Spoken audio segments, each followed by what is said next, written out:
Our colleagues, I greet you with our famous Islamic greeting phrase.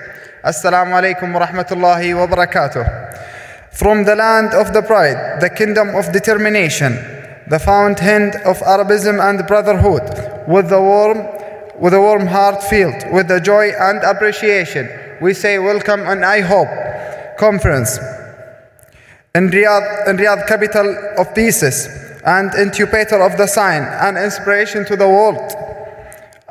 I welcome you to IHOP conference, which has been always the most important element and prominent pharmacist interaction in pharmaceutical field in Arabian homeland.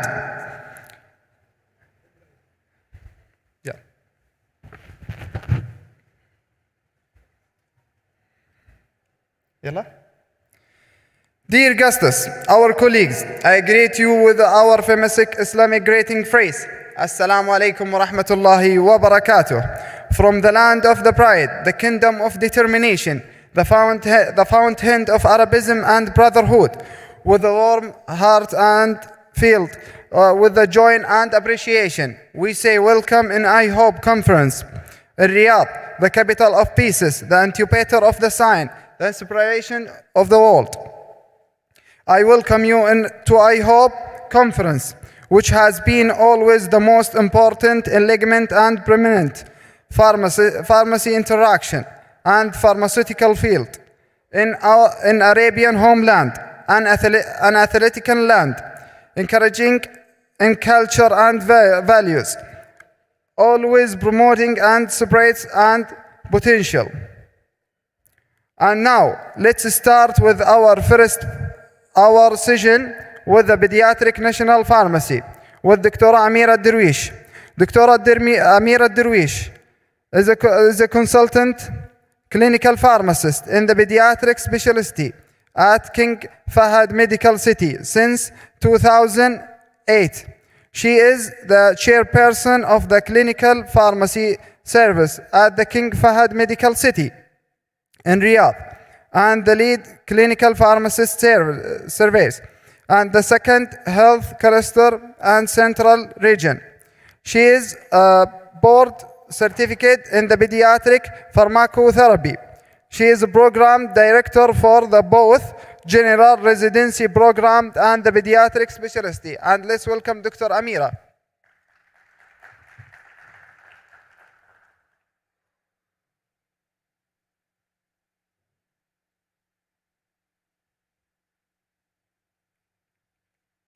Assalamu alaikum. Thank you for your introduction. It's my pleasure.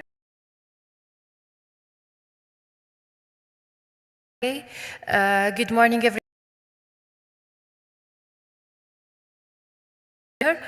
The first presenter, Dr. Mani Najm. He's a residency program director at King Khalid Hospitals, and he's certified as a pediatric and neonatal clinical pharmacist. And he graduated from his Doctor of Pharmacy from King Faisal University. Welcome, Dr. Mani.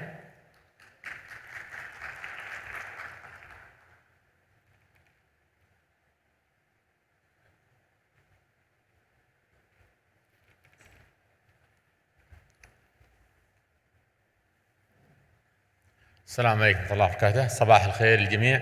Thank you so much, Dr. Amira, for your introduction. Inshallah, today I will talk about the most critical topic in pediatric, which is beta-lactam allergies management. First of all, we'll examine the epidemiology of beta-lactam allergies and consequences of avoidance of beta-lactam in patients with history of beta-lactam allergy. Then we'll move to identify the potential for beta-lactam cross-reactivity. Then I will end my presentation by applying methods for clinical evaluation and management of patients with beta-lactam allergy to pediatric. Actually, this is my daughter, Maria. She is 4-year-old female with history of allergy to amoxicillin and clavulanic acid since 2 years. Came to the ER with fever chills after fall down with small skin injury since 3 days. Admitted as a case of cellulitis. The ER started encephaloxine. After 1 hour, as you see in the picture, develop of rash and urticaria. Based in this real case, and the case of my daughter, let us to come to start with roadmap of antibiotic use in pediatric patients with beta-lactam allergies. First of all, we have to focus about some misconception about cephalosporin cross-reactivity. There is some study, it believes that the cephalosporin can be contaminated from the manufacture of small species of penicillin as mold. Also, there is some confused or misconception with some clinician about that allergy. It can be related to the viral infection, especially in upper respiratory tract infection. Also, another misconception is lack of education of parents when giving information about the signs and symptoms of allergy. WHO define the antibiotics allergy. It's simply abnormal of immune response to the allergy that's characterized by rash and urticaria. Pharmacovigilance Center in Saudi Arabia received more than 500 reports between 2017 and 2018. What's the most common is amoxicillin clavulanic acid with a percent more than 30%. As we know, most adverse effects, it's due to antibiotic exposure, dose-dependent events secondary to the drug of pharmacological action. So, accurate diagnosis that most of clinician or physician missing of accurate diagnosis and labeling, it's very important, and it's the cornerstone to prevent the subsequent exposure and adverse events in patients with true allergy. Also, it's prevent to unnecessary restriction of antibiotics in patients without true allergy. So, over-labeling of beta-lactam allergy, it can be affected for quality of life, health cost, and also resistant. This is about cascade of beta-lactam avoidance. When we have a patient on vancomycin, it can be increased side effects like nephrotoxicity, or we also can increase the cost and nursing time, lab monitoring. Also, when you have any patient has clindamycin, it's also increased Clostridium difficile. There is one study that's comparing between patients has report allergy versus patient without report allergy. They are mentioned or concluded that the patient with report allergy, it can be increase of length of hospital stay and also increase the cost. So this is what's the difference between beta-lactam and non-beta-lactam. There is briefly comparison about beta-lactam. Simply, it's contained about the beta-lactam ring. For the fourth group, as you see, it's more powerful than non-beta-lactam ring. So this is some monograph or refreshment to you about beta-lactam between like penicillin consists of penicillin derivatives, cephalosporin, carbaminoids, and monobactams. So we will focus about the first type of allergies. This is we will focus about the first type 1 of mediated hypersensitivity that's characterized by anaphylaxis urticaria and will can happen less than 1 hour. Here is what's the mechanism action of beta-lactam allergenicity. When patient has developed allergy, the beta-lactam is react with the protein serum in the blood and will break down into the major penicillin as a major allergenic. So for the beta-lactam cross-reactivity, this is the fourth group as you see: penicillin, cephalosporin, monobactam, and carbamide. The pink shadow, if you see, it is shade similar between the fourth group. If you see the penicillin that has R1 side chain, it is the rule or the major driver for cross-reactivity. As I mean, if the patient has allergy from one type of penicillin derivatives and same R1 side chain to the cephalosporin, it can patient has cross-reactivity of allergenicity. Also, if you see cephalosporin and carbamide, it has contained about R2 side chain. It can be has major driver for cross-reactivity. But penicillin and monobactam doesn't have R2 side chain for that. This is about beta-lactam with no side chain similarity. We have cefazolin and nafacillin.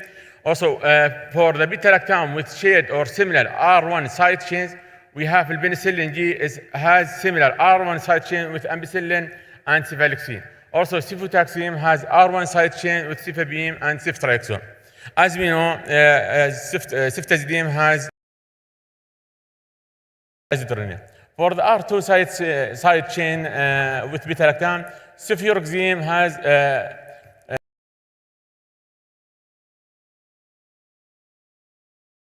this is the summary of antibiotic cross-reactivity. When you have any consultation about cross-reactivity, you can look at it. This is the clear picture. If you see about a patient has allergy from amoxicillin, it can be cross-reactivity with penicillin. R1, it means it has similar R1 side chain or similar structure.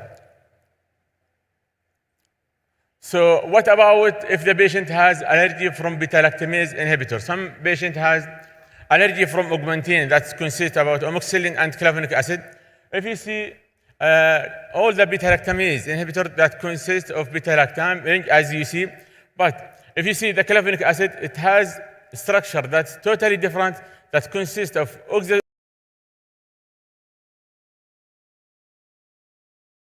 from the amoxicillin that consists of thiazolidine ring bound to the beta-lactam. So any patient has allergy from clavulanic acid, it cannot be has cross-reactivity with another penicillin derivative. One patient has sulbactam allergy. If you see this structure, it can be similar structure with the penicillin derivatives as you see. Cross-reactivity with another penicillin. For inhibitor about the cross-reactivity between, if the patient has tazobactam allergy, there is cross-reactivity between tazobactam and sulbactam because it consists about similar R1 side chain that bound to the beta-lactam. Also, this is based in the chemical structure. For the rilabactam, also there is some same structure that bound, as you see, to the afibactam. It has cross-reactivity between them. There is no report, I was searching for the literature review, there is no report or cases that mention about cross-reactivity depend in the patient. So, after we know about the cross-reactivity, what about with the de-labeling strategies? As you know, most of children that undergo a skin test, more than 90% doesn't have true allergy. If you have suspected any patient has allergy, you can refer the patient for the immunology department to start penicillin skin testing or direct oral challenge. If antibiotics or stepwise approach, first one, you can make correct diagnosis by start about years. Then you can start with skin testing, then start of direct oral therapy challenge. If the patient has true IgE, choose the alternative antibiotics. That's if you are unable to receive the first line therapy, or you can start desensitization.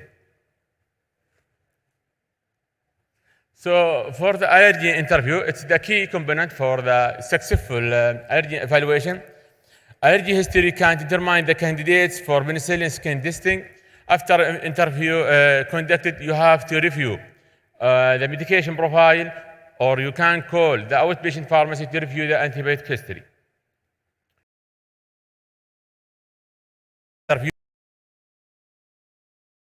Pharmacy led beta-lactam allergy interview, and it was a prospective cohort. Was reduced after implementation of the interview, with approximately 50% of patients were switched to beta-lactam antibiotics with no allergic reaction. They conclude in this study with pharmacy-driven beta-lactam allergy interview may present a safe and effective option for institutions. There is another study that beta-lactam allergy interview on antimicrobial therapy. It was retrospective cohort study with the total number of adult patients 32.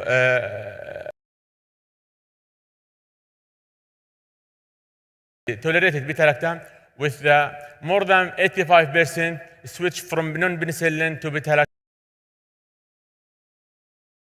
Driving different beta-lactam allergy interview patient to beta-lactam therapy. This is the form about allergy with the patient suspected with beta-lactam allergy. You can start about low risk, sign symptom of low risk, and moderate risk, and high about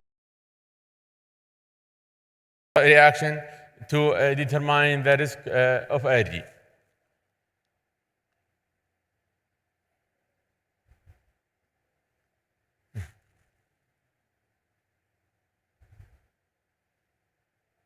So here is the determine of the risk after interview. If you see the low risk, it's characterized by sign or symptom not related. For this one, you can prescribe the antibiotics under observation. When you have a patient with moderate or other bronchitis, you can skin test followed by direct therapy challenge. For the high risk, that's characterized by anaphylactic reaction, skin testing, we can refer the patient to the immunologist, or you can do this is the penicillin allergy skin test. It can be useful for determining the IgE. It has high sensitivity. It can be conducted in inpatient and outpatient. There is some company outside of our kingdom free on-site training available to do about penicillin allergy skin test. This is the example of penicillin allergy skin test kit that major determinant with emergency supplies.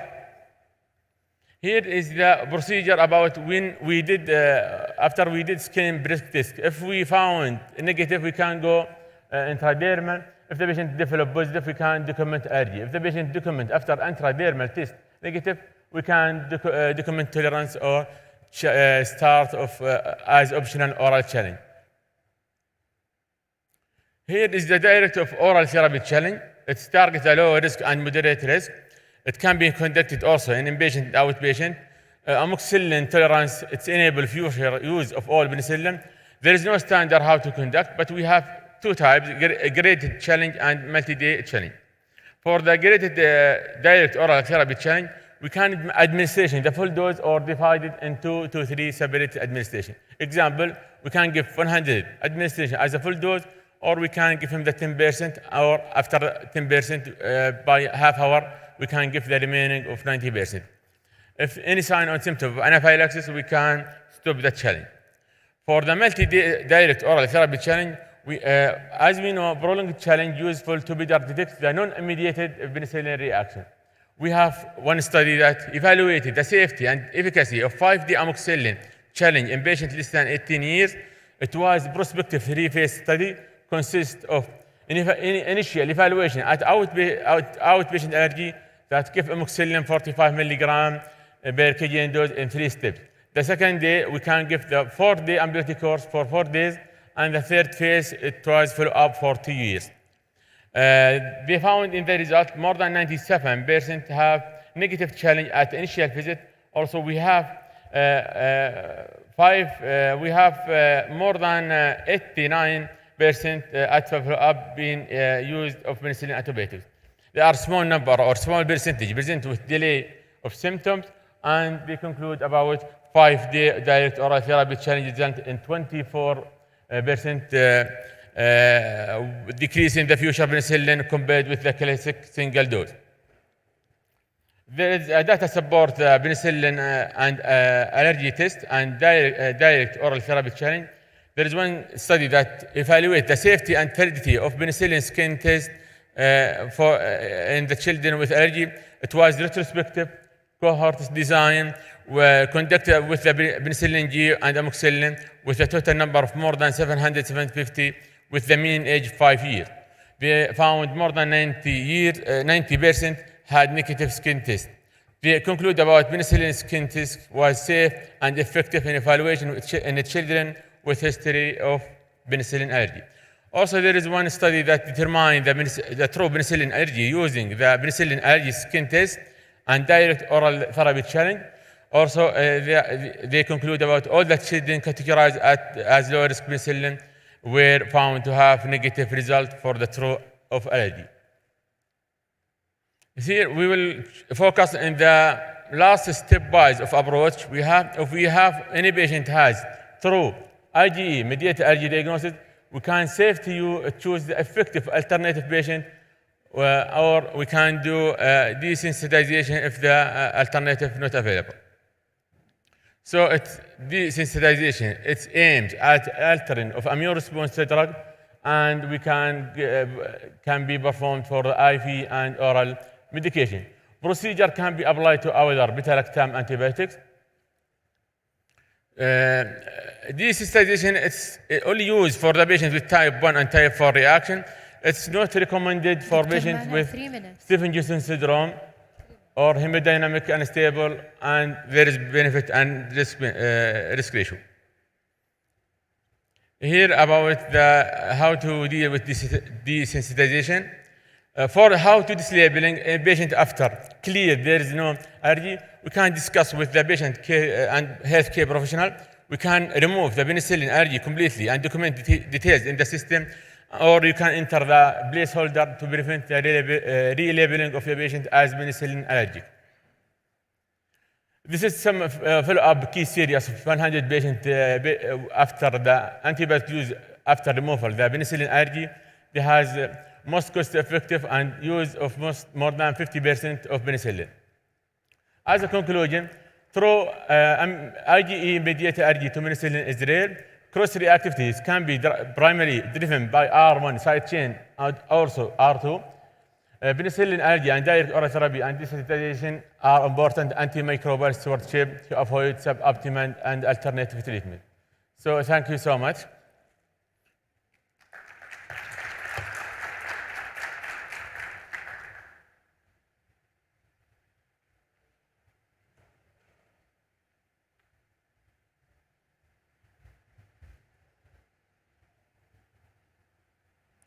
Thank you, Dr. Mana, for your presentations. We will welcome our second speaker, Dr. Khalid Al-Harbi. Dr. Khalid Al-Harbi graduated from the General Residency Program in 2019. Then he joined the Pediatric Residency Program at King Fahd Medical City, graduated in 2020. Since that, he's a pediatric clinical pharmacist at Prince Sultan Military Medical City, and he's a board member in many pediatric committees at the Prince Sultan Military Hospitals, and also in the Saudi Council for Health Specialists. Welcome, Dr. Khalid.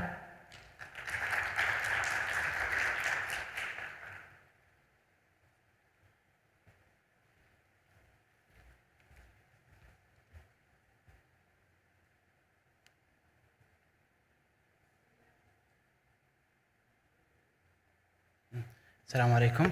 Good morning, all. I would like to thank the organizing.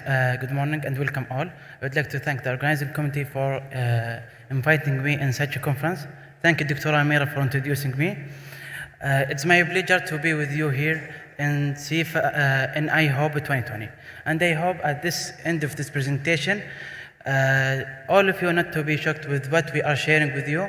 We are going to share with you a very simple question, trying to answer this question, which is, are we giving the patients, are we giving the children the right, effective, safe dose? In a while, it looks like a very simple question, but honestly, until now, I found it's a global question. It hasn't been answered until now. With the huge population, we have around 25% of our population, which is considered as a pediatric, almost 33% of the hospital ER visits considered as a pediatric patients. All of these admissions seeking for treatment, mainly by medications. Are we giving those patients the right effective medication or not?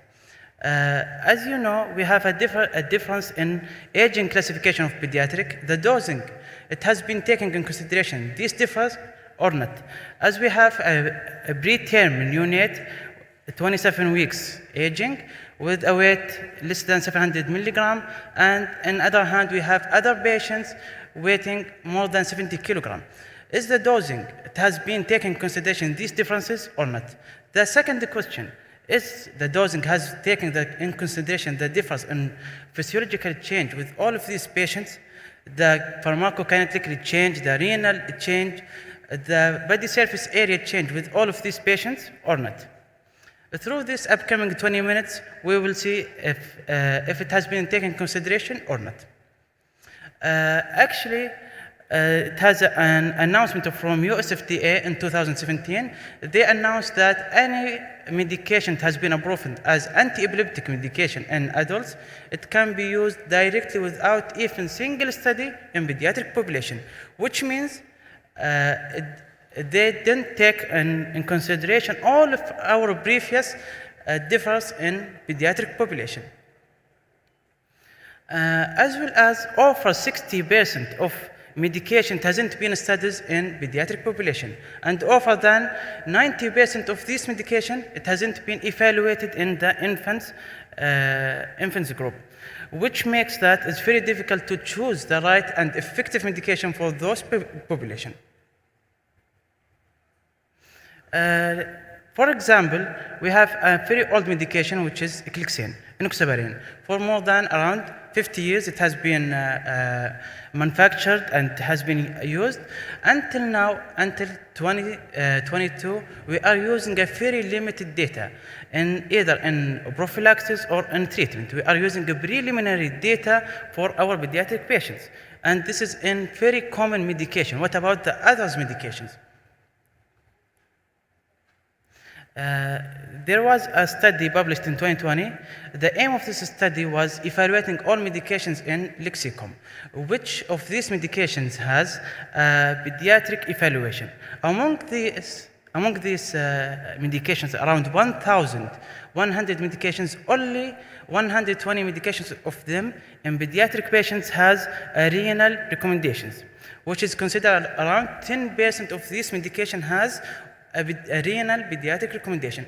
Among those 10%, only 19 medications has an FDA label recommendation, which is considered only 1% of all the medications has an FDA labeled recommendation from US FDA. And among those 19, 16 of this medication the recommendation came from adults data, which means only 3 medications among 1,100 medications has a direct recommendation from US FDA. Through this presentation, we will go through the global experience, how they overcome the challenge of pediatric dosing. We will go through the US FDA experience. Then we will go to the EMA, European Commission experience. After that, we will go through the other part of the world, which they have a difference in genetics, body surface area, which is Chinese experience with how they overcome this challenge. Then we will talk about our experience. In United States, US FDA, they came through 3 main phases. Each phase has been changing tremendously from the previous phase. The first phase was from 1977 to 1994. Through this era, they were dosing the patients, they were dosing the pediatric population simply treating those as uni adults or small adults. They're taking the dose divided by their weight. As we see here in fried roll, they take the age multiplied by the adult dose divided by 150, which is, it hasn't been taken in consideration any of pharmacokinetic change, any of physiological change, renal function change, all of this, it hasn't been taken in consideration. After that, it has been improved in 1994 till 2012. In this era, they thought it needs to be improved, it needs to be taken more details about the physiological change. They came up with a component which is 0.75, and they thought and it has been supposed to be represent the clearance of the pediatric. And which I mean by it's supposed because it was an area for a discussion, a debate, and they found after many investigation, they have a wrong component, they have wrong formulation for dosing pediatric patients. For that, they conclude they can't anymore using this formulation. For more than 500 medication has been approved by this formulation. They came up with changing all this process in 2012. In 2012, they came up with a difference in a difference process in approving this medication pediatric population. They divided in initial dose before using in direct patients, then primary dosing strategy from phase 1 to phase 4. As we see here, they use as same as adult dose, exposure matching, pharmacodynamic, pharmacokinetic, and either other dosing techniques. After that, and as you know, in US FDA, there is not a mandatory for the companies to submit pediatric information to get an approval for that medication. Then they develop many logistics parts to improve the evaluation of pediatric medications, such as financial incentives and safety and effectiveness evaluation after using this medication, and develop many committees to evaluate these medications as a post-marketing. And they came up with many challenges. The main challenge for us as a pediatrician, by the laws, the optimum dose is not required. Any effective dose is enough for the US FDA to approve it, but the optimum dose is not required by the law. And for, as well as for the companies, when they came with the wrong dose, taking into the phase 3, it can cost them around 100 million and more. For that, it's a small market for those companies. They are not interested to introduce their medication, introduce their studies, and to evaluate the pediatric patients. As well as in pediatric, we have other challenge, which is the dosing is not friendly for our pediatric population. We have different dosage form, we have different formulation. When for the companies or for the hospitals to acquire a pediatric medication, it can cost them tremendously increasing in the price. Such as if we see a lisinopril, when we're converting from a tablet to a liquid form in pediatric formulation, it can cost the same dose for both pediatric and adults. It can cost around 80 times more in pediatric population. After we see the American experience, after we see until now they didn't get the optimum way to evaluate the pediatric medications, we will go to the EMA, the European Commission, how they overcome this challenge. They have a different method to evaluate pediatric medications. They have a different style of improving the clinical practice to get the optimum dose.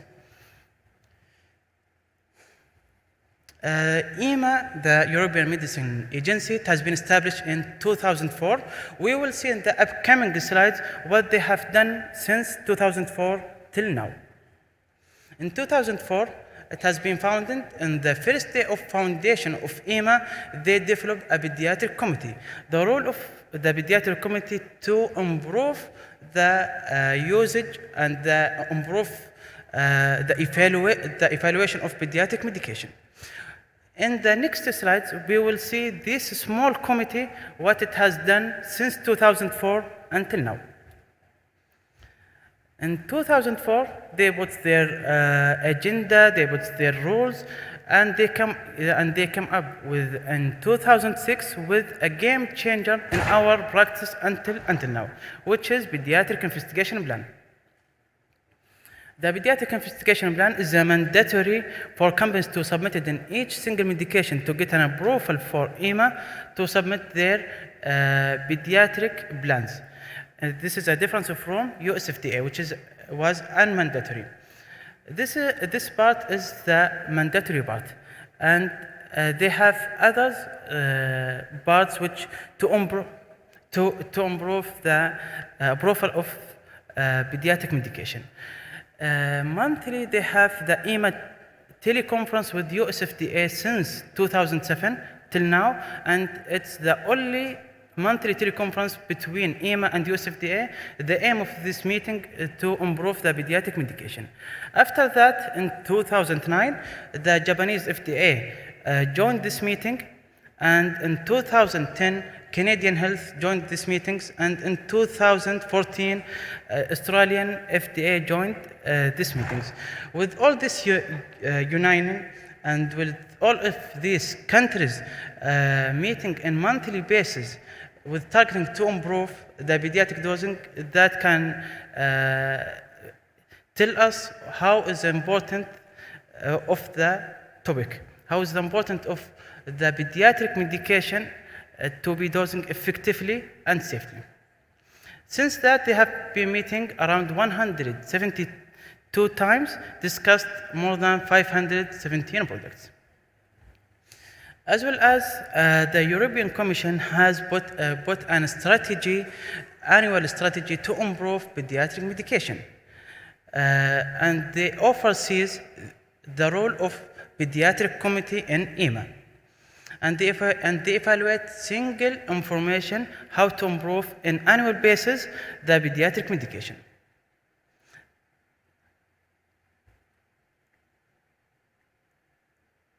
As well as the pediatric committee developed an annual workshop aiming to improve the collaboration with the clinician, researcher to improve the pediatric medication since 2006 until now. And in each year they get more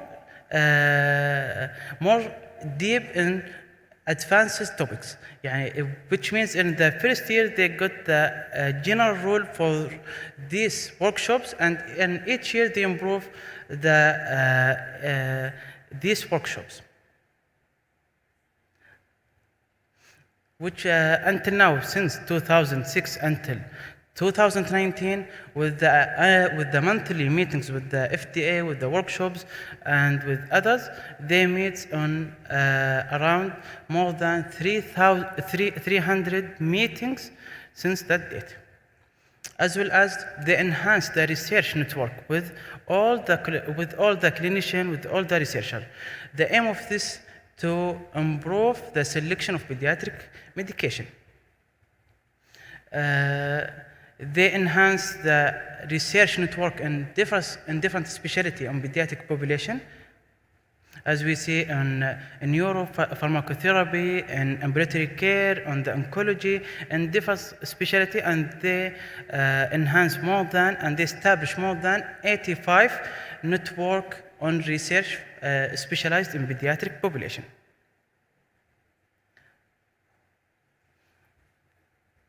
As well as they developed since 2013 a pediatric formulary for European Commission, and it has been updated on annual basis. And they submit 5 years and 10 years reports to the European Commission what their challenge that can show for us how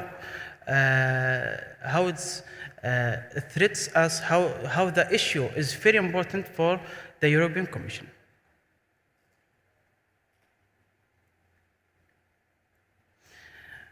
We have seen the American experience and the European experience. Now we will move to the Chinese experience, how they overcome this challenge through 2005 until now. Before any medication to be approved in Chinese, it has to be first to be approved in American and Europe. After that, they will have a bridging studies to be approved in Chinese. It will take around 5 years for each medication after it has been approved in American and Europe to be approved in Chinese to evaluate in their gene medications to evaluate their body surface area. It will take around 5 years to be approved in Chinese. population. They develop a new technique. It's a parallel technique. They support the companies when they are evaluating the medications to have a Chinese population in day zero of evaluation of pediatric patients, and they got any medication to be approved on the same day in America, it will be approved on the same day on Chinese population. As we see here, the infant mortality in 1995 was around 50 baby will die among 1,000 newly birthed babies. In 2020, it has been decreased from 50 babies until 2.4 babies among each 1,000 newly birthed.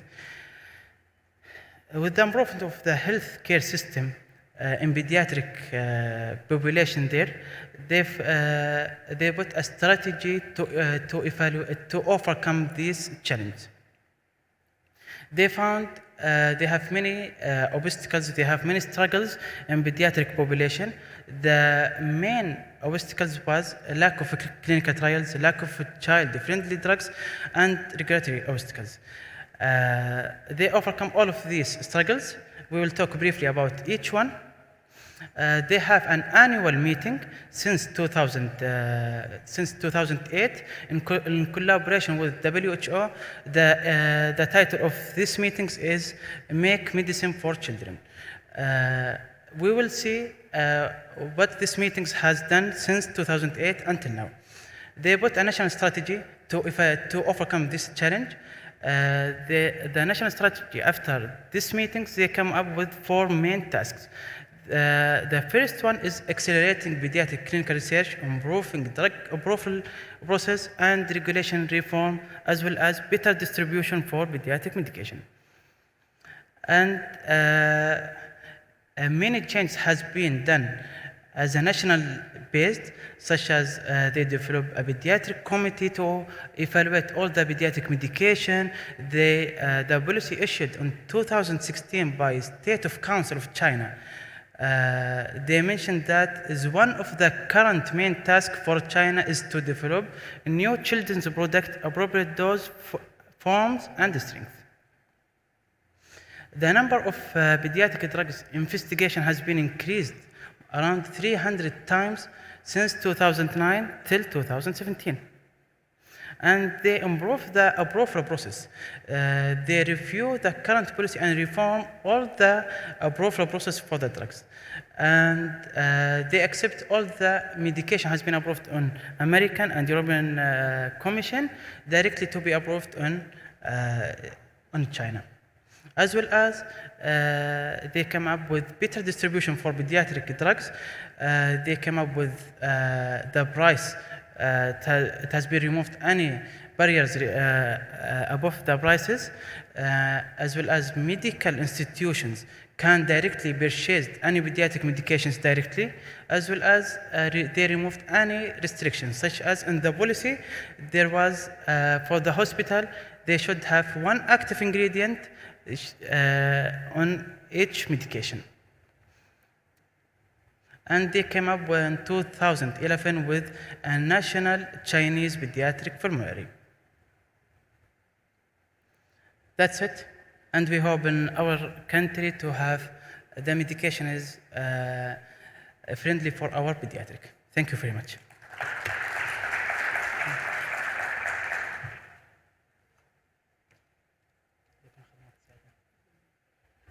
Thank you, Dr. Khalid. Also, we can welcome Dr. Mani to receive any questions.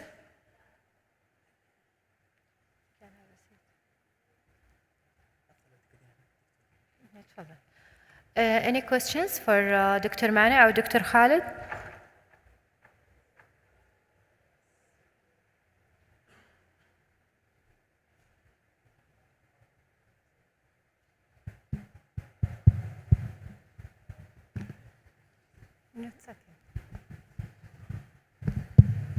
Assalamu alaikum.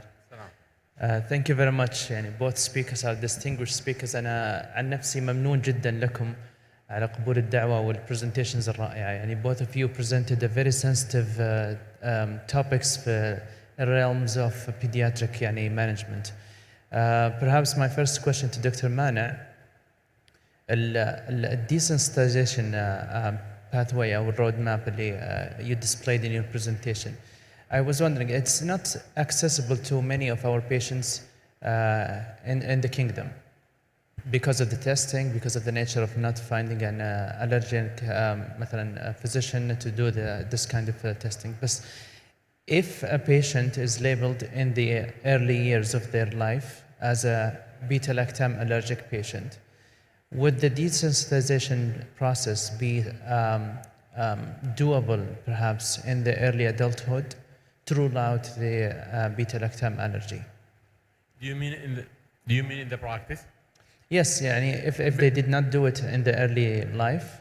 Yeah, I saw one case when I was at Johns Hopkins Aramco Healthcare. There is one patient start with desensitization, but this patient he was 4 years old with comorbidities and need for optimal patient care. They are starting of desensitization. But in my city, as of South Saudi Arabia, we don't have these services as a starting of desensitization. As we know, the cases in our institution or our city, it's simple cases, not complicated cases.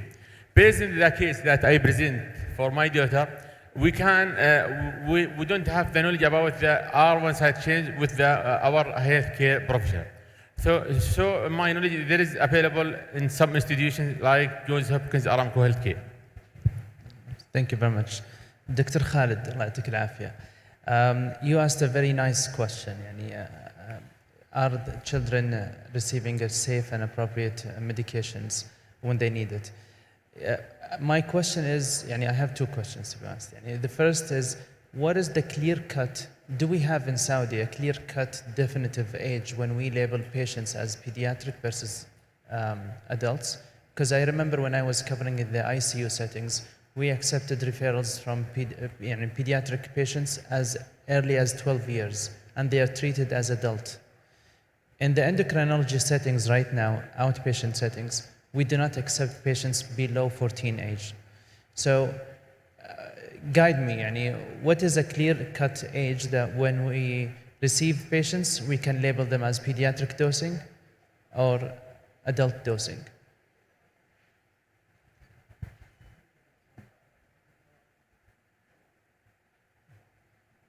Thank you, Dr. Abu Bakr. Oh. Thank you, Dr. Abu Bakr, for your good question. Regarding the pediatric, I think it's not by the age. We can classify the patient as a pediatric or not. We accept. Thank you, Dr. Abu Bakr, for this nice question. Regarding the pediatric cut points, which age we can accept those patients as a pediatric, in our Saudi Arabia, we can accept those patients if they are less than 14 years. But for us as a clinical pharmacist or a pediatrician, I think the importance of that, we have to know which age we can consider them as a pediatric. Like we have to see the difference in pharmacokinetic change between all of these. If we see those patients more than 12 years, they don't have a clear difference from adults in pharmacokinetic or physiological change. طيب, the second is not an actual question, more than a comment. يعني ما شاء الله, you've displayed the American and European and the Chinese experience on how to deal with this kind of issue. يعني, and this is a call from myself to you and all our colleagues in the pediatric clinical pharmacy. We are lacking a clinical pharmacy PSN in the Saudi Society Clinical Pharmacy. And I believe our colleagues in the FDA are willing to help when they have an initiative. And I believe, mashallah, yourself and your colleagues in the pediatric clinical pharmacy group have the courage and have the ability to lead such an initiative, to have such contribution in the global initiative for safe pediatric dosing call. Mashallah, you displayed the timeline from 2007, and every 2 to 3 years we see a country or a nation jumping on. And this is a call from myself to all our colleagues in the pediatric clinical pharmacy to jump in along this global race.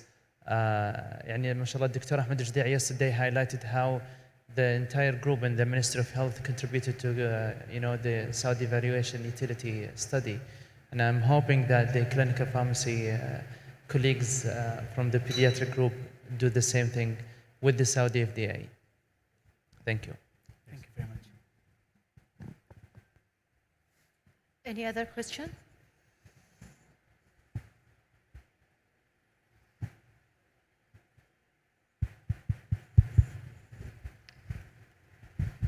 Assalamu alaikum. Thank you, Dr. Khalid, for your nice presentation. I have one question regarding the weight of the pediatric patients.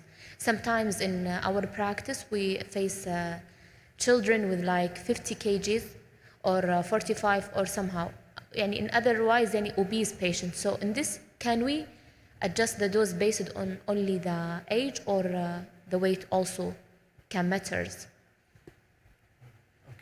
Thank you very much for this question.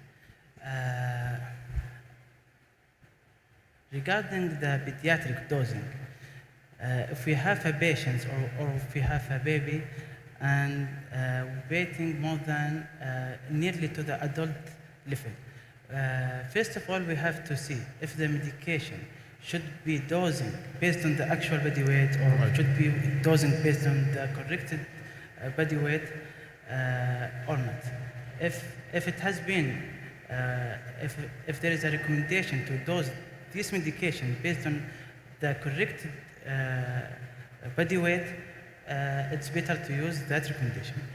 And if the patient is almost near to the, as a teenage patient, more than 11, more than 12 years, and weighing almost like adult patients, we can use the adult recommendation for this patient.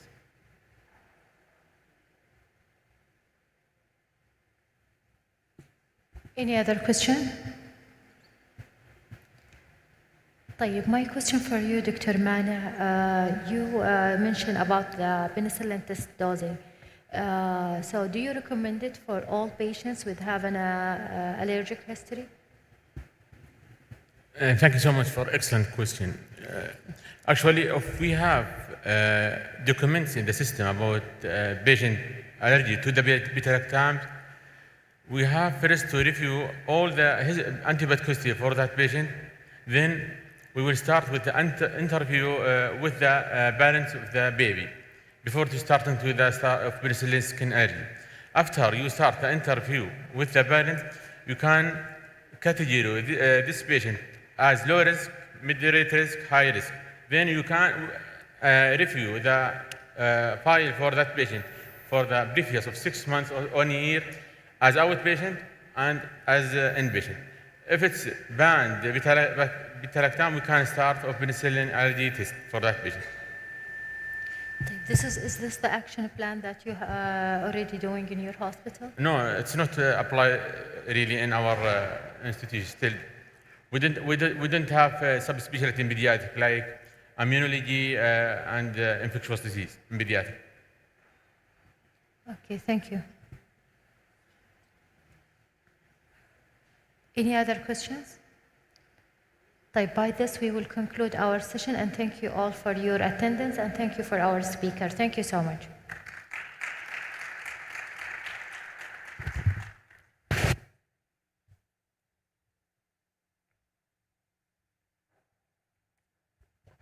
يعطيكم العافية جميعاً our moderator والسبيكرز، شكراً جزيلاً. وكذلك رئيس الجلسة دكتور رشا الزهراني، تتفضلين معنا.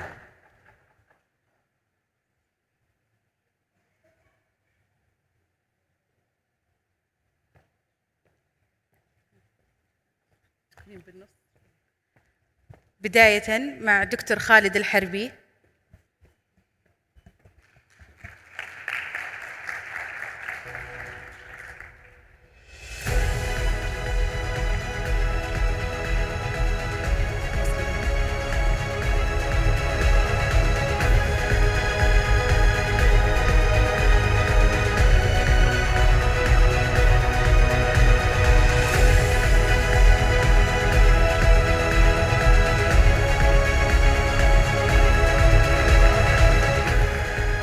دكتور مانع المنجم.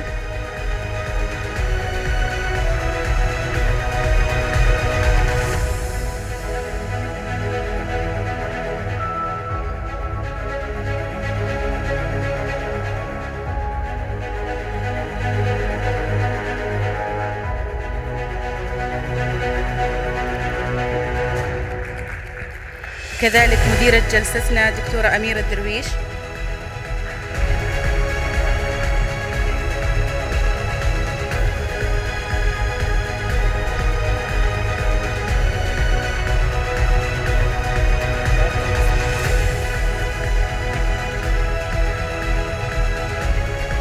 وأخيرا رئيس الجلسة دكتور محمد العنزي.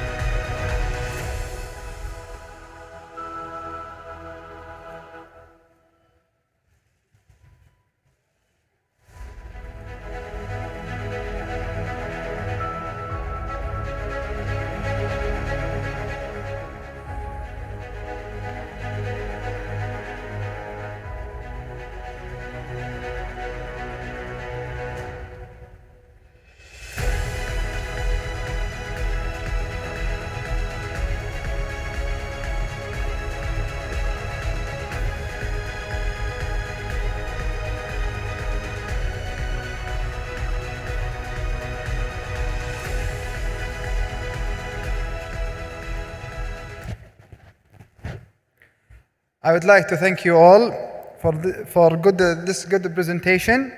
And let's start our second section with Dr.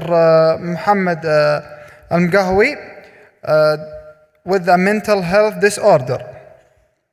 Dr. Muhammad Al-Mgahwi is Executive Director Medical Clinical Affairs at Irada Complex for Mental Health Hospital in Dammam, Saudi Arabia. Director of Saudian Program of Psychiatry, also Head Addiction Department, Psychiatric Consultant at Addiction Unit of American Psychiatric.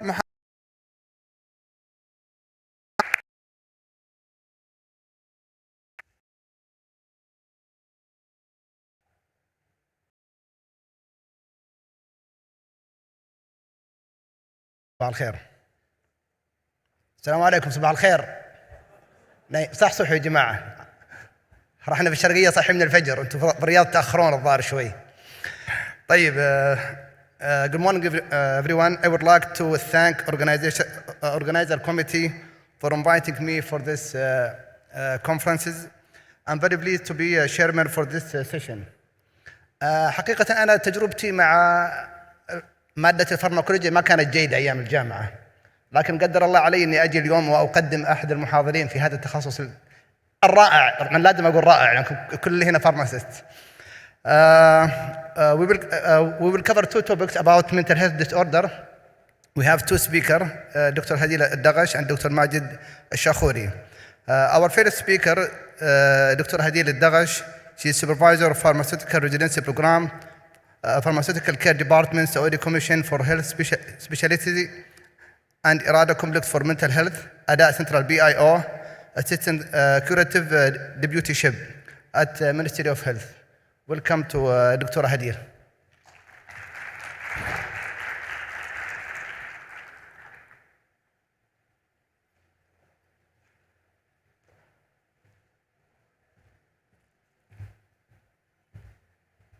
السلام عليكم ورحمة الله وأسعد الله صباح الجميع بكل خير. معكم دكتورة هديل دغش. Today I will take you in a journey in the eyes of mental health. If you could allow me, I'd like to stand on that side. Is it okay, the cameraman, to stand on that side? No? I cannot? I can? The microphone, everything, is it okay? كيف اللي بيقلب؟ هذا ماوس اللي يقلب. فين اللي يقلب السلايدز؟ أخضر.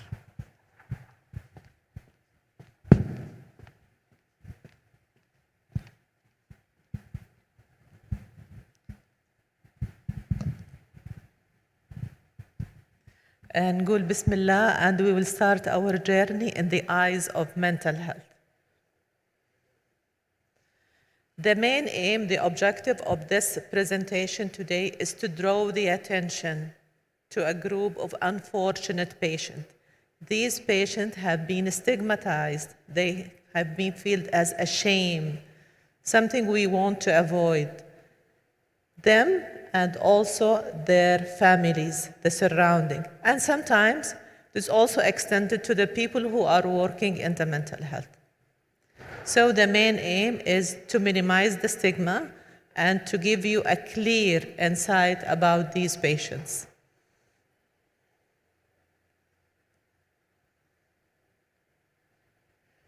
Unfortunately, this stigma is not only for the patient, it's also for their own medication. That's why we have a great challenge in mental health that most of the patients, they don't adhere to their medication.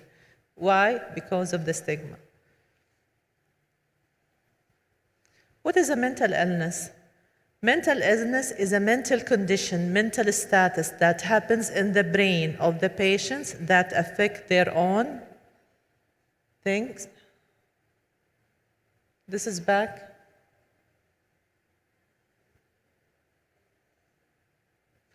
فين الليزر؟ The laser pointer. آخر واحد. هذا. There is no laser pointer? It's okay. It's okay. Okay, what is mental illness? Mental illness is a condition that affects the patient negatively. In which dimensions? In their own thinking, in their own feeling, and accordingly to the behavior. This consequence, this is a logical, scientific consequence of the cascade of events, how it happens. You know now, the energy scientifics, علماء الطاقة, now they are start to talk about the importance of our thinking, because thinking is the beginning. البداية دائما من الأفكار. الأفكار تؤثر على المشاعر وبالتالي the behaviors. So we will take it one by one, okay? But this is the general logical order systematic cascade. The most common types of mental illnesses in first degree is depression, panic disorder, schizophrenia, post-traumatic stress disorder, bipolar disorder, and dementia. All of these disorders, primarily they happen in the brain, in the central nervous system. اللي دايما أنا أتكلم وأقول عنه هو مناط التكليف. The most complex system in our human body. What's going on there? We will see that there is imbalance in the level of the neurotransmitters. What is neurotransmitters? These are the chemical messengers that transmit the messages from one nerve cell to the other. There is an imbalance, there is disturbance in the level of these neurotransmitters. Sometimes the case is even worse. We can find morphological changes. Morphological يعني في تغييرات شكلية in the brain itself.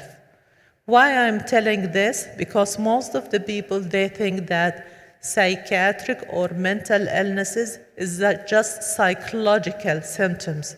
The cause or the reason is something psychological. Difficult situations, death, stress. But the origin, as I told you here, is from the brain, especially in the primary psychiatric illnesses.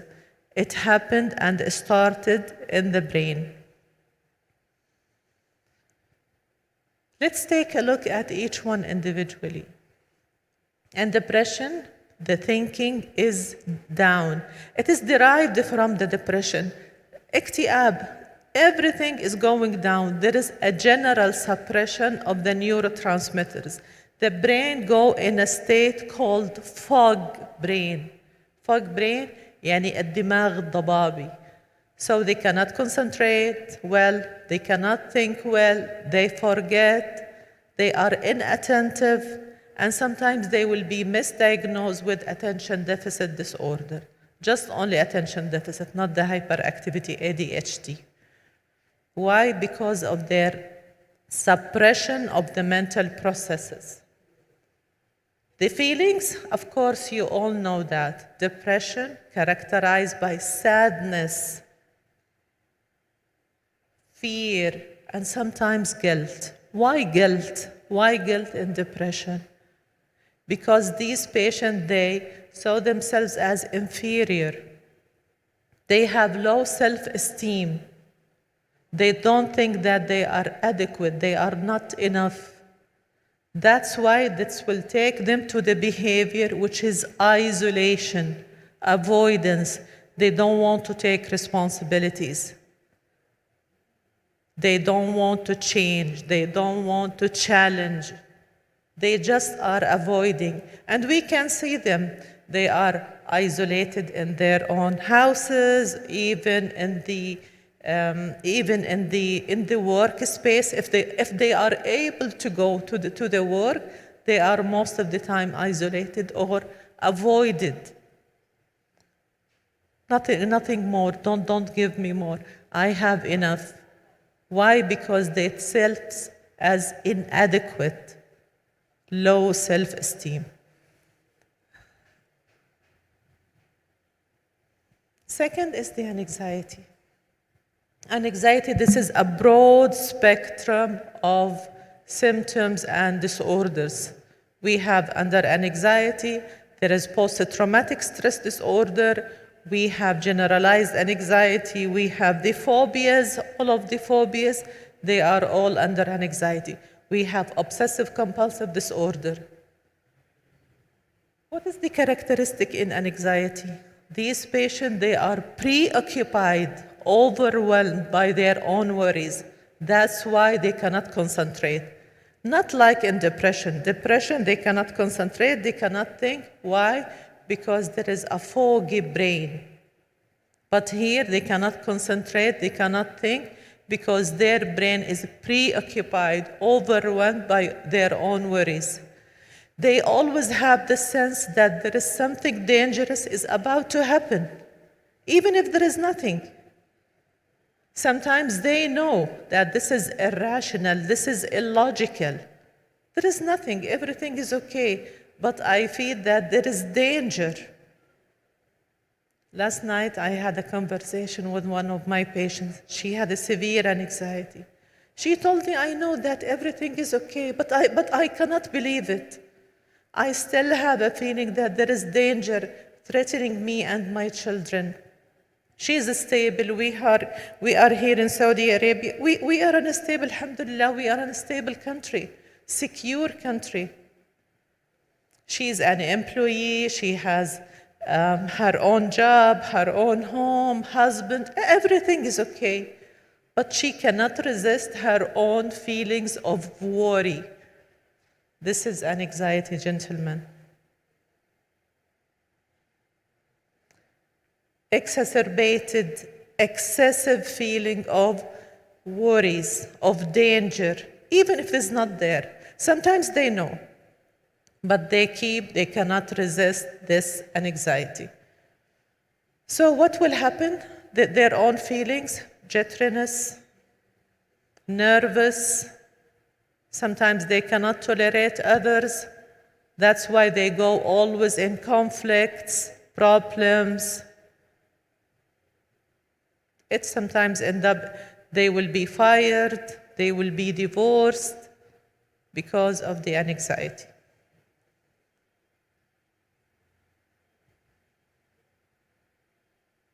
Phobia.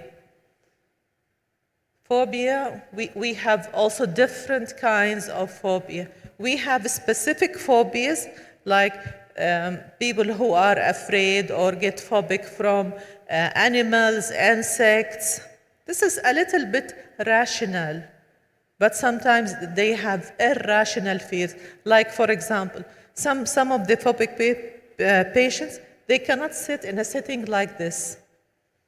They cannot be exposed to people. They cannot go to restaurants. We go to restaurants to enjoy, to have a good night. but they see this situation fearful. They cannot go. And we have, as I mentioned, generalized phobias. I am afraid of what? They cannot tell. So what will happen in phobia? Again, avoidance and isolation.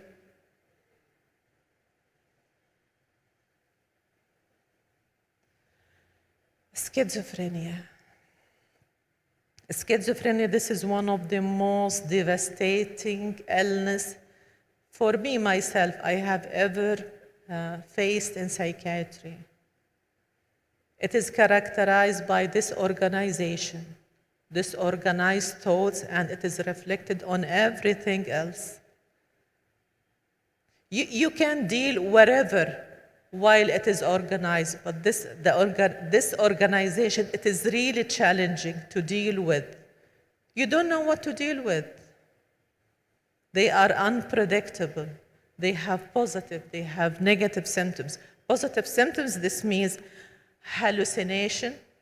Hallucination, this is, it means that they can see, they can hear, they can smell, they can feel the touch of something that it is not real, not present. This is the hallucination. And they believe that it is real, it is happening. Several times they are telling me, doctor, I can feel it, I can smell it, I can see it. And you should affirm and assure these patients what they are seeing is true, at least for them, but not for us.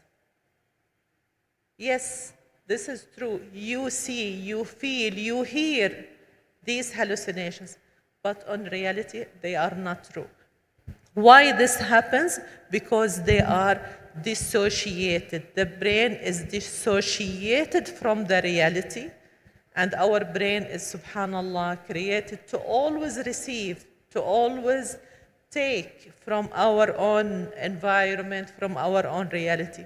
When it is dissociated, خلاص, it will start to create its own images, sounds, feelings.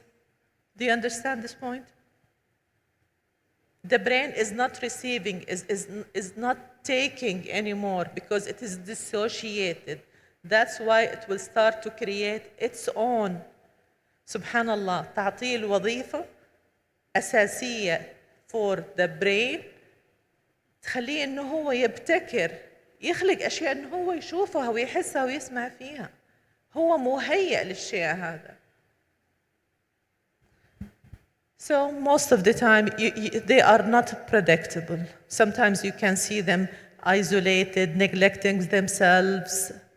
They have a bad smell. Sometimes months without showers, without self-grooming. And sometimes you can see them just hyper, responding to the voices, to the hallucinations. It is one of the challenges in psychiatry. Anal patients and their families. Bipolar, here you can see the swinging of the mood. Sometimes the patient, they are euphoric, they are happy, they are laughing, they are singing, they are telling jokes, they are telling poems.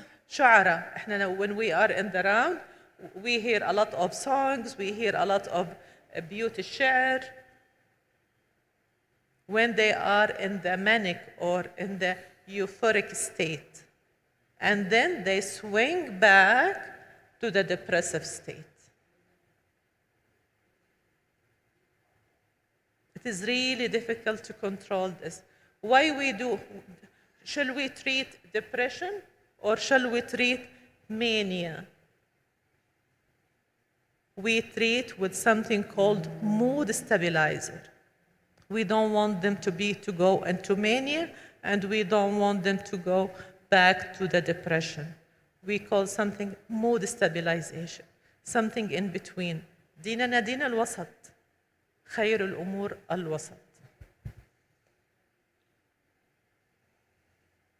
Sometimes the bipolar is so severe because the patient, they live in two personalities. the manic state and the depressive state. And sometimes they are mixed at the same time. You can see at this moment, she or he is euphoric, happy, grandiose. She's the queen.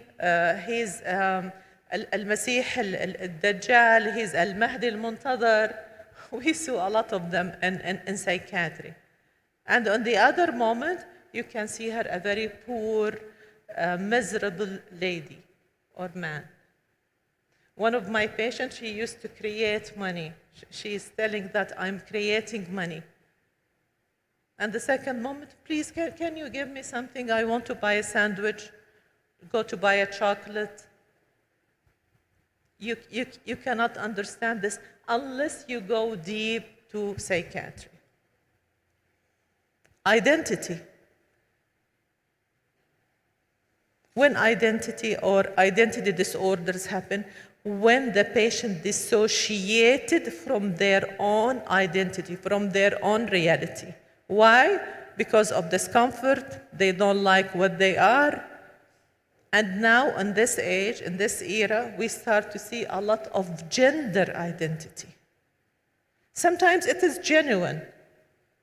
There is a disorder, there is a disturbance in their gender identity. And sometimes this is just a desire to change. 3 minutes. 3 minutes. Someone has called me? 3 minutes, دكتورة. 3 minutes? 3 minutes. Okay. مش hallucination هذه. I will just accelerate. According to the Saudi National Mental Health Survey, this mental health survey, they include 4,000 patients, male and female, and they found that 1 of 3, can you imagine? We are more than diabetes. 1 of 3 of the Saudi population, they have been diagnosed to have mental illness during one point in their life, diagnosed. And I believe that the underdiagnosis, that the misdiagnosed cases are much more than this. You can see, this is the global map. You can see in everywhere there is a mental illness, significant percentage of mental illness. Nobody is excluded. Nobody is excluded. I will skip this. Yes, people, they don't understand mental illness. Why? Because initially they don't accept mental illness. I believe that awareness, knowledge is forgiveness, is acceptance. If you don't know, if you don't understand well the psychiatric illness, the mental illness, you will reject the patient, you will blame the patient. And we see this a lot of psychiatry. And the patients who are in the residence home, they can tell. We will not talk about medications because this is a very long story.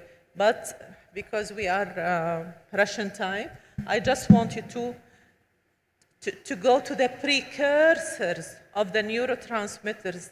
Do you remember the neurotransmitters? These are the chemical messengers. Okay? Eat healthy.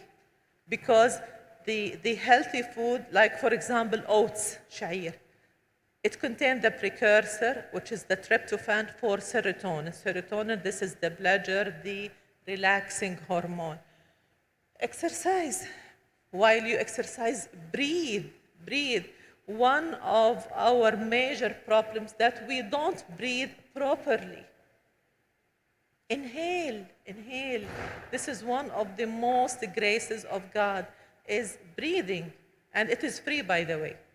So just breathe, just breathe. Inhale, take deep, deep, deep inhale, and exhale slowly through your mouth. This is really amazing. It's like a magic when you do it. Herbal relaxation. Time is over. 1 minute. Okay. Alternative therapy, now this is really famous, and it has been proven by the studies, research, the most recent studies. There is some meta-analysis about the benefit of raising pet, not necessarily cats, any pet, but because of Islam, we can stick to the cats. The purring sound of the cats, it had a calming, soothing effect. And it teaches the children the responsibility, taking care of the other. It helped that this organization that is going on in the brain to be again organized. So many benefits. Nature, go back to nature, go back to yourselves, go back to God. Breathe, relax, meditate, believe in yourself and in your God. Thank you for being here and thank you for listening for everybody. Dr. Mohammed Lanizi, we have a nice chat this early morning. Thank you very much.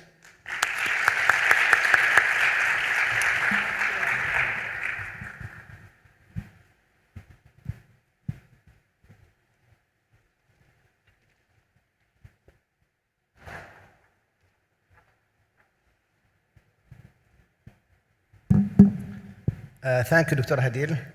Our next speaker is Dr. Majid Shakhuri. He is Senior Pharmacist at Jaha Behavioral Health Unit, John Hopkins Aramco Healthcare Pharmacy Services Division at Aramco. Bachelor degree in pharmaceutical science in the field of general pharmacy at King Saud University. Special residency program in psychiatry from Tufts Medical Center, Boston, Massachusetts.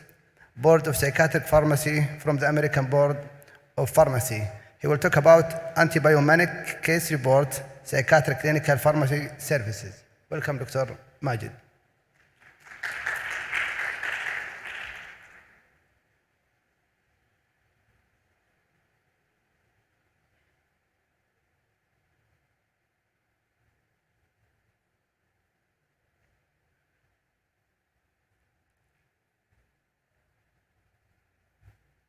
Good morning.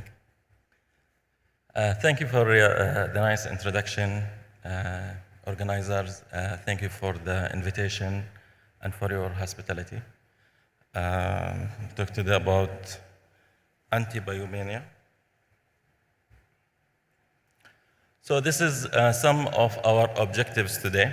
We'll talk about anti-biomania. We'll talk about role of pharmacist and وما أوتيتم من العلم إلا قليلا. I have to acknowledge two of my colleagues who helped me in putting this presentation together. Also, you will see there is two signs on some of the slides. For your information, does mean the slide you can read for extra information. Not necessarily I will explain all. And for question mark, this is a question for you. I will answer the question, but you give yourself some time to think about it. So first slide will be for your information. Let's start. Few months ago, I received a call from one of patient's daughter. She said, my name is so-and-so.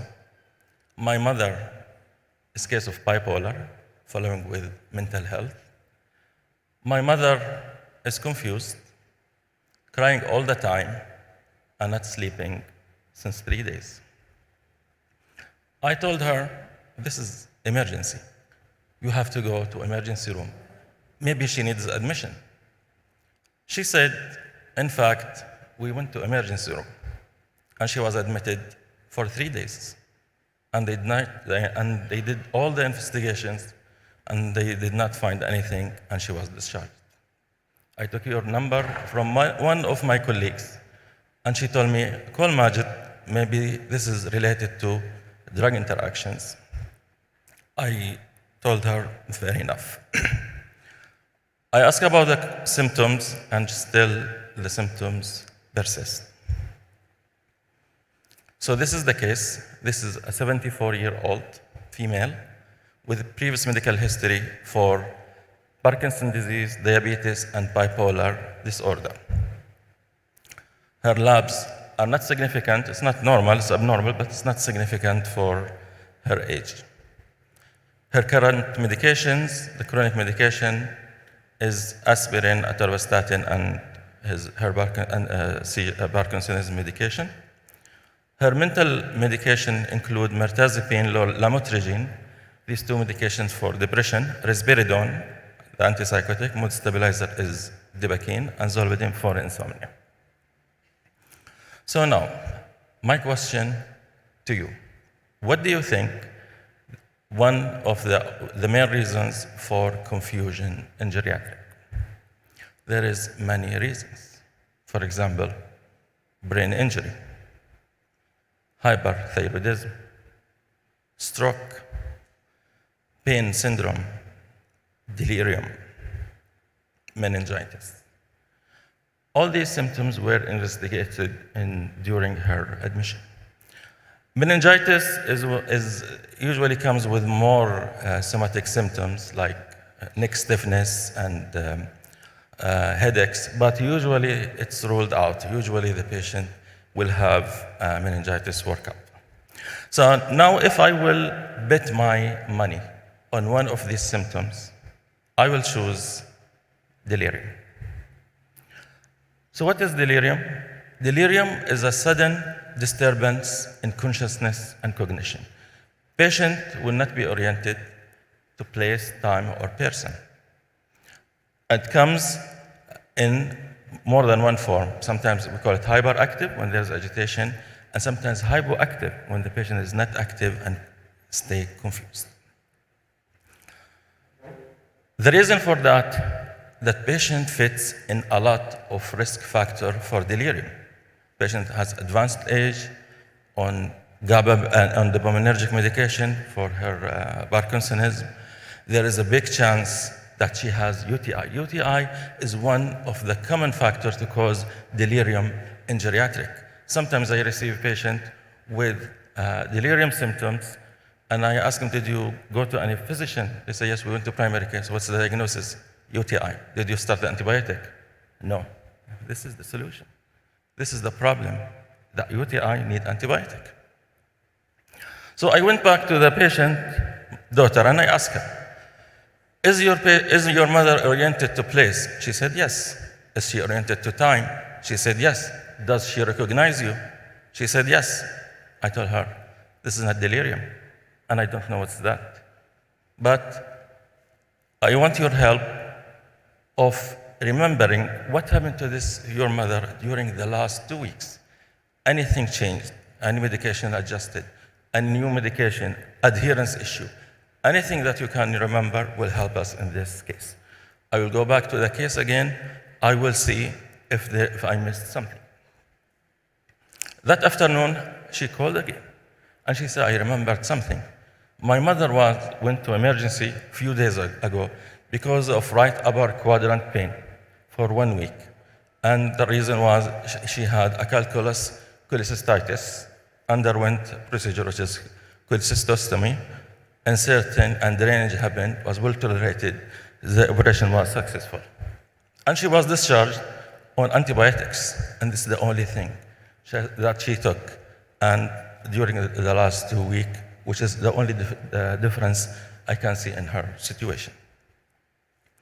These antibiotics are metronidazole and cefuroxime.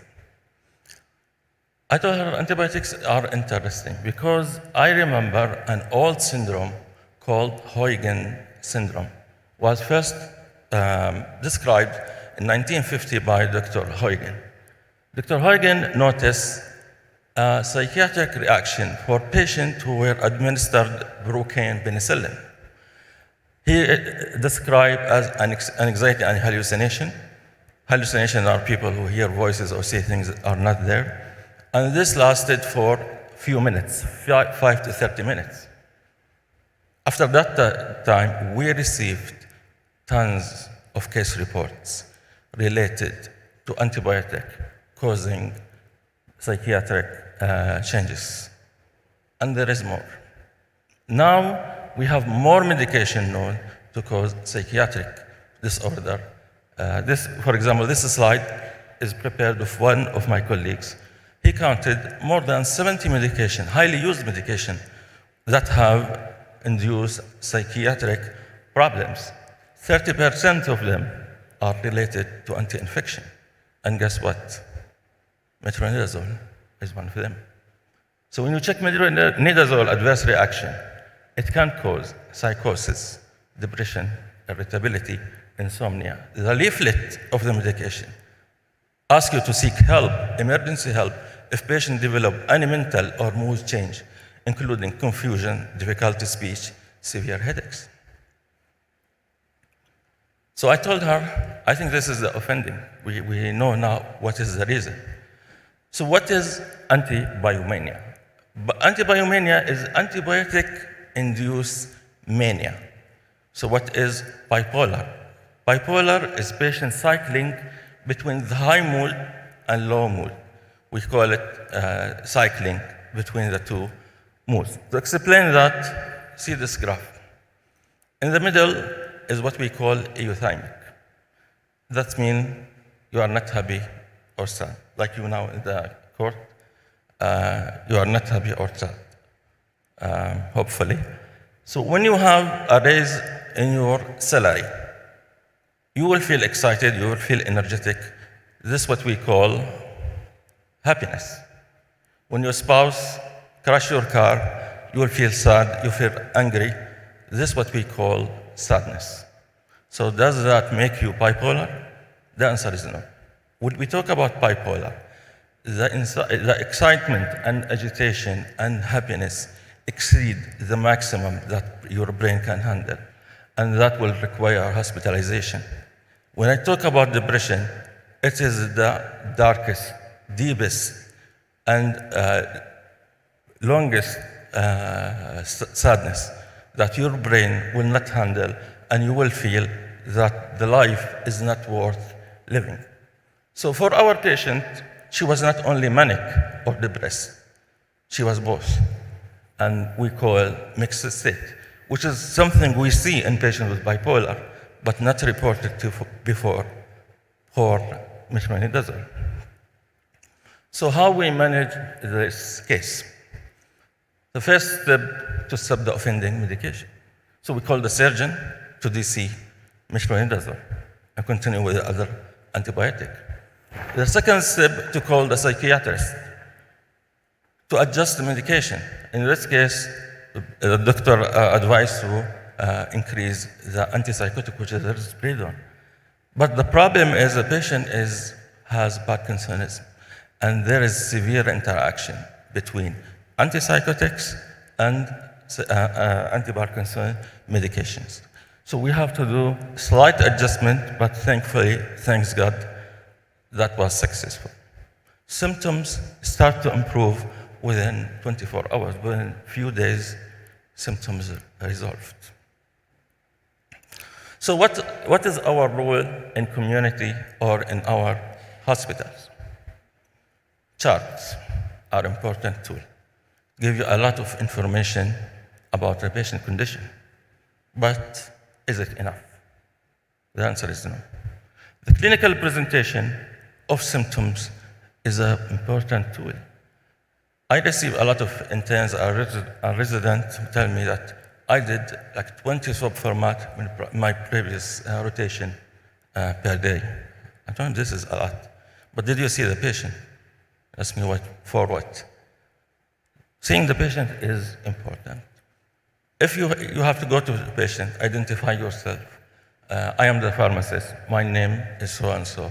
How is your sleep? How is the symptoms? You ask the nursing. The nursing is important team, one of the team who can give you a lot of information. I usually call them doctors. No, I'm not a doctor, I'm the nurse. You are doctor to me. If you have access to ambulatory service, listen to patient. Ask him to describe the symptoms. If you have access to social media or media, listen to the patient, advise patient to report all side effects to you, to their clinician. You will be surprised what you get from these patients. So this is a case report. If you are interested to read more about this case, most of my reference in this presentation from this case report. And as for conclusion, I think there will be more tools in the future toward evidence-based medicine, towards patient care. I think teamwork is one of the key important key information and key factors. With that, I will conclude my presentation today. Thank you for your attendance, and if there is any question.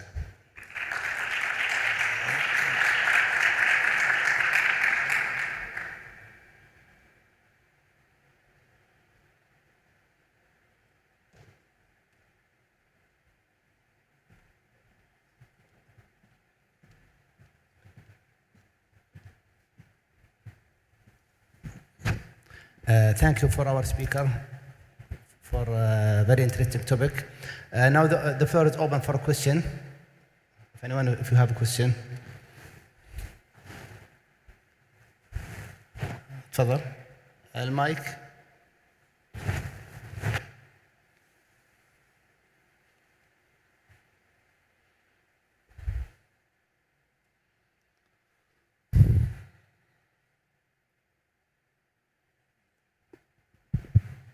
Thank you, Dr. Hadil. Thank you, Dr. Majid, for this excellent presentations. My question for Dr. Hadil.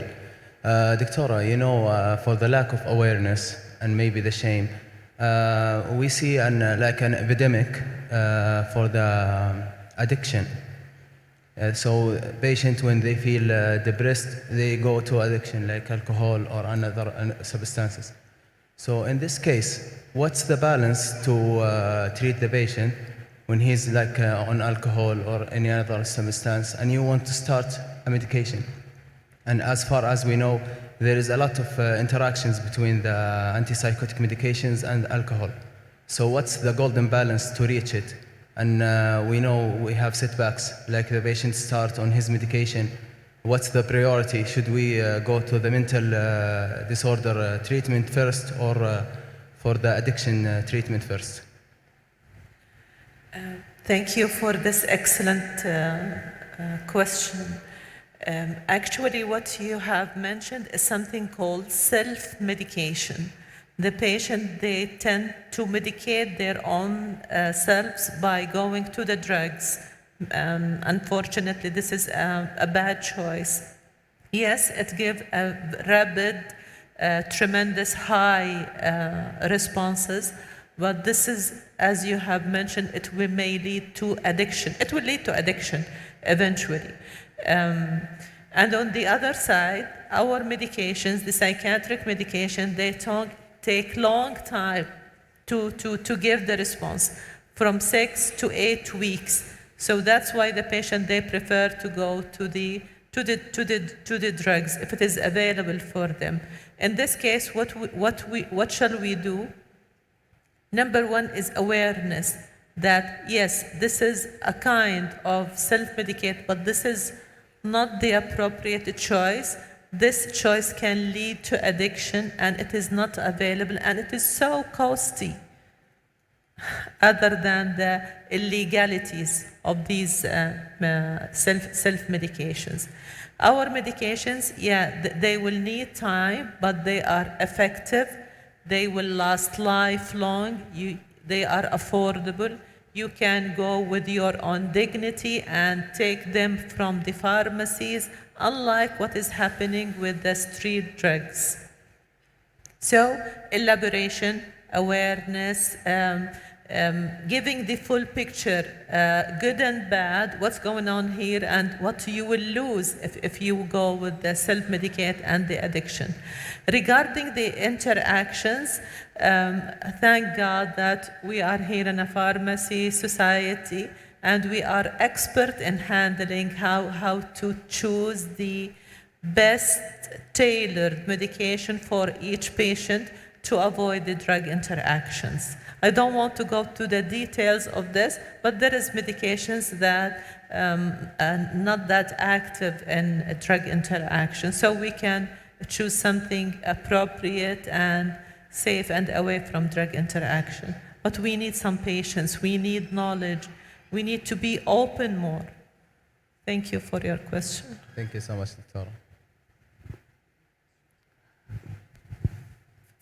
يعطيك العافية دكتورة أو دكتور ماجد يعطيكم العافية على excellent presentation. I have a question صراحة I have no idea where to guide it to, so I'm going to leave it to both of you to يعني to either answer both of you or يعني choose. I don't have clear statistics on the Saudi healthcare providers and healthcare workers, but from my experience in the past few years back in the States, the percentage of healthcare workers facing all these issues that you guys presented is increasingly and insanely high, which leads to what the Dr. Awad said. يعني addiction is not only a problem of the public, it's also for the healthcare providers too. We face the same amount, not even, maybe even higher in our practices due to shortages, due to KPIs, due to different factors, multiple factors. Perhaps my question is, what initiatives do we have to face such issue, an increasingly and overwhelming increase in the burnout that leads to mental health disorders in the sector of healthcare providers? Dr. Majid, start and I will comment on.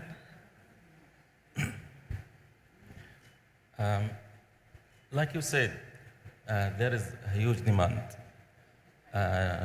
not only for pharmacists, also for doctors. Dr. Mugawi is here, and I know he's overwhelmed with number of patients. دكتور مقهوي يمكن كمان عنده experience as his specialty كمان. No, just my comment. Yeah. Okay, you can hear me now? Yes. Yeah. So number of specialized in mental health is one of the challenging things, not only in Saudi Arabia. So psychiatric nursing, psychiatric pharmacists, psychiatrists, social workers, counseling. This is a huge challenge because of demand. We have huge demand in all societies, especially we are developing countries. The life pace is going very fast. The mental health disorders start to be more complex and more challenging. Raising of children start to be more challenging. So you will need to encourage people to go to this field. The other thing is the over-demand will cause burnout for the mental health specialists. So, and this is another factor that we see some of the mental health withdraw from their career because of burnout. How to improve burnout? I think by encouraging. I think there is a new steps from Ministry of Health. We have to thank them for that. That patient with mental health will not be exclusive, like for addiction treatment, will not be exclusive in mental health facilities. Now they will open in the primary hospitals services to take over on patients with mental health. I don't know if I answered you or. Just one comment. For every 100,000 population, we have only 16.9 healthcare professional for each 100,000 population. Maybe this is the least percentage of healthcare professionals versus the population or the demand. I believe the treatment or the remedy for this issue to encourage more people, more healthcare professionals to go in this is to go to the psychiatric hospitals, to go to the mental, okay? As I have mentioned today, we have 1 in 3 of our population, they have mental illness. We didn't mention the underdiagnosis. Go and see the demand. Go and see how unfortunate. Go and see how much they need. One of the frequent questions in my life, why did you continue in psychiatry? Because I believe that we have a role, a major role. So just believe that you can do something and go and help. Thank you. ثانك يو. جاتني وصلتني توجيهات عليا بانتهاء الوقت فاعتذر للبقيه، بس ودي اختم بتعليق. في تجمع الشرقيه الصحي عندنا في المنطقه الشرقيه في عندنا مبادره متعلقه بالويل بينج فور الممارسين الصحيين، وهي تستهدف جميع الممارسين سواء كانوا اداريين، اطباء، سايكولوجيست، سوشيال، على جميع المستويات. والمبادرة صار لها فترة وعين لها بعض الأماكن، بعض المستشفيات والمراكز الصحية لتقديم الدعم لجميع الممارسين بحكم أن طبيعة العمل في المجال الصحي البيرن أوت فيها عالي. فهذه نقطة حبيت أني أشيد فيها. At the end of this session, I would like to thank our speaker for their great presentation and thank you for listening and question. Thank you very much.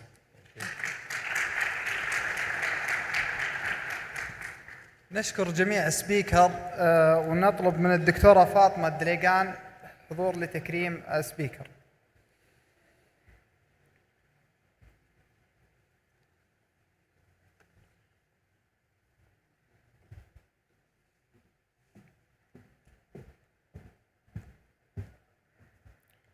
لنبدأ مع الدكتورة هديل.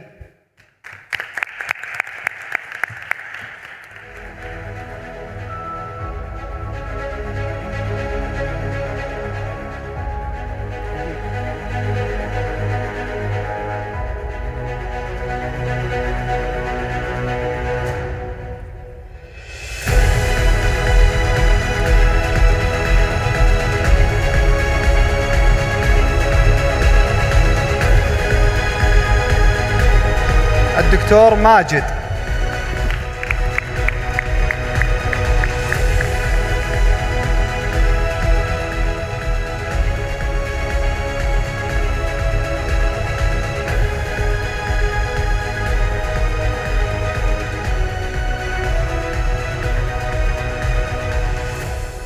الدكتور محمد.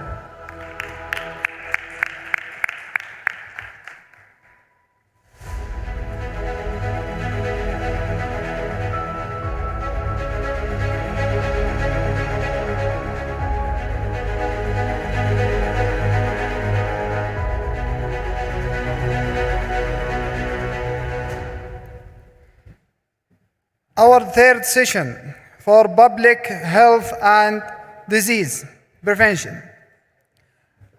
We're gonna start with Dr. Mansour Al-Mutlaq, but we see a lot of students from Al-Ma'rifa University. Dr. Mansour Al-Mutlaq is Pharma B and Pharma D and PhD.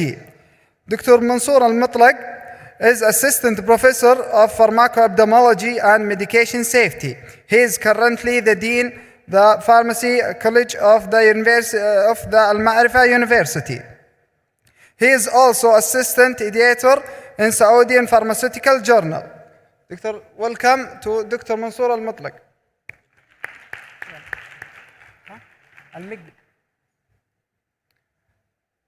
أنا أعتذر منصور المقبل.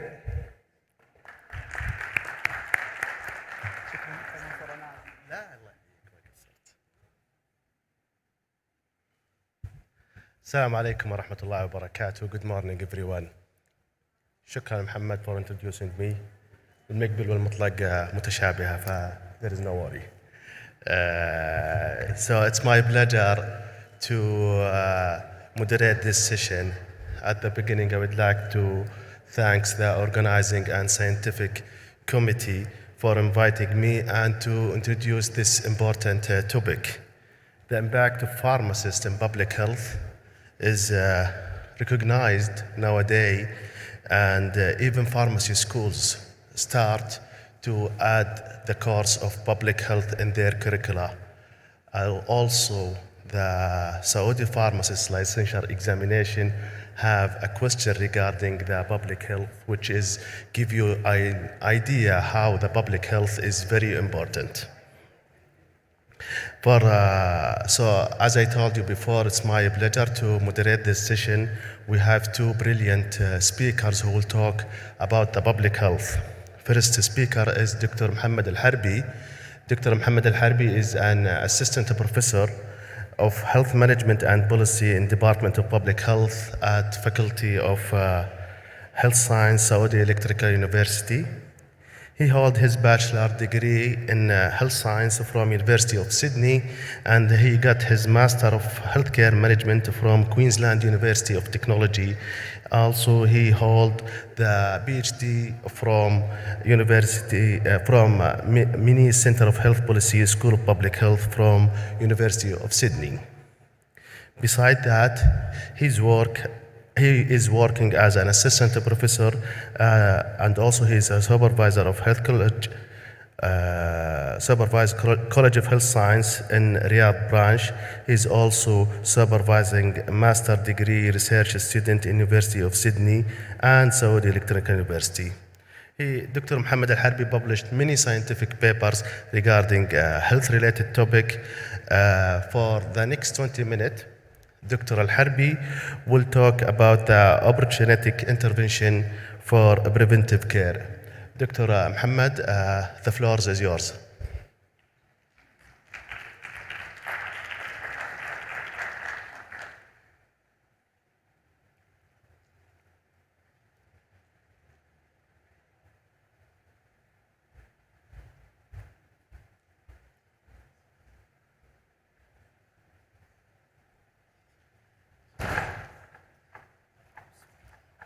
Assalamu alaikum wa rahmatullahi wa barakatuh. Firstly, I would like to thank you for inviting me today, inshallah, to present about opportunistic intervention for preventive care. So firstly, I will highlight the objectives of today's presentations. I'm not sure how to work with this, so can anyone help me to? Okay, now I got it. So the objectives of today's presentation is to highlight the importance of the opportunistic intervention, preventive care through pharmacies in Saudi Arabia, also to bring concerted efforts from stakeholders to facilitate and support pharmacies' work using opportunistic intervention for preventive care. The outline of today's presentation, I will be first talk about the Saudi healthcare system and its challenges. I know that for pharmacy, what I have seen in this conference, they don't talk a lot about the healthcare system, so I'm bringing a different perspective. And then I'll talk about why pharmacy in Saudi Arabia is important and a key player and a key actor in the healthcare system. And then I will talk about what is opportunistic intervention, and I'll bring some examples from the NHS, and then I will talk about the current challenges of pharmacy in Saudi Arabia. So firstly, this is the levels of provision of care in the Saudi healthcare system. Yes, there are some changes that is happening now in the healthcare system, especially in the administration level. Like providing, for example, the cluster changes in the healthcare administration or management system. However, when we talk about provision, there are mainly three levels of care: the primary, secondary, and tertiary care. The number of primary healthcare centers around 2,200 in Saudi Arabia, and this is the public one. I just want to emphasize in 2 points in this slide. The first one is we have challenge in the shortage of trained healthcare professionals in primary healthcare centers. And of course, if we have very good healthcare professionals in primary care, sometimes they don't really stay in the primary care and they try to, move to hospitals. The other important point is that opportunistic intervention in a PHC is not enough. And the reason for that, sometimes it depends on the patients themselves. They don't like to go to PHC for many reasons. And sometimes they just go to the emergency department in hospitals in the secondary level of care, and that is why pharmacy is important. The other important challenges that I want also to talk about today is that the population continues to grow from an age from 33.5 million to 39.5 million by 2030. Also, the number of elderly people aged 60 to 74 is expected to grow from 1.96 million in mid-2018 to 4.63 million in mid-2030. Also, the life expectancy is at birth improved from 64 years in 1970 to 75 years in 2015. And that is one of the goals of the Vision 2030 is actually to increase the life expectancy of Saudis. The other important points here is that rates of avoidable injury and non-communicable disease remain high by regional and international standards. And there is particular areas of concern, and these include heart disease, stroke, diabetes, mellitus, respiratory disease, mental health, road traffic accidents, and congenital disease, and all of which are amenable to reduction. And this lead to a healthcare transformation strategies, which is to strengthen the prevention of non-communicable diseases and injury, thereby reducing avoidable illness and death. So this is just a summary of the issues and challenges of the healthcare system in Saudi Arabia. We see there is some issues with the chronic diseases, and the one way to deal with these chronic diseases is actually through prevention. So a pharmacy, I think, is a key player, a key actor in changing these numbers of chronic diseases in the Saudi population. So we have around over 5,000 pharmacies. There is also an expansion of 9% by 2026. From 2012 to 2021, we had an increase in the number of pharmacists by 98%. In 2021, we had 30,000 pharmacists in Saudi Arabia. The other reasons why pharmacy is important in Saudi Arabia is that patients frequently visiting pharmacy for multiple reasons, like getting any medication, getting stuff like cosmetic stuff and other things. Also, it is highly accessible and convenient at the same time, which means that you don't need an appointment to go to pharmacy, and also you don't need any referrals. And just I want to recall, one thing that of my research I did in my PhDs is about the patients who attended primary care and they tried to avoid primary care and just go to the secondary care through, for example, getting a referral from physicians. And when you ask them why you want to go to the hospitals, they just feel, trust, or they trust the secondary care instead of primary care. So I think there is highly accessible pharmacy will lead us, to think about preventive care in these pharmacies. The opportunistic intervention, what is it? It's from the name, we can say it can be done at any time during a contact with a person who's being assessed or seen by healthcare professionals. For example, if you go to the pharmacy and you just see a pharmacist, that means they can offer you, through the opportunity they have with you, any service provided in the pharmacy. It is also an opportunity for health promoting intervention, which includes checkups, patient counseling, and screening.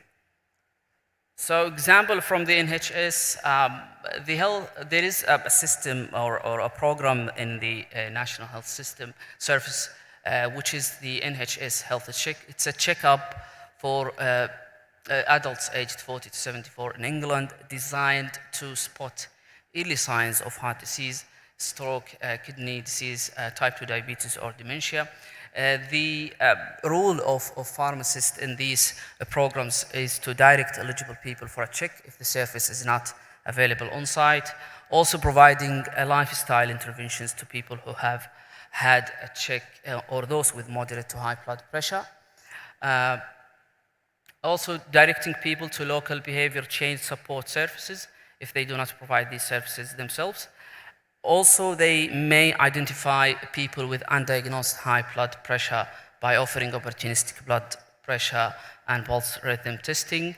So we can say that the preventative treatments in these pharmacy can be offered in a timely way. And if we think about quality of healthcare system, we should focus on the timely manner, because one of the quality indicators in the systems is actually to have the services provided in a timely manner. The other program is the smoking cessations. It's another program besides the previous program in the NHS. One of the tasks by pharmacists, they can provide very brief advice for stopping smoking opportunistically, and they can discuss stopping smoking with people presenting prescriptions related to chronic obstructive pulmonary disease or diabetes or heart diseases or high blood pressure. These are examples from the NHS. So now I will move back to the current challenges of pharmacies in Saudi Arabia, and I'm sure that these are very small points, but you as pharmacists have more of these points, but there is some issues with no clear and transparent policies in Saudi Arabia, and I think it is important if we want to improve the rules of pharmacists in the Saudi healthcare system. We need to have clear, transparent policies. The other thing is the lack of access to patients' data for pharmacists. Pharmacists don't have access to these data, especially if we talk about the community pharmacy here. The other thing is it is more of business-oriented than patient-centered. We're not providing patient-centered services in pharmacy yet. Okay, and I think that there will be some changes, and I hope that it happens very soon.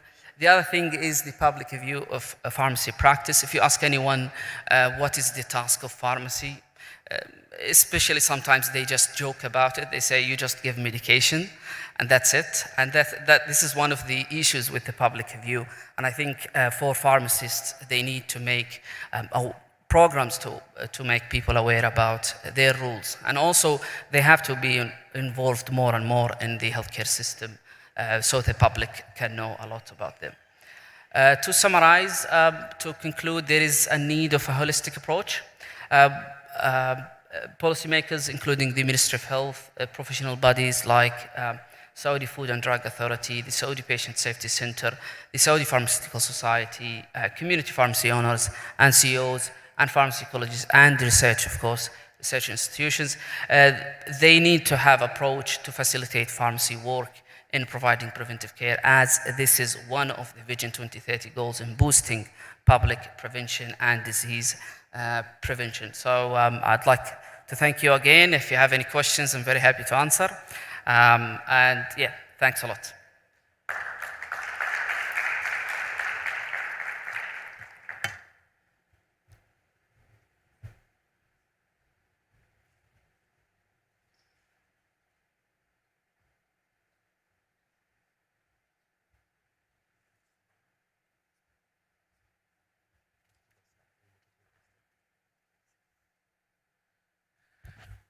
Thank you, Dr. Muhammad, for this excellent presentation. I'm sure that many questions and many opportunity will come to improve the public health in Saudi Arabia, hopefully. Our next speaker is Dr. Rana Al-Msitir. Dr. Rana Al-Msitir is holding a bachelor degree in hospital pharmacy from School of Pharmacy from King Saud University. She is holding also Master of Public Health from King Saud bin Abdulaziz University for Health Science. Dr. Msitir working in the Ministry of Health for general pharmaceutical care. She will present, Dr. Msitir will present the role of pharmacists in public health. Dr. Rana, the floor is yours.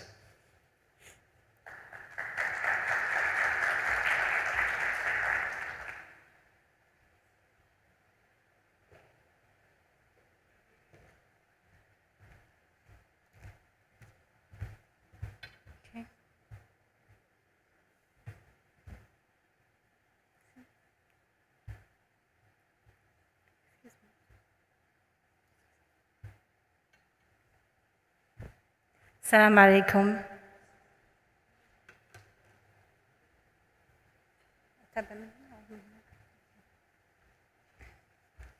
كيف أغير بس هنا كليك أخضرها أوكي.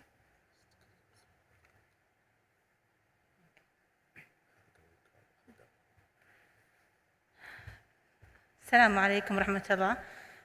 في البداية أحب أشكر المنظمين والقائمين على هذا المؤتمر، وكذلك على رأسهم الدكتور محمد الشناوي على إتاحة هذه الفرصة لنا للتكلم عن موضوع الرول of pharmacist in public health. راح نتكلم في البداية the role of the pharmacist in public health. The objective we will have a brief look at the role of pharmacist in public health. Second, we will have the basics of the pharmacist awareness campaign for public health.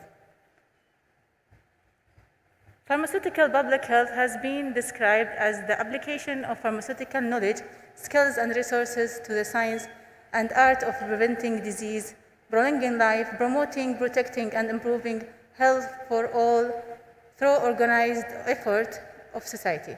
Public health services encompass interventions for health education and supporting non-communicable disease management such as weight management, smoking cessation services, screening, blood pressure, and blood sugar. Some of health promotion and preventive services delivered via community pharmacy settings are promoting health and well-being, preventing the occurrence of disease, identifying and referring ill individuals.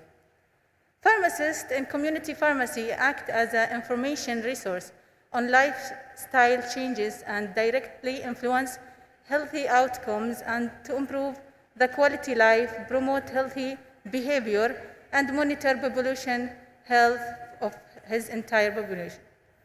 Community pharmacy considered as the most accessible place to all entire population without making appointment or other barrier to promoting and improving health of people living in their communities. We can see this illustrating picture. It illustrates the main role for the pharmacist in public health. We can see in the first picture in the left, the main pharmacist role in public health. It can be patient counseling role or also national health programs, also medicine management, health promotion, community awareness, screening services, professional dispensing detection services. طبعا احنا في الإدارة العامة للعصادية يتمحور دورنا بشكل كبير يعني في عمليات التثقيف والأويرنس بشكل عام، وكذلك الكونسلينج وكذلك بعض البرامج الناشونال هيلث. A pharmacist can provide a wide range of public health services including pharmacotherapy, treatment, and prevention. A pharmacist has at his disposal a vehicle for health and medical knowledge and other dispensing medication. Help pharmacists protect the public from COVID-19 pandemic disease by participating in various initiatives, including health education and promotion, dispensing of drug reconciliation, patient and drug counseling, and management training in current outbreaks and emergency preparedness. Moreover, the clinical pharmacist role is to make sure patients understand and adhere to the medication in respect to timing, dosage, and frequency during the prescribed length of time. Pharmacists are health professionals who practice the science of pharmacy, and fundamental role of pharmacists is to distribute drugs that have been prescribed by healthcare practitioners to patients. One of the most important roles that pharmacists are currently taking on is pharmaceutical care. Pharmaceutical care involves taking direct responsibility for patients and their disease states, medication, and management to improve the outcome of each individual patient. Pharmacists should adequately inform patients and the general public about unwanted effect of medication, monitor such as unwanted effect such as effect and their consequence in collaboration with other health care professionals. We will go to the second presentation that talks really about the basics of the pharmaceutical awareness campaign. I will take it in a brief. بسم الله الرحمن الرحيم. قال الله تعالى: قل اعملوا فسيرى الله عملكم ورسوله والمؤمنون. Maybe I will talk both language. Here I can define the public awareness campaign has been defined as a comprehensive effort that include multiple components: messaging, grassroots, outreach, mediation, government affairs, budget to help reach a specific goal. It must be a key issue to talk about. For example, pharmaceutical issue, and to strive to raise awareness about it and to induce the desired positive behavioral change. Public awareness campaign is an effort to build public recognition of problem through media messaging and organized set of communication and communication tactics. نجد في هذه الصورة الفرق أو types of campaign اللي هو ممكن يكون بناء على التايم، يكون short term أو long term. The other picture can illustrate that is the program is البرنامج هو عبارة عن مجموعة من الحملات، بينما الحملة هي فقط جزء من البرنامج. هنا تعريف مبسط للفرق بين difference between campaign and program. الكامبين هو الحملة هي عبارة عن سلسلة منسقة من المحتوى والأنشطة تهدف إلى إكمال هدف عمل فردي، بينما البرنامج عبارة عن سلسلة من المحتوى والأنشطة والأفكار غير مترابطة تعمل معا بشكل دائم لزيادة الوعي وتحقيق الأهداف. عندنا هنا أنواع الحملات التوعوية راح تنقسم بحسب الهدف: تغيير ثوابت وعادات وتقاليد، تكوين نسق معرفي، معرفة حقائق، تغيير سلوك behavioral change، رفع وعي، تعزيز مشاركة، تجاوز أزمات، ممكن بحسب الزمن، طويلة المدى، قصيرة المدى، وحسب الجغرافية، مناطقية أو محلية أو إقليمية. عندنا هنا زي مثال مبسط ممكن مشاركة سريعة كتحديد هدف لكل حملة من خلال الصورة. مثلا لو لاحظنا الصورة الأولى على اليمين، الشخص هنا يغطي على الأنف والفم. ما هو الهدف من هذه الحملة؟ هل هو تغيير سلوك، توضيح حقيقة أو تعزيز قيمة أو تعريف بحق أو رفع وعي أو تعزيز مشاركة؟ هل في أحد حاب يشارك؟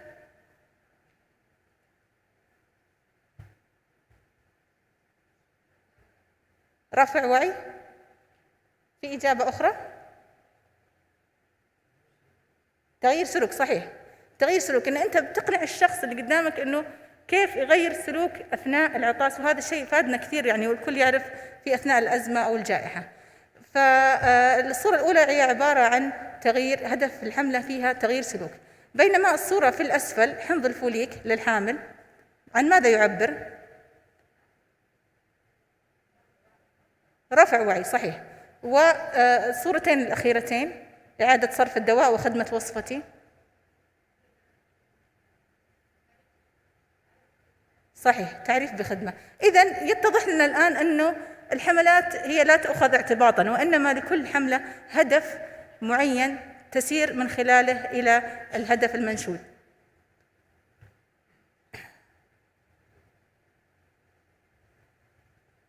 نأتي هنا إلى الخطوات العامة للحملات التوعوية. First of all, choose your topic or goals, find your resources, segment your audience.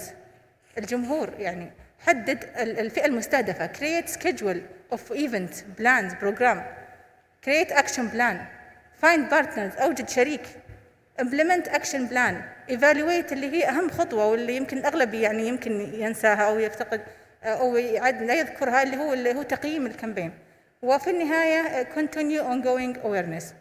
هنا بشكل سريع أهم 6 خطوات to create action plan، اللي هي تسأل نفسك 6 أسئلة: why, who, where, when, what, how. وكل سؤال هنا لا يقل أهمية عن الآخر. يعني مثلا في بعض الحملات كانت يعني لم تنجح أو لم تصل للمستوى المطلوب، مثلا لأنه المكان المخصص لها كان غير واضح للجمهور، كان في مثلا في طوابق عليا في مكان غير واضحة.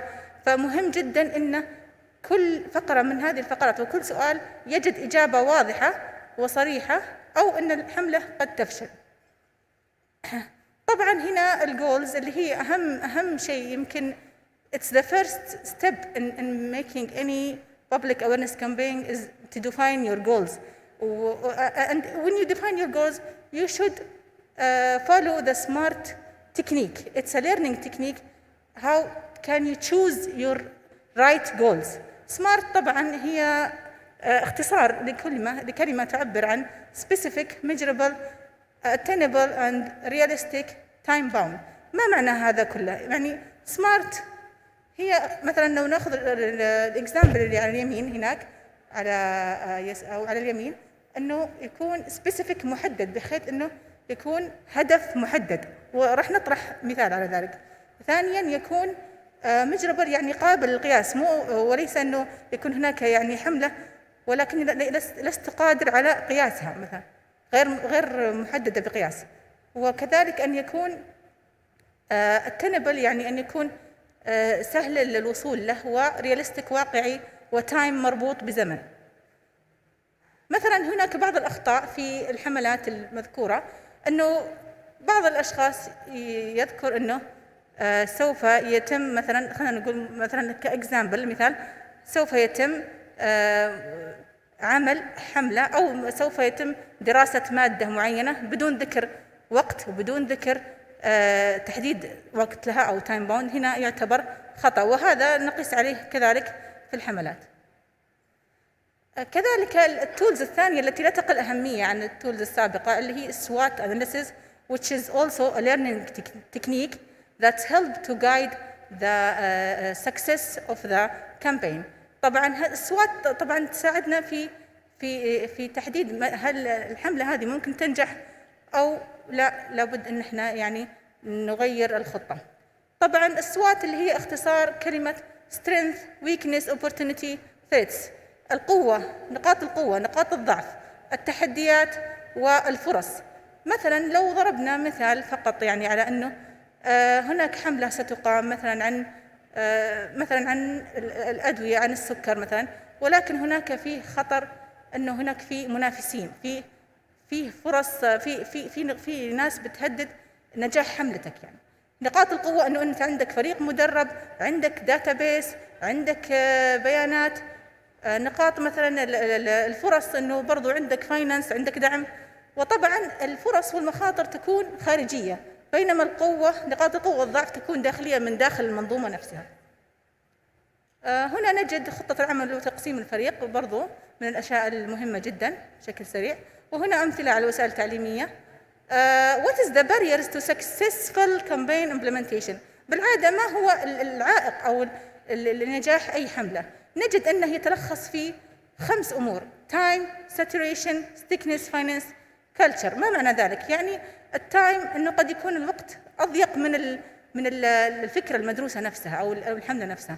saturation أنه مثلا المجتمع تشبع من هذه الفكرة وهناك حملات كثيرة وليس لها أي يعني جدوى. thickness اللي هو كيف أنه أنت توصل المعلومة ويكون هناك في التصاق للشعار في ذاكرة المجتمع. الفاينانس طبعا مهم، الدعم المادي وحساسية المجتمع تجاه هذه الفكرة شيء مهم جدا لنجاح الفعالية. We can see many mistakes you are making with your awareness campaign. For example, your definition of success is too narrow. You didn't include an action in your material. You only focused on email sign up. You spend too much time talking about your organization instead of your issue. هنا فقرة شائعة يعني ذكرتها دكتورة آلاء يعطيها العافية، تحصل أحيانا في بعض الحملات للأسف. يكون هناك في استعمال توزيع هدايا وورود بشكل عشوائي وبدون شعار، بينما الصح هو استعمالها كسبل لجذب وتوعية أكثر من أنه مجرد توزيع بدون هدف. ثانيا الخلط بين المواد التوعوية، وهذا شيء مرة يعني صراحة مؤسف نشاهده كثير، الموجهة للطاقم الطبي غير الموجهة للجمهور العام الغير طبي. عدم إظهار الاهتمام والانشغال، المبالغة في عمل الإعلانات وغير ذلك. هنا بعض النماذج مرت سريعا لبعض الفورمز في بعض المستشفيات يستخدمونها في أثناء العملية الحملات التوعوية، من ضمنها هذه الأويرنس تشيك ليست. Guideline participating staff, be a native, don't forget to contact the coordinator, show the interest, don't use the phone, don't leave the place without coverage, be familiar, be a native, a definite commitment in terms of time, ask for support, cooperate with the team members. Finally, moreover, we are pleased to announce that we already done with the guideline to running pharmaceutical public health awareness campaign as a part of the valuable role of pharmacists in public health. تم اعتماده وتعميمه على جميع المناطق.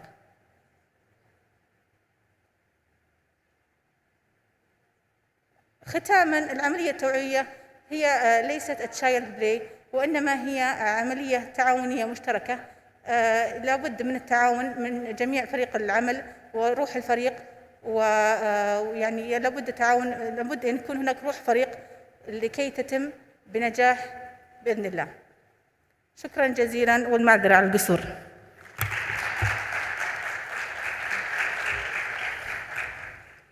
Thank you, Dr. Rana. Please, if you stay with us on the stage so we can answer a question if you have. And also, I would like to ask Dr. Muhammad to join us on the stage.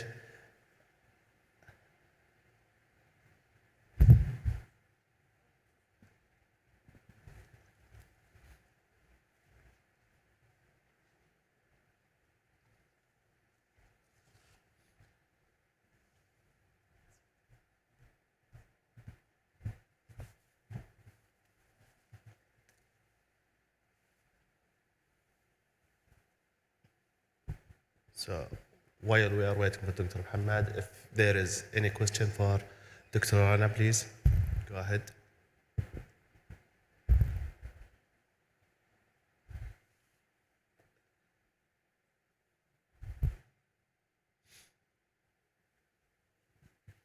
السلام عليكم.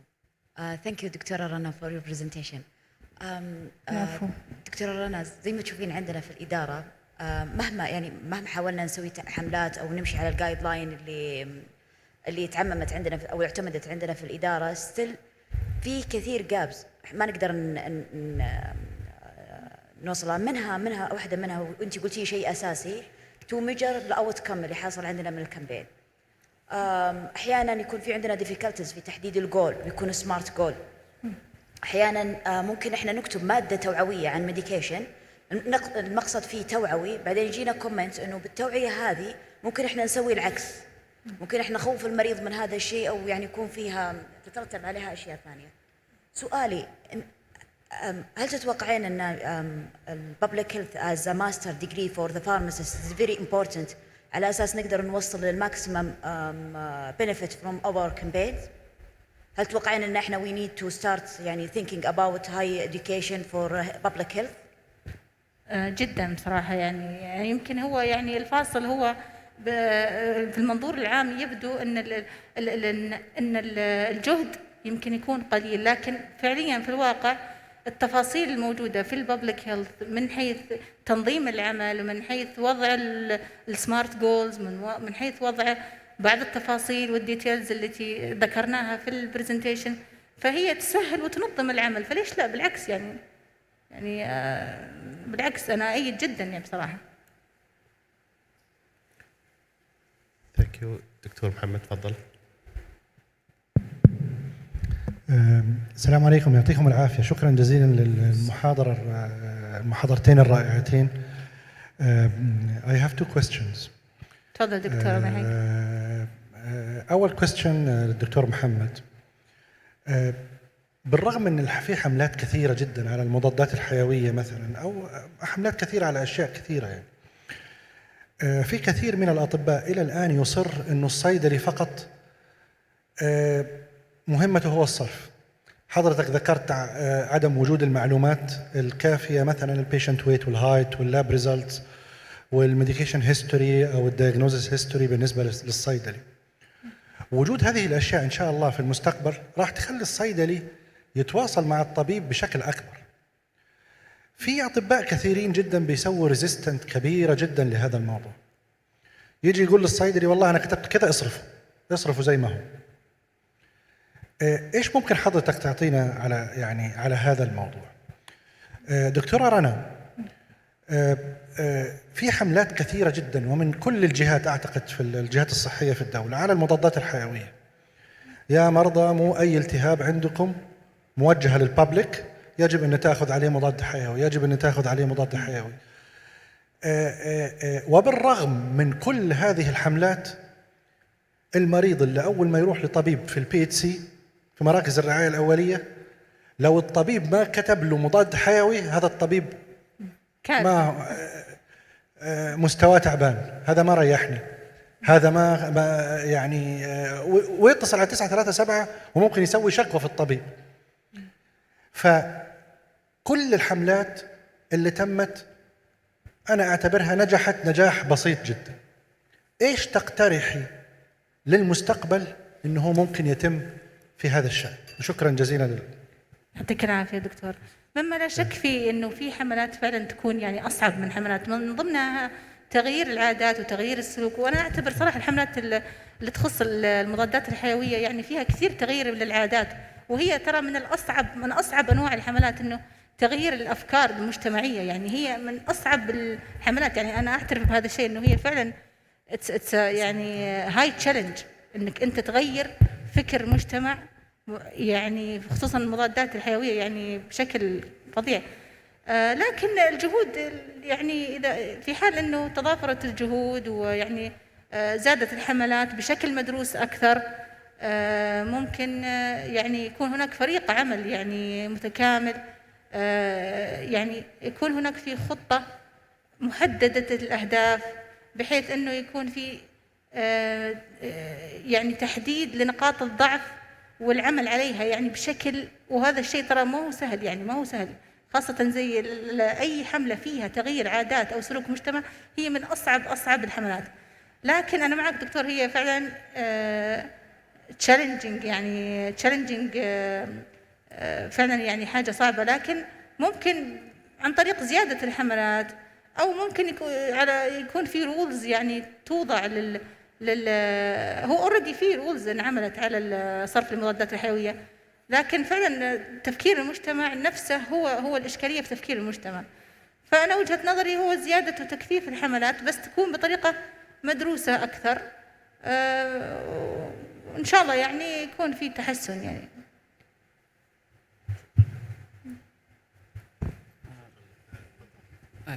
أولا شكرا على السؤال. بالنسبة للأطباء، أعتقد أن إشكالية الأطباء مو بس مع الفارماسيز والفارماسيست صراحة. يعني ما أبغى أتكلم في تاريخ الريزيستنس الموجود عندهم، لكن there is only one way I guess it's gonna fix the problem is actually to have a real and strong policies inside the organizations, inside the healthcare system in Saudi Arabia. There is also, I have mentioned before that there is no transparent policy in Saudi Arabia. There is, of course, policies, but it's not transparent. So the physicians, they have the strength that is coming from history in the healthcare system. One way to change it through policies, and the other thing is to take responsibility by physicians. If they, for example, ignore what the pharmacists say about a certain medication, they have to take the full responsibility for that. Okay, and you can do that through the policies inside the healthcare system. This is one point. The other point is strong leadership inside the Ministry of Health. Okay, and I think that there are some changes that we see now in the healthcare system in Saudi Arabia. We've seen changes in not having doctors managing the healthcare system as a whole. And that will give a message to doctors that you're not alone in the healthcare system. There are, of course, some other healthcare professionals who are responsible for the care for the public. So yeah, hopefully the changes will happen soon. Thank you so much, Dr. Muhammad. I do have one question for you, Dr. Muhammad, if you allow me. We can see the community pharmacy right now in Saudi Arabia is starting to growing up, starting to have more patient care than only purchasing or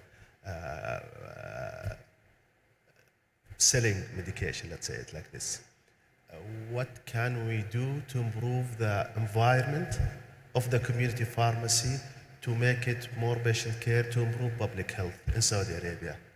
Yeah, I have read an article about community pharmacy. One of the issues the community pharmacists have is that there's no one is helping them in the administrative work, for example. So they really they do everything in the pharmacy. So if a patient comes to them and asks for a consultation, for example, counseling with them, they may not give a good, let's say, and good quality feedback or advice to the patients. I think also, yeah, one of the pharmacists in that article mentioned they need some supportive, like an administration, to help them, you know. The other thing is, there are, of course, some I've seen, is it fine to say the names of pharmacies here? Is it ethically okay? One of the pharmacies, they have patients as like a clinic. Okay. And I've checked and I found that it's like other clinics. So it's more responsible for like physicians. Like they have private room or private area to have a reconciliation. Yeah, but it's similar. It is similar to the medical centers that we see. Okay. So it's not really focused on the community pharmacies. Excellent, thank you. Dr. Rana, please, also I have a question. There are many initiatives, many role of pharmacists that you mentioned in your presentation. I would like to hear from you, what is the role of pharmacy student? Many of audience here are students, so if you can give some word to the student who are actually still in the school and what their role to improve public health, please. شكرا يعطيك العافية. Actually, they can play many roles. For example, في الأويرنس التطوع يعتبر يعني من أهم البارتس في الببليك هيلث اللي هو التطوع في التثقيف في التوعية بشكل عام. ممكن اللي برضو حابب يستدي الببليك هيلث لأنه هو يعني الببليك هيلث يندرج تحته أكثر من شيء، ويفضل زي ما ذكرت الدكتورة آلاء إنه يكون هناك فعلا فيه يعني بعض التركيز focus on studying public health for the pharmacist، لأنه هو مو مجرد فقط awareness، هو يشمل برضو أمور أخرى يعني تم ذكرها في البرزنتيشن، من ضمنها يعني البرامج التوعية، من ضمنها الهيلث بروموشن، من ضمنها اللي هو معالجة الإدمان، تعزيز الكونسلنج برضو كذلك يعني. فيفضل أنه يعني يقرؤون أو يحاولون معرفة أكثر عن أو دراسة هذا المجال، لأنه يساعدهم بشكل أو بآخر. It's a one circle. أنا أشوف إنه هي it's a one circle يعني pharmacist leading to public health, public health leading to pharmacist. So أنا أشوف إنه يعني حلو إن الواحد يكون عنده background خلفية لو بسيطة يعني عن أقسام public health وعن كيف يقدر. طبعا من ضمنها التطوع، هذا شيء متعارف عليه يعني، هذا أسهل نصيحة ممكن إني أوجهها لهم. لكن هناك في أشياء أخرى من ضمنها اللي هي البرامج اللي تقوم بها برامج وطنية زي برامج مكافحة التدخين والإدمان وغير ذلك يعني. فحلو إنه يكون عندهم يعني انترست إنه يدرسون في الببليك هيلث برضه. شكرا. Thank you, Dr. Rana. If there is any question or we will conclude our session. Okay. Thank you so much, Dr. Rana, Dr. Muhammad, for excellent presentation and excellent answer. Saying that, we'd like to thank the scientific committee, organizing committee, for having this session. Thank you so much for the IHOP. See you, inshallah, next year.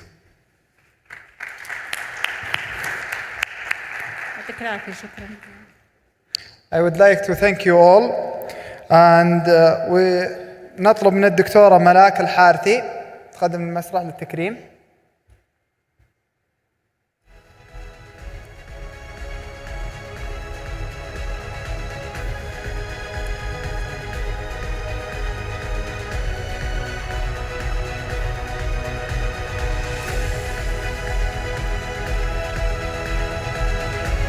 الدكتور محمد الحربي.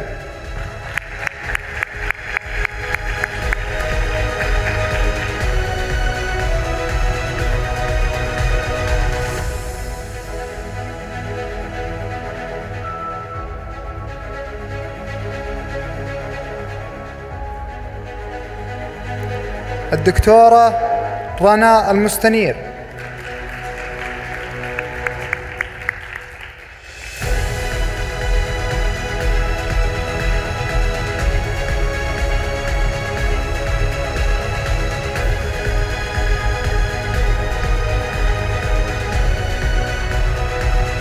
الدكتور منصور المقبل.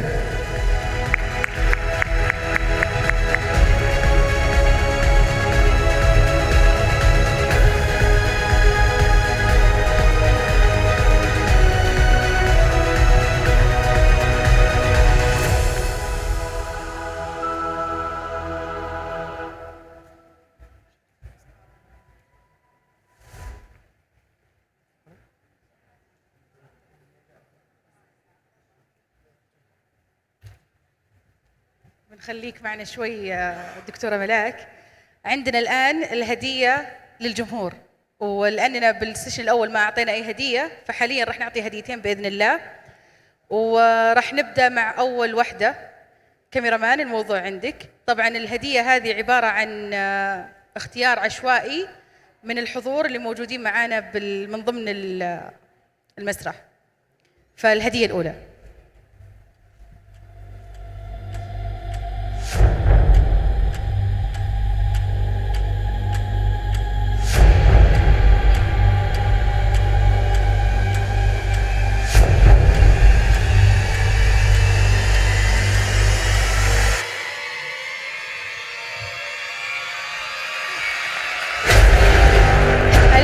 مبروك.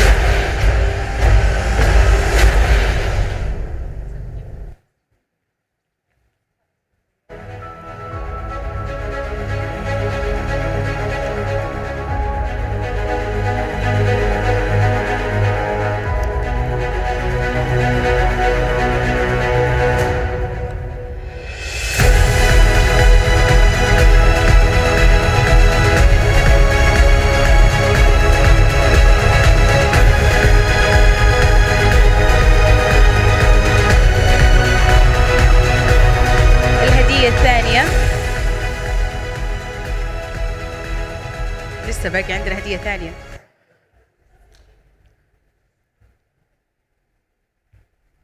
برضو الآن يتم الاختيار عشوائيا عن طريق الكاميرا، وألف مبروك مقدما للشخص الفائز.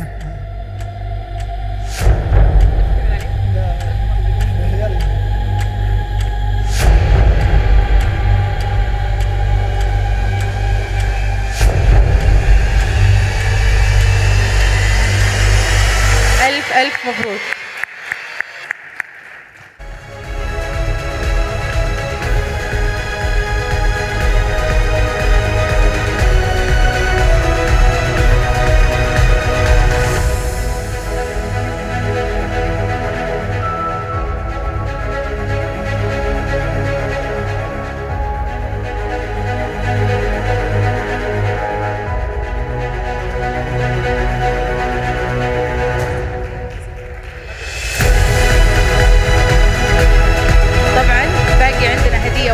وإن شاء الله بتكون بعد الجلسة الأخيرة بإذن الله. يعطيكم العافية.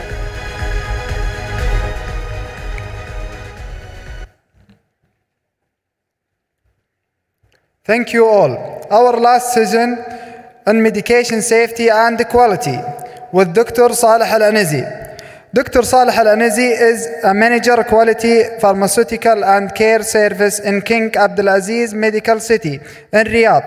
Assistant Professor of Pharmaceutical at College of Pharmacy in King Saud bin Abdulaziz University for the Health Science and Survey in Saudian Central Board for Accreditation of healthcare institution in the pharmacy. Hold his PhD degree in the pharmaceutical science from King Saud University 2022. Thank you. And let's welcome Dr. Saleh Al-Anizi.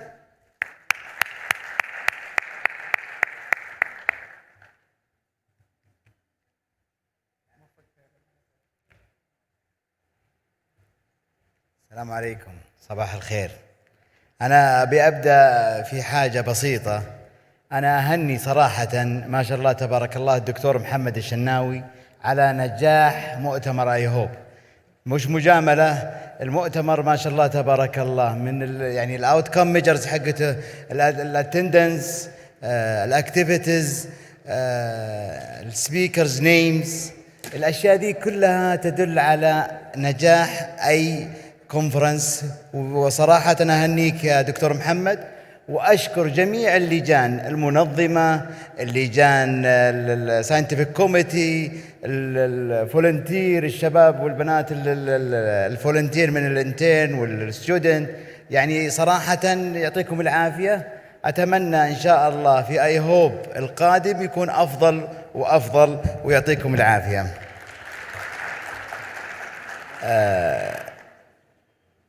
Our session now is regarding medication safety and quality. And as you know, it's very important topics and trending in this time. First speaker with us today, Dr. Anas Hamad. Dr. Anas Hamad, Director of Pharmacy Department at Qatar National Center for Cancer Care and Research and Head of Medication Safety and Quality Center at Hamad Medical Cooperation Pharmacy Executive Office. Dr. Anas holds an adjunct position at Qatar University as an assistant professor of clinical pharmacy and practice. In addition, he is chairing the Standing Committee on Medication Services at Qatar Red Crescent Society. Please welcome Dr. Anas to stage to start his presentation.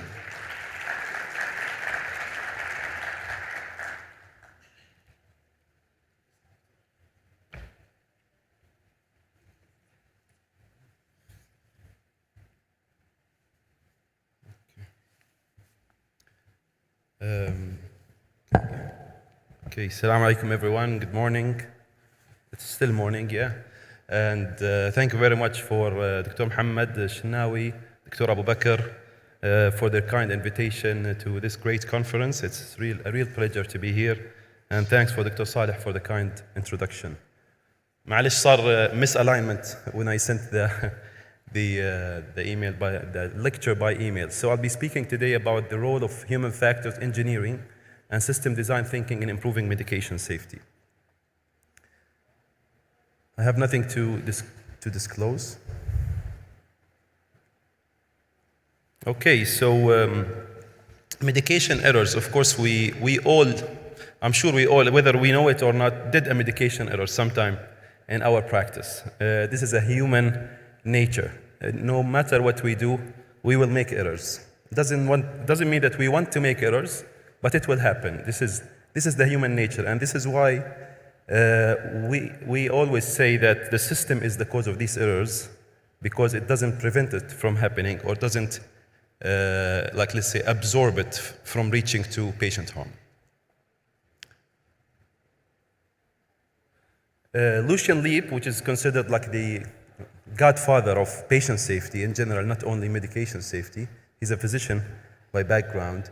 When he was asked why medication or even patient errors happen, or why we make mistakes as humans, his very simple answer was that human beings make mistakes because the systems, tasks, and processes in which they work are poorly designed. So, of course, we know that medication error causes can always start from system errors, from latent failures, staff shortage, political environment, financial constraints, etc., which would lead to active failures that are done by humans, sometimes because of a human nature of error, and sometimes because of a risky or even sometimes reckless behavior. So the human error, which we want to focus on today, is the failure of common sequence of our psychological functions in which we perceive information. So we perceive information, and then we think and process this information into plans to be actioned, and then we behave, we execute our plan. So this is in everything, not only in our clinical work.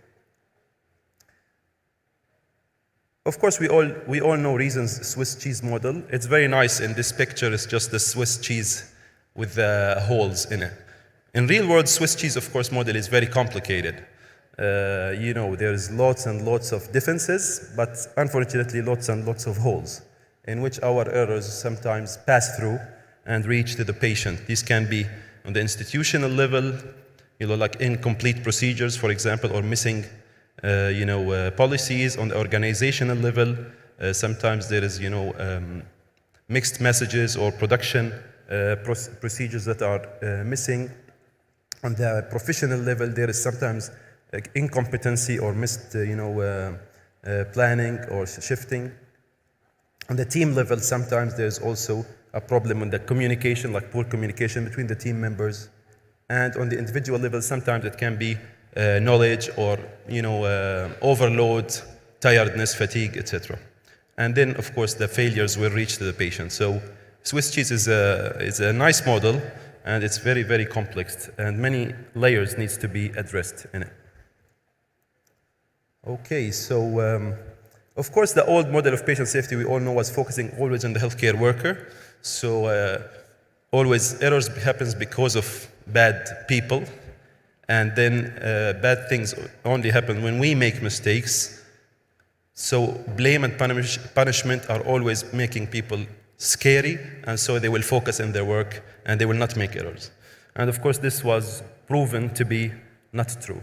Whatever you give punishment, maybe it will work for a couple of days, but people will make errors because this is how we are. So the new model became like risk is always inevitable, it's always there. Not all risks are foreseeable. Of course, many are, but still not all. People are fallible. We are fallible by nature, no matter how hard we try to, not to be. Systems are also fallible. So our focus should be on changing the system and not changing the human. So is it the human, is it the system, or is it the technology? This is a very complex question. Can you blame here the carriage, or can you blame the donkey, or can you blame the guys who put overweight on that? It's a very, and you can build on that, a very simple example. So it's a very healthcare is very complex. Bad designs are always there. Sometimes you can find a very straightforward, simple design for anything, even when we use our health electronic records or robotics, etc. And sometimes it's very, very complex. The more complex it is to be used, the more risky it becomes. Healthcare, of course, is very complex. You can see this poor child surrounded by tens of infusion pumps. One simple mistake with any of those would kill him instantly. Sir Cyril Chandler had this nice saying where he said, medicine used to be simple, ineffective, and relatively safe. Nowadays, it's complex, effective, and potentially dangerous. And I think we all agree this is true. So, human factors. What is human factors? The term human factors, sometimes it's called human factors and ergonomics, is used to describe interactions between three interrelated aspects: individuals at work, the tasks at hand, and the workplace. So in other words, it accounts for the interrelationship between us, the tools that we use, and the environment in which we work. So human factors engineering is a science that emerged out of understanding human factors that uses many disciplines, starting from anatomy, physiology, to psychology, engineering, and biomechanics. This science was made to understand how people perform under different circumstances. So it is the study of all the factors that make it easier to do the work in the right way. Nowadays, I don't know if in our region we do have that, but I've seen in different countries, in Canada, for example, they do have now a degree in human factors engineering. You can study this as a bachelor degree, not only master's or PhD. So human factors engineering principles, they look very simple, but in reality, it's not easy to apply. So simplify the processes, standardize the work procedures, improve communication, create learning environment, promote effective team functioning, anticipate that humans make errors, always keep this in mind, and design a system to fit the user's capabilities and limitations, not the other way around. Avoid over-reliance on memory and on vigilance and sustained attention.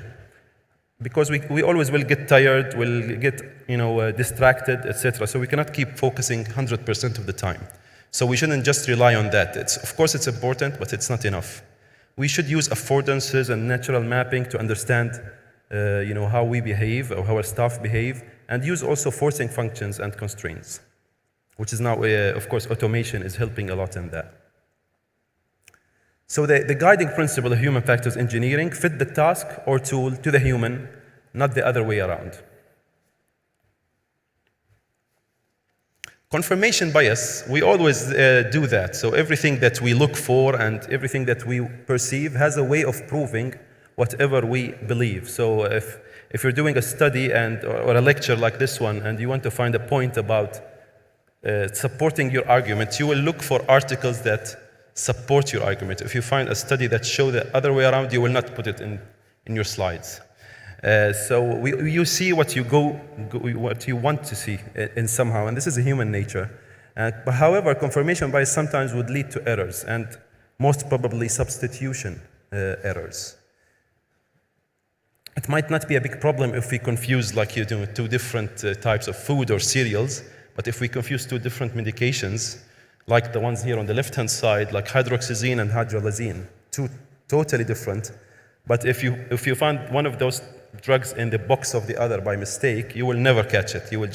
You're going to take hydralazine, even if it's hydroxyzine inside the box, you will pick it up and go and dispense it without noticing at all. Again, this is confirmation bias. And sometimes we see things from our perspective. We cannot see that this is wrong or that the other guy is wrong. However, they are looking for things from different angles. For example, is this an B or is it 13? If you're looking for numbers, you will see it as 13. And if you're looking for letters, you will see it as a B. So this is also important that we understand each other as well. We cannot just blame our staff for making errors. We need to understand what was happening exactly.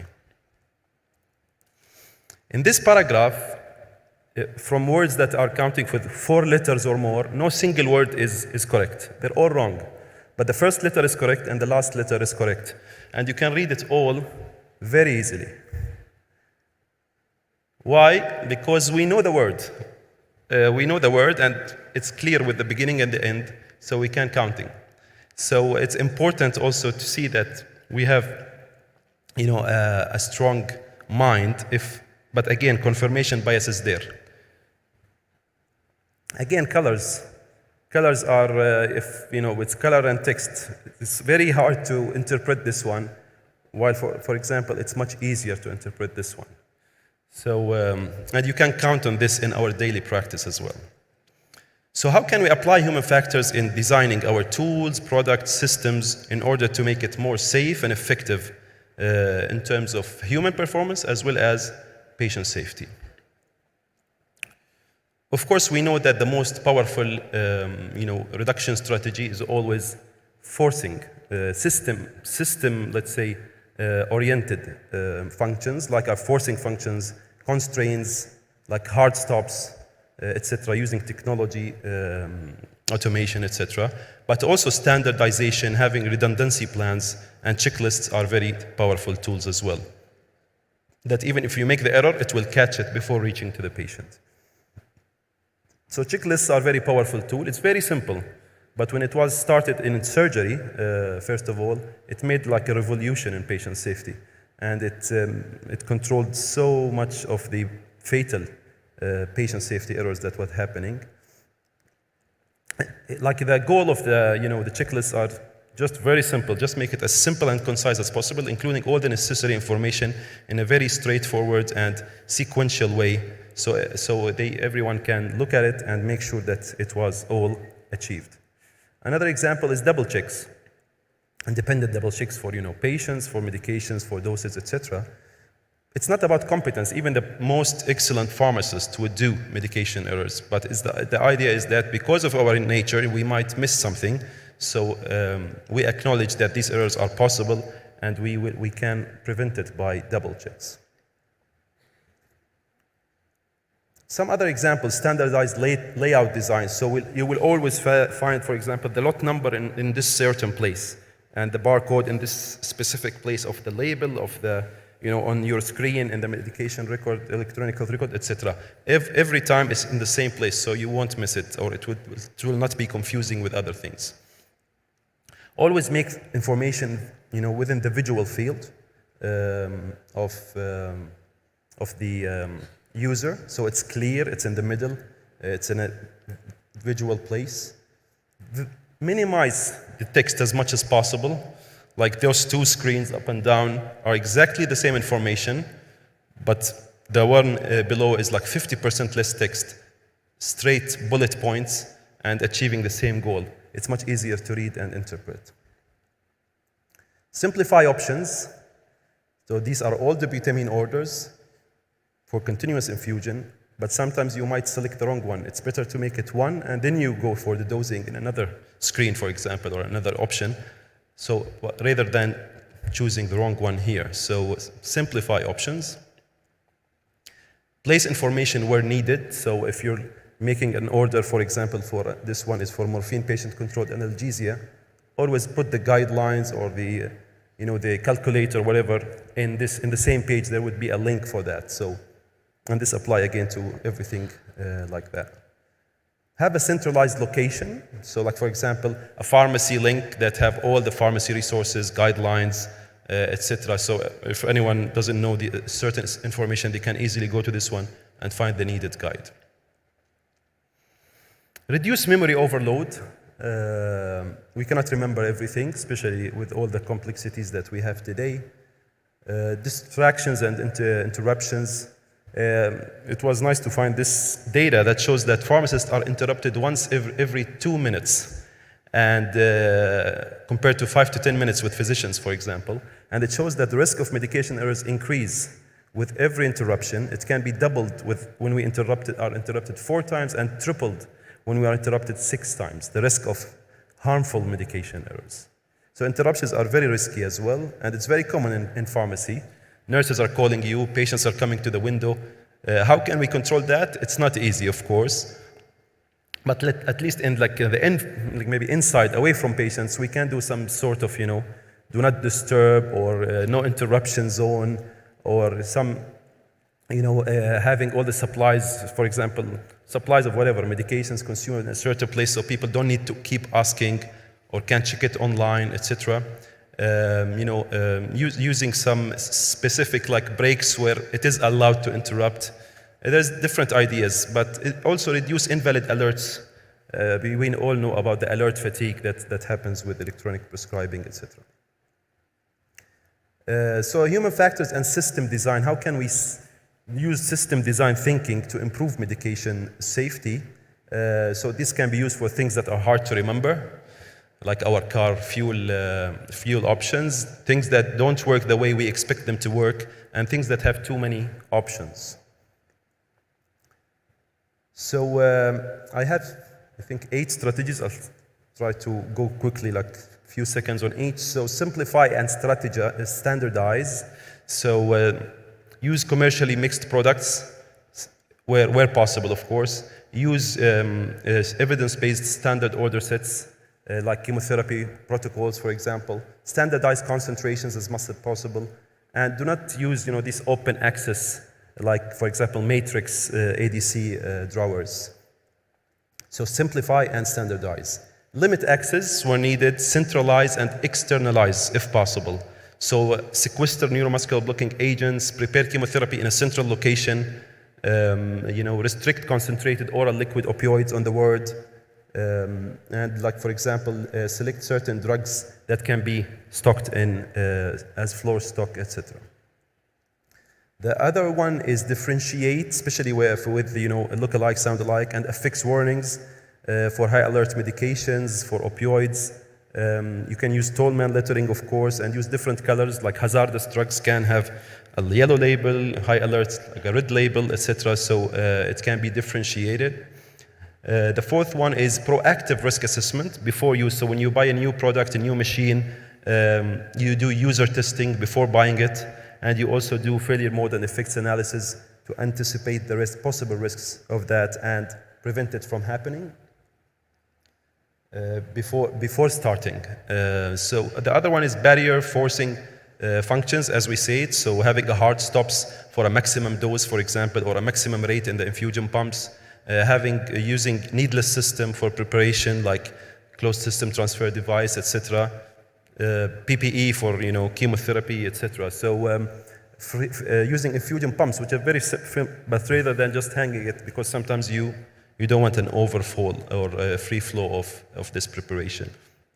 So always have forcing function. They are very supportive, and information and automation help in achieving that. So. Having clinical pharmacists as a source of information on the word, smart infusion pumps, electronic records, etc. The redundancy plans. So no single failure should cause accidents. So we always should have a backup. No single failure should lead to error. So if one pathway fails, the other would catch up. So this can be by double checks, as we said, by having backup supplies, by having, for example, brand and generic or two different generics. So if one is out of stock, the other is there. By identifying patients through two different IDs, sort of IDs. So there is always a backup plan. This is redundancy plans. And the last one is recovery systems. So sometimes error would happen, but at least we want to prevent them reaching to the patient. Like a prescribing error happens, and we pharmacists catch it before it goes to the patient. So that's some sort of redundant recovery system. So it doesn't stop errors from happening by all means, but it relies on the ability to detect and initiate the event and correct it before the critical harm arrives or happens. So it can be like in terms of making errors visible through feedback, patient monitoring, when we monitor patients for patient tracking, all sorts of patient monitoring. Or when we count surgical sponge, that we took them all out of the body. And for example, medication error reporting, or sometimes the alert system that happens with certain drugs like naloxone, for example, etc. So system design thinking is very powerful to understand the human nature and apply this understanding to design the system in a way that it prevents errors from happening, or even when they happen, they are catched up before reaching to the patient or before harm is happening. These are my references, and thank you very much. Thanks a lot.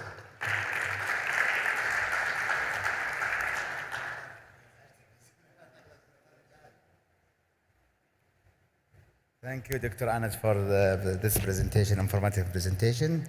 Our second speaker is Dr. Muruj Shukri. Dr. Muruj, Medication Safety Officer from, she is Massachusetts College of Pharmacy and Health Science, University of Boston, USA, King Abdulaziz University, Jeddah, Saudi Arabian Doctor of Pharmacy, PharmD.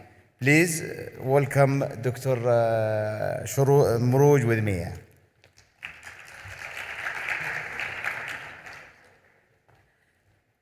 It's a common look-alike, I guess, or a sound-alike, Muruj and Shuruq.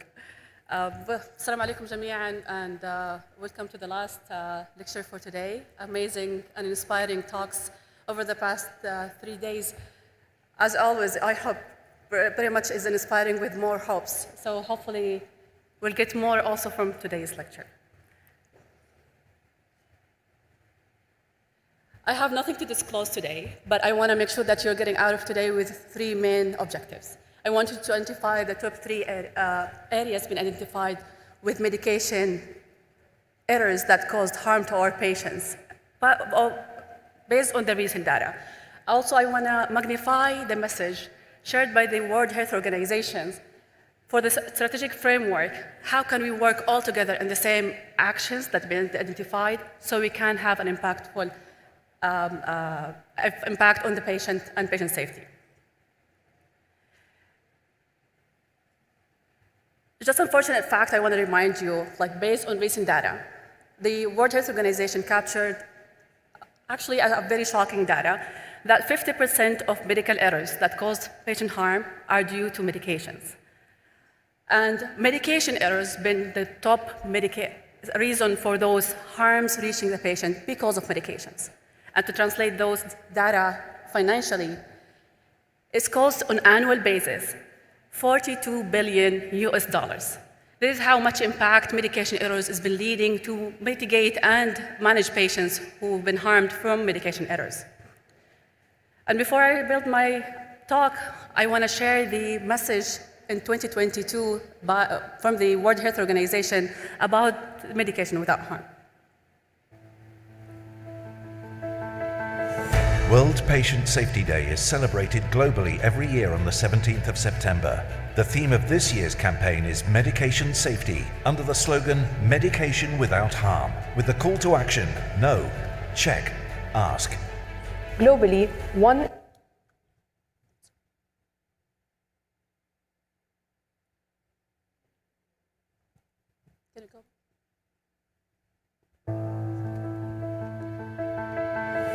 World Patient Safety Day is celebrated globally every year on the 17th of September. The theme of this year's campaign is Medication Safety, under the slogan, Medication Without Harm, with the call to action, know, check, ask.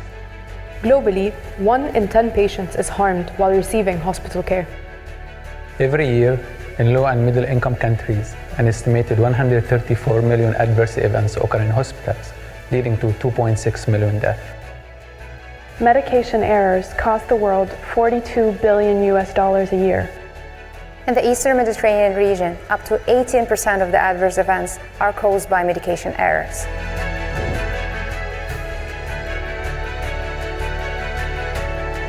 Most medication errors are preventable.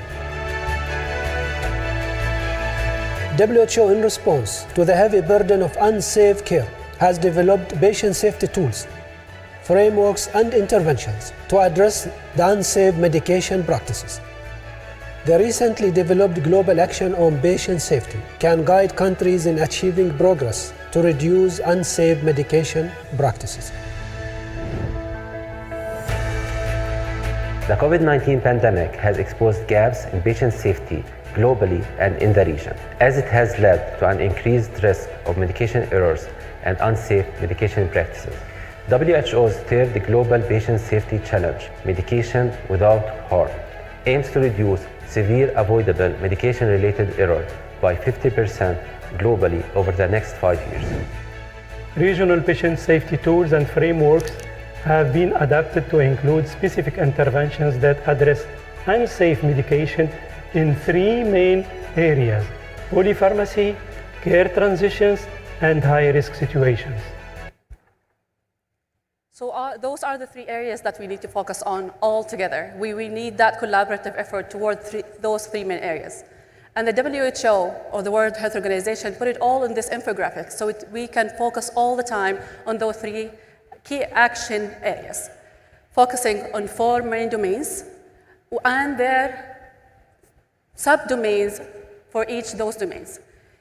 This way we can act upon each of the key action areas: the transition of care, the polypharmacy, and the high-risk situations. If we're going to talk about transition of care, here is the patient is escalated or de-escalated in the care level. It could be during admission, it could be through outpatient clinics, or even in community pharmacy. At each of these transitions, we need to have the best medication history obtained. We don't know if the patient has been taking medication from another institution, another healthcare provider, or maybe a pair-in medication he just grabbed from the closest community pharmacy.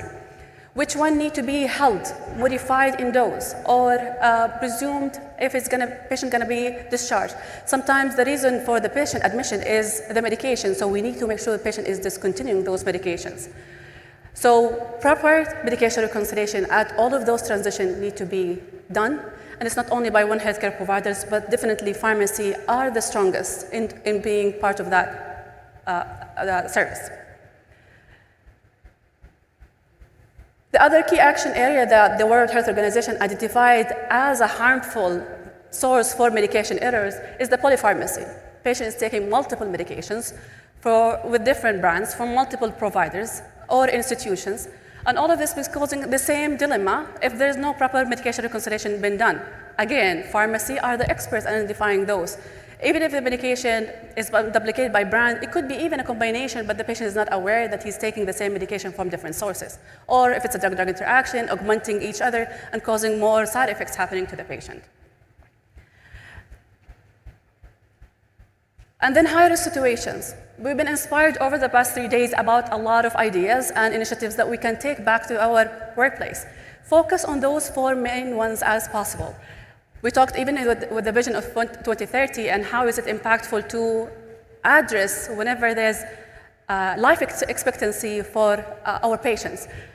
Elderly patient care units been the most significant area where preventable medication errors that have been causing harm is involving our elderly patients, followed by intensive care units. Despite its robust and those are very qualified practitioners and the ratio staffing as very well arranged, still is causing a lot of significant harmful medication errors. Highly specialized or surgical care has been followed also with that, and then emergency medicine. A lot of urgent emergency cases, and so all of these fast-paced processes, the risk for having medication errors been significantly high in those areas. So these are the key action areas that we need to focus on with most of the efforts, hopefully with the ideas.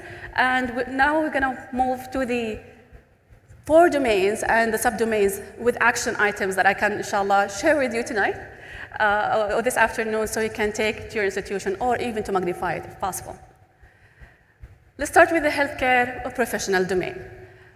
We've been doing a lot of efforts, and I know we touched base on a couple of things. How can we make our education more impactful? We wanna make sure our targeted staff are supported with the best certification and competencies, board certification or other available validated certification to support them in their critical processes, to assist, to supplement not only the knowledge, but even the skills. Thus, to advance our staff with knowledge and skills. But even the other staff, we want to make sure there is a measure for the minimum knowledge and skills. So we now have competencies, and it can be frequent as needed, but it should be also customized to those staff. Inpatient pharmacists need to be tested for knowledge and skills different than an outpatient pharmacist, or assistant pharmacist, or pharmacists working inside the IV room versus pharmacists working in oncology pharmacy, or non-sterile preparations. So those knowledge and minimum knowledge and competencies need to be assessed frequently. If you identify the gap, you can supplement that knowledge with the need. Invest in interprofessional education. We're expected to work as an effective member within a team, and we're talking about patient-centric as well. We need to learn even as a team. So invite physician, invite nurse, and to present a topic with the pharmacy and have all of them attended at the same time talking about the same topic. We want to understand how we all involved in the same process to help our patients, to improve our communication as well. We need to have that considered. I know we're lecturing today, but that's actually not the best way to communicate with adults for impactful learning. We want to engage them as possible. Yes, we have the panel discussion. It's been very exciting time actually to have that engaged learning. You want to assess outcomes, see how much people are engaged with questions and discussions. And having that reflected in your education and training will help maximize the impact of the education. COVID, despite all the negative things, there is a lot of positive things as well that taught us how can we improve our learning.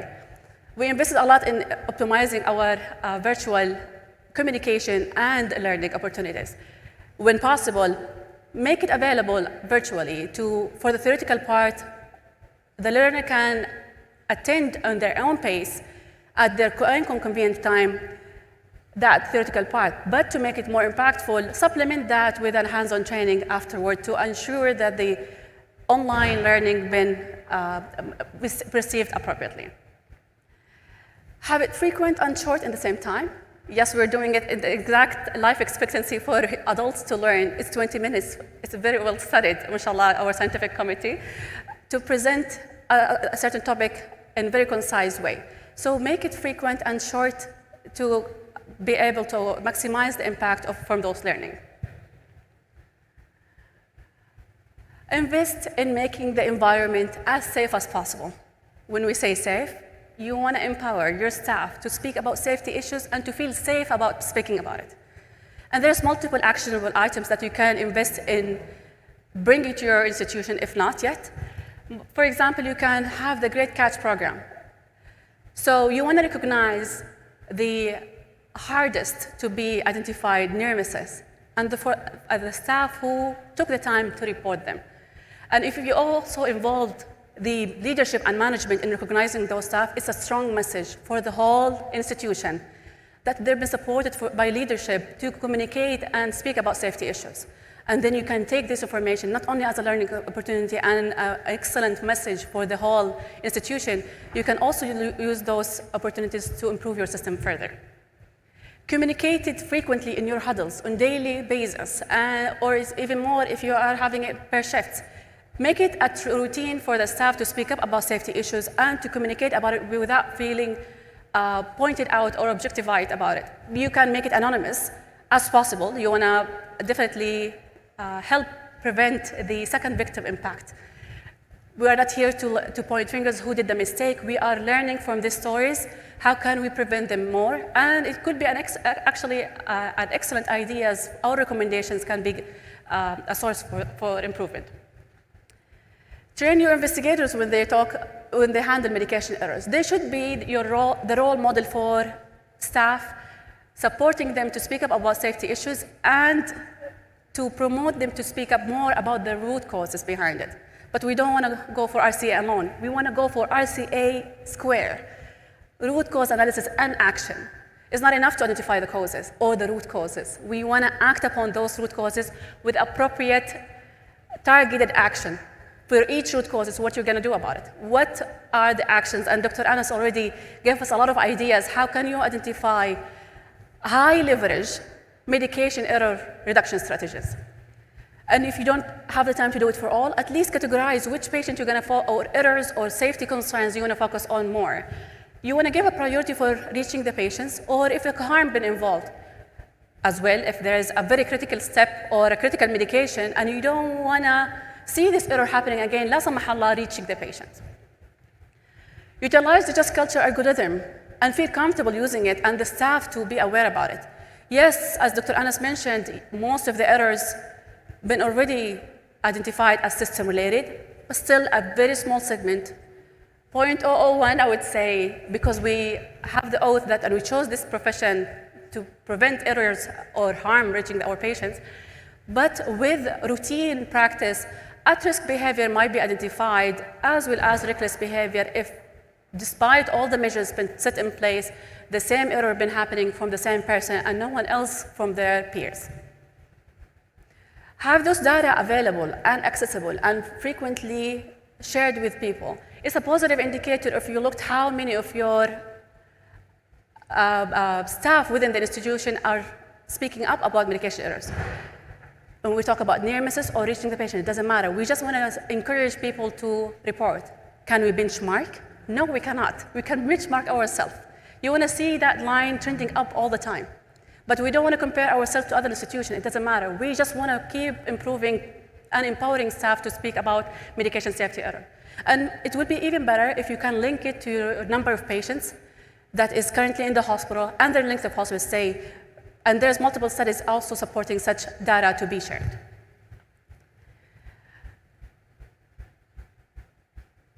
Moving to the second domain that talks about patient and the public. And Dr. Rana already discussed a lot of good ideas that can also supplement also what we just said. We keep saying patient-centric for a while, but we know that we are already engaging the patients. But are we really doing it? We say that we do bedside rounds. How many of us are really engaging the patient in the discussion? Making sure that they know the plan and why they're taking the medication. What are the expected side effects for the newly added medication to them?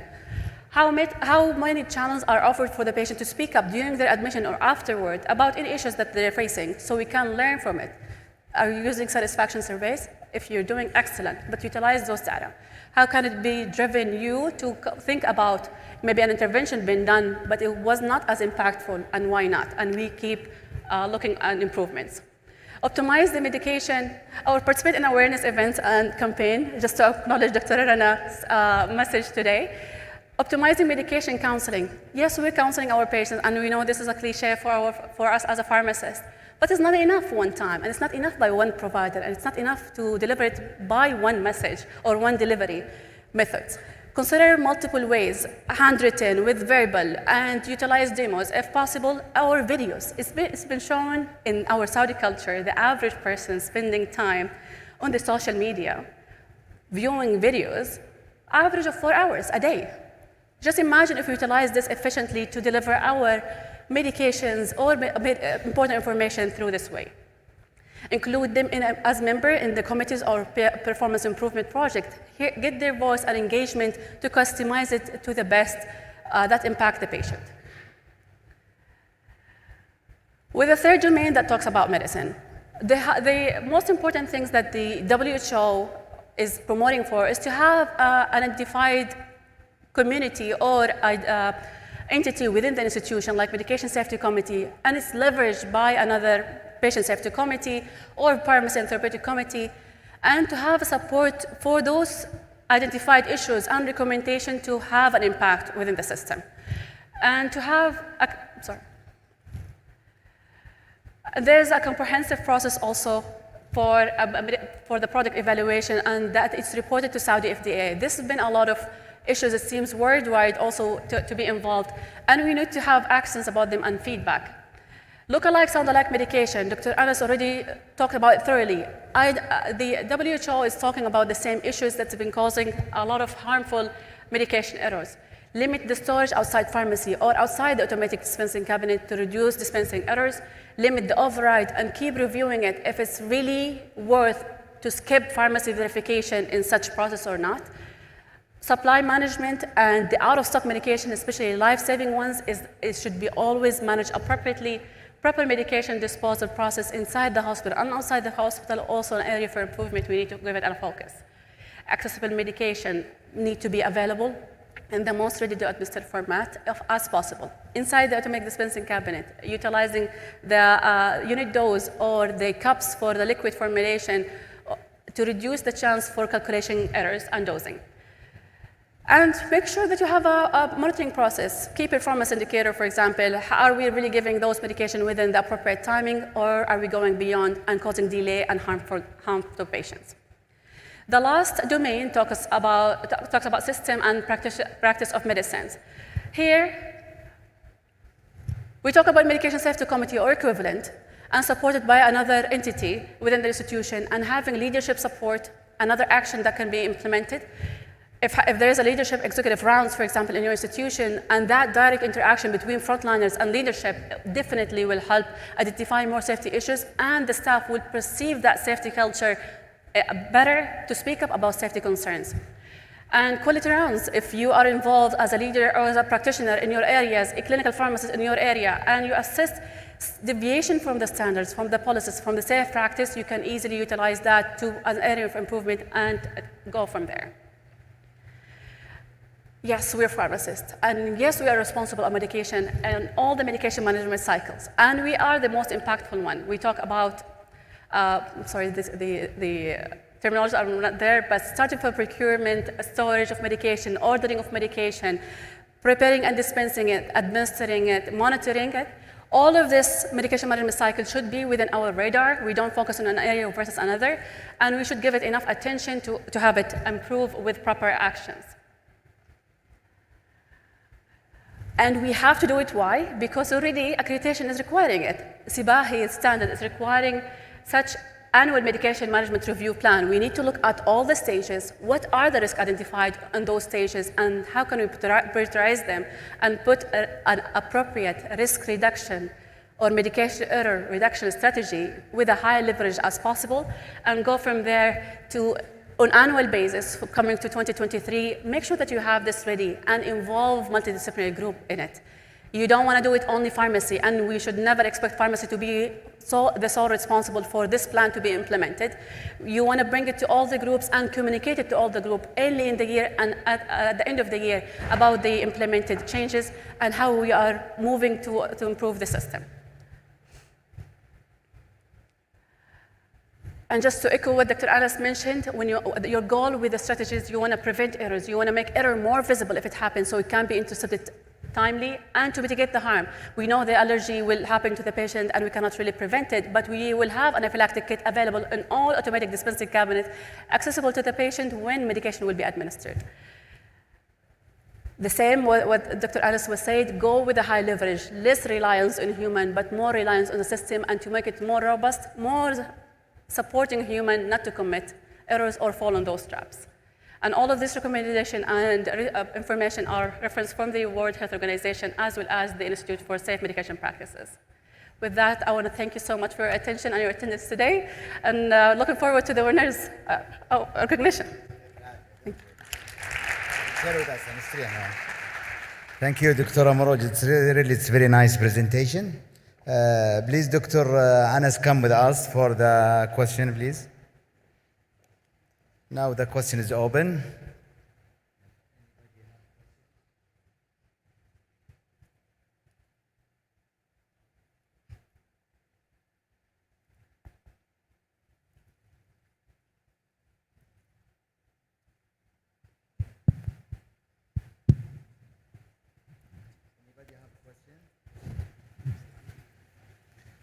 Thank you, Dr. Anas. Thank you, Dr. Amroj, for those great presentations. I have one comment and one question. How can you evaluate the performance of medication safety officers? Is it by more mistakes or by preventing? And how can you really put it in numbers in order to evaluate them? Dr. Anas, how can we, from your point of view, how can we ensure that we really select the good people to become medication safety officers? Another question for both of you as well. How can we, as an advice, how can we ensure that the countrywide is covered by a system that everybody will adhere to in order to prevent mistakes or in order to give advices? All of us, we are referring to ISMP guidelines and to some guidelines that it might reflect to our countries and it might not be applicable to our countries. My final question regarding the double check. Dr. Anas, you mentioned the double check process. In certain cases that one pharmacist in a shift, for example, in small pharmacies or in covering in the night shift, or in the community pharmacy, majority of community pharmacies, we see just only one pharmacist is covering there. What's the advice to bypass this double check, or if there is any possible ways that we can bypass it or implement it by just only one person? Many questions, and thank you for answers. Thank you. I hope I'm not going to miss any of your important points. Thank you so much, Dr. Shinawi. Again, amazing points that you addressed. You asked to identify how can we evaluate medication safety officers. You want to see an impact. And unfortunate thing, I'll have to admit that we still have a lot of room for improvement. How can we support medication safety officers from A to Z in terms of knowledge and training and leadership support? It will be very challenging having one person responsible for a whole organization, overseeing all of those issues without appropriate support. It could be a team effort, and I am talking about medication safety. Yes, maybe an officer and I'm maybe more expert in my field, but all of us here are medication safety advocates. And we all should say the same thing about medication safety. Who's responsible to report medication errors? Pharmacy have been the top reporters. So if you see the pharmacists within your institution are not communicating enough safety issues, and not only about prescribing errors, we know a lot of issues happening beyond outside pharmacy, and pharmacy are reporting them, but we want to encourage them even to speak up about the issues happening within the pharmacy. So how many of your staff in the institution been speaking about medication errors? Reporting is one of them, but even demonstrating it, and how much the medication safety officer is available, and modeling just culture, supporting the staff along the way to speak about those issues and escalating it with a proper plan. Root cause analysis could be one of them. Definitely, if with a quality team support or a committee support that is involved with medication safety as a scope, reviewing those recommendations, especially if it's affecting multiple layers, as Dr. Anas mentioned, is definitely passing through multiple layers until reach the patient. And we could have intercepted it at many steps. We need to address each error at all the steps, making sure how can we make the hole smaller and closer, or close it if possible, and have another alternative plan. The unfortunate thing, we are the one who look at the empty part of the glass, definitely, and we identify risk everywhere we go. But we are a resource, a very strong resource, and we need to be supported accordingly. And utilizing the references, I think you mentioned at the last comment, utilizing the references that is well studied. And to be supported and implemented, it should not be questionable and should not be requested from medication safety officer to justify why do we need to do that. Leadership definitely should take it all the way. And I'm happy Sibahi has been adopting most of the recommendations now. Yes, budget is a huge issue for system-related changes, which I keep pushing for it. And I'm happy with yesterday's talk about utilization of informatics and automation. But let's take it all as a package for all the safety strategies that we can utilize. I don't know if I captured most of the points. I think I missed a couple. Dr. Anas.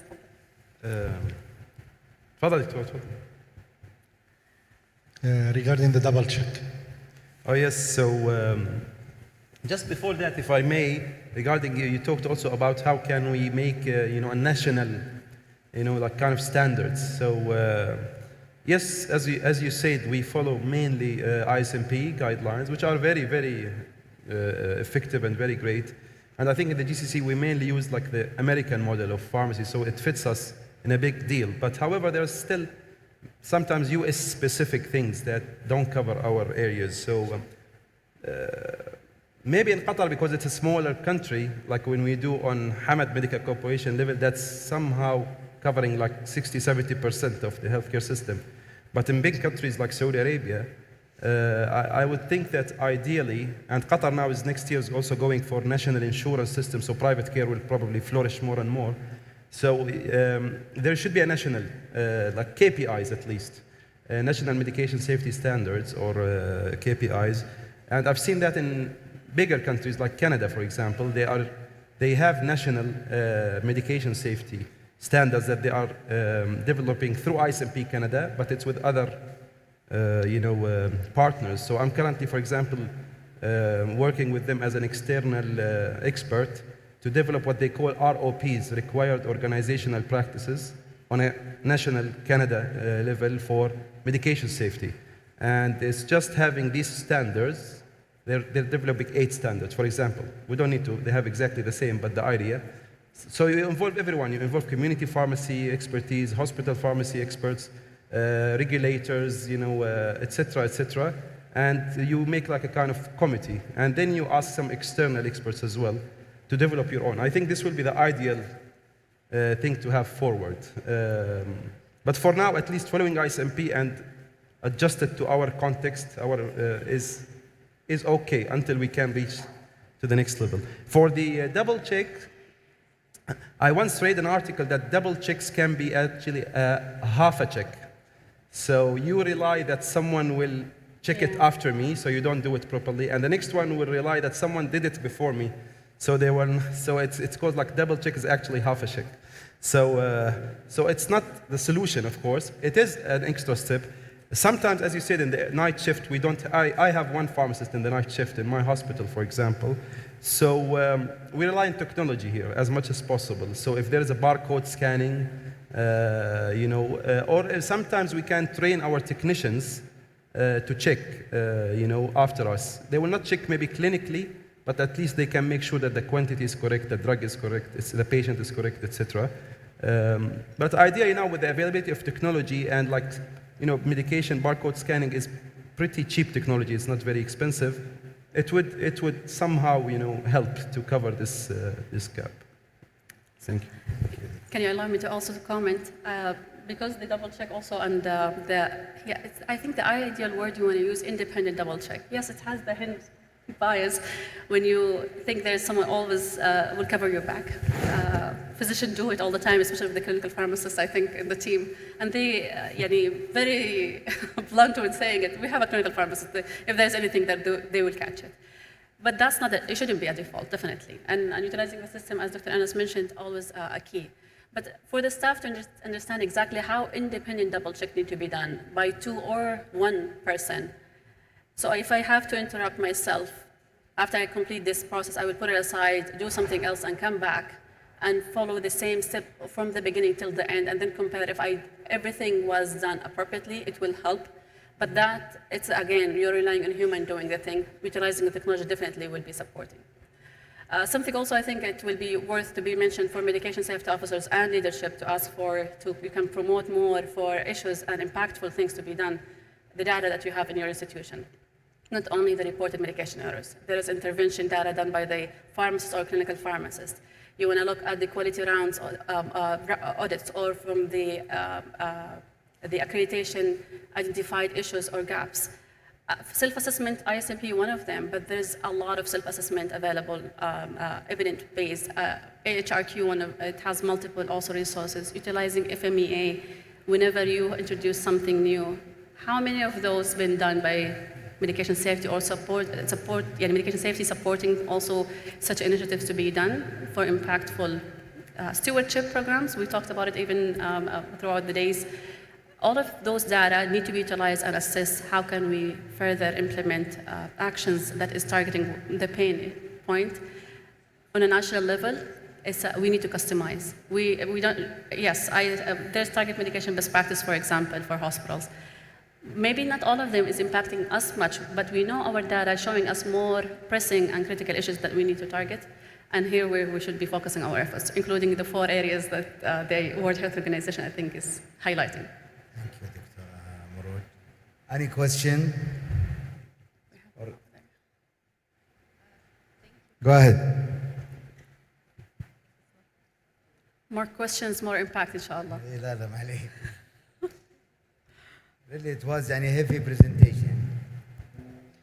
I really want to thank Dr. Mourouj and Dr. Anas for such a comprehensive talk. I want to highlight one of the key points that you said, Dr. Mourouj, that we need to involve the patient or engage the patient in the plan, in the counseling and everything during the pharmacy and prescribing their medications.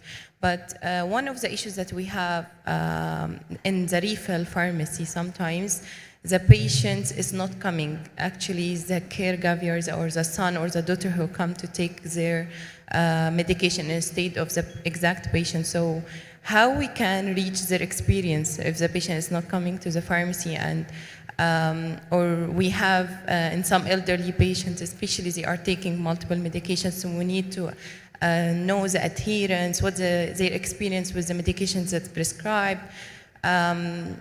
From your experience, how we can help or prevent medication error in such population? And thank you again. Thank you again for your question. There's good efforts been happening for the past period by multiple institutions within the kingdom. The virtual, again, learning from the COVID experience, the virtual clinics been opened and the virtual calls to reach to the patient. If the patient is not the one who's administering the medication to the patient, talking to the caregiver will be more appropriate. Maybe the patient will not focus much elderly, and it's really hard to understand all of these complicated regimens. Talking directly to the caregiver will be the ideal. We are facing the same issue. Driver will come and pick up the medication, but we do have the contact information for patient to arrange with them that virtual call to deliver that message and to assess if the message was clear enough or not. Additionally, there's the medication therapy management that I know also a couple of hospitals have been implementing. So they identify the patients who will be targeted with that need, and reviewing those medications history and see what need to be managed, and communicating with providers and engaging the patients. Also another way to identify if errors or issues happening with the medication for the patient. Thank you, Doctora. Any more questions? Yes, please. Assalamu alaikum. Thank you for the speakers for the informative presentation. We have a problem recently with the generics, the many generics we have, especially when NEPCO is supplying the medications. We receive different generics maybe in 2 months or 3 months, every 2 months or 3 months. The question is, how to deal with these changes, how to educate the patient, and what to do with the risk of patients taking the same medication, especially that the Arabic name of the medication is not printed on the medication. Thank you very much. So we have the same issue, I would say, in Qatar, especially this happened after COVID, with the interruption of the supply chains globally. So we receive every couple of months a new generic. And some patients are frustrated from that, especially when there is no proper translation. I think this is one of our roles as pharmacists, as part of the counseling, is to, first is of course to educate the patient that this is the same drug, etc., but also to reassure them about this drug. So if you know that this drug is like registered in your country, or it has passed through quality checks, etc., that should reassure you first, to be able to reassure the patient that what they're taking is exactly the same as what they used to take before. And as we know in generics, like it's different to biosimilars, for example, is most probably like 90+%, it is the same. As long as the generic pass through the necessary quality checks, it is the same. So it's our role to educate them. It's not always easy, of course, because if they're taking polypharmacy and they're different color or different shape, they might be confused. And that's why always also it's good to give some printed materials. And this even goes to the previous question. Whatever education we give to the pharmacy to the patient in the pharmacy, they will forget. They will not remember everything. So always good to support our counseling with very simple, sometimes even like a one-page printed materials. And this, you don't need to do this every single time. You can be like to have a bank of, for every single drug to have like a one-page educational material that you can use always. But yeah, it is a challenge, and sometimes you cannot control it because this is how the global market is. But we need to at least to make sure that our patients understand and feel reassured. Thank you, Doctor. Can you allow me, please? Yeah, also, another idea is we saw it happening also in real life, and hopefully it was impactful to a certain level. Whenever a change in brand happening, it's good to give the patient that hint that your medication may look different, so they know this medication been changed, and also to understand that they have to stop the other medication if they're still using it, or they can finish it and then start this medication, but they are the same. And they don't need to ask for where is that missing medication, and it looks different. I acknowledge how, yes, brand change also been included in the awareness by the Saudi FDA even this year. And it's also one of the areas that the WHO is also promoting, that we need to focus our efforts. If that evaluation to the Saudi FDA missed some parts, we need to have an active role in communicating it back to Saudi FDA. There is an issues about this medication, not only about efficacy, but even the safety, the storage, the product quality itself need to be communicated back. Sometimes, yes, it's subjective to the patient, but even the taste of the medication or the side effects in the GI maybe can be improved through change in formulation. It doesn't necessarily require a lot, but that can be also considered and can be communicated through Saudi FDA back to the companies, also to support NAPCO and the local industry. Well, excuse me. I'm not with, I just want to know, is it the right of the patient to have the name of the drug in Arabic? Yes. It is simple, and I think it can be done on the national level, and it will at least give the patient the information that he needs. The patients are complaining that they cannot identify their medication, and this is a real risk. It's Thank you so simple much. enough, as Dr. Judea mentioned it in his study. They took a lot of translation effort to make sure that it's customized to our country, and we want patient to be empowered and to know. So definitely that access to information need to be there. Thank you very much. If you allow me regarding to the NIPCO, we have go with it. This is our company, and we have to go with it. Other things, we have to emphasize on patient education. And most of patients now aware about NIPCO and aware about there are lots of changes in the medication. Regarding to the Arabic name, from my opinion, it will make confused for patients because the patient didn't know what is the atorvastatin. It's English or Arabic. Even it's atorvastatin. He didn't know what is it. Maybe use external labels for hypertension, for الضغط, for the headache. So that maybe because he's afraid when he said 2 medication for hypertension, then will he ask?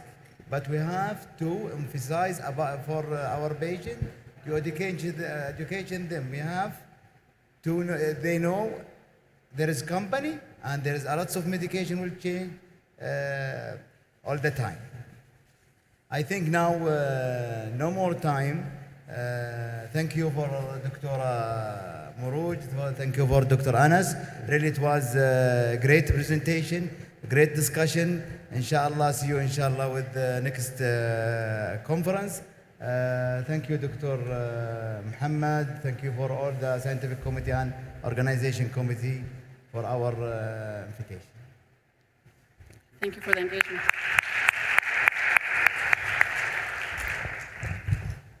نشكر جميع الحضور ونشكر أيضا السبيكر. الآن نطلب من الدكتورة فاطمة الدليقان للحضور للمسرح.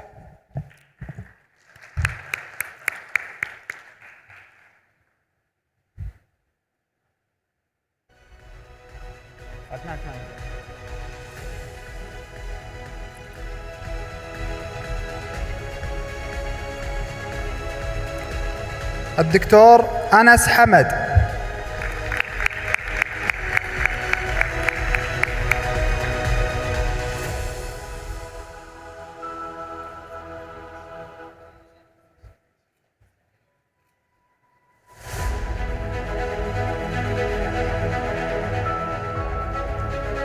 الدكتورة مروج شكري.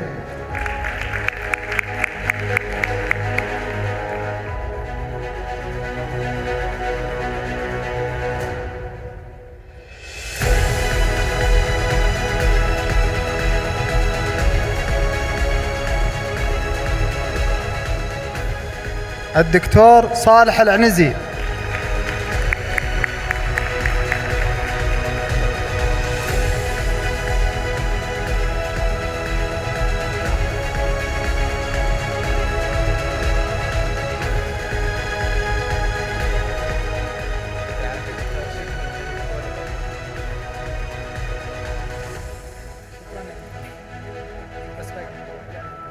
الهدية الأخيرة، هدية الجمهور الأخيرة. طبعا اللي ما يعرف الكونسبت ان احنا نمشي الكاميرا بشكل عشوائي على جميع الحضور، واللي الكاميرا تختاره ألف مبروك له. كاميرامان الموضوع عندك.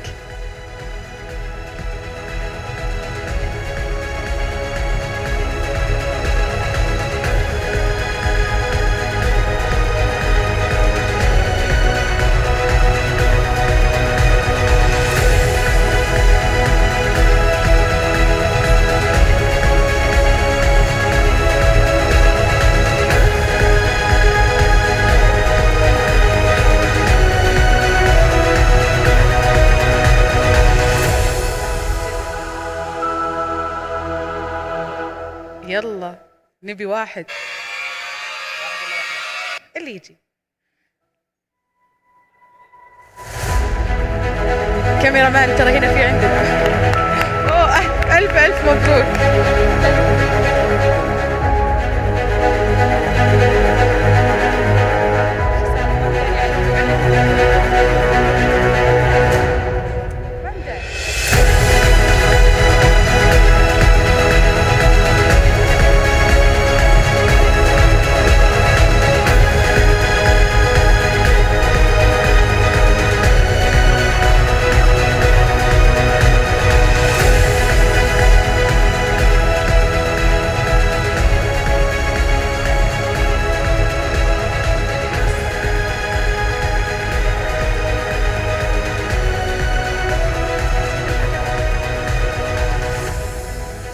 يعطيكم العافية جميعا.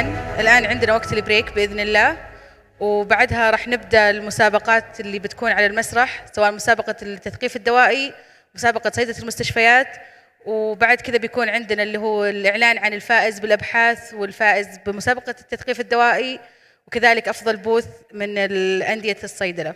شكرا جزيلا لكم.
أكيد الجميع متشوق لهذه اللحظة،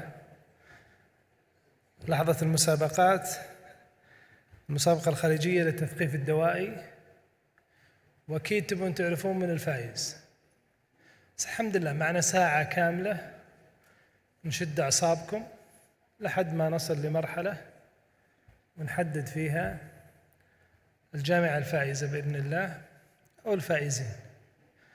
طبعا أمس يمكن شفنا ما بين 21 جامعة 5 جامعات ترشحت للقاء اليوم. عشان قبل احنا ما نبدأ في المسابقة وتاخذون تفاصيلها، الزملاء المشاركين في المسابقة من الجامعات عارفين كل التفاصيل، بينما بعض الحضور الكرام يمكن ما عندهم تفاصيل. يمكن يسعدني أني أدعو الدكتورة خالدة العنزي. دكتورة خالدة بتتكلم شوية عن المسابقة وتعطيكم معلومات. من زمان والدكتورة خالدة مشاغبة حتى اليوم.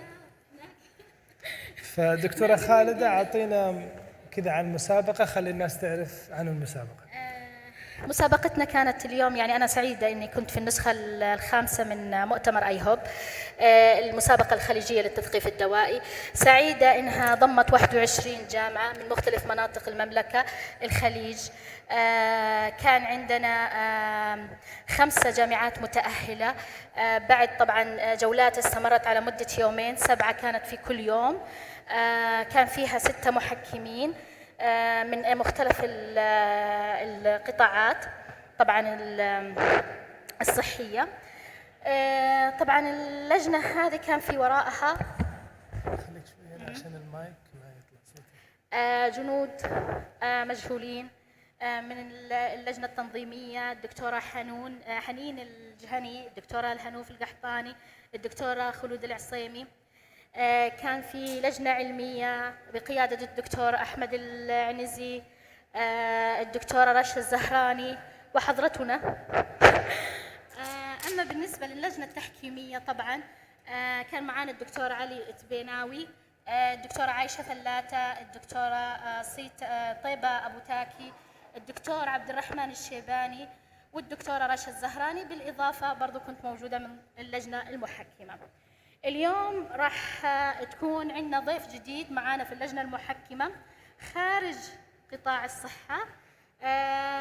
الدكتور يتفضل الدكتور خالد اليحيى ضيفنا، راح يكون محكم معانا. الدكتور علي التبناوي، غلطت في الاسم التبناوي، راح أقولها طول العمر كذا. تفضل يا علي. الدكتورة طيبة أبو تاكي، الدكتورة عايشة فلاتة، الدكتورة رشا الزهراني،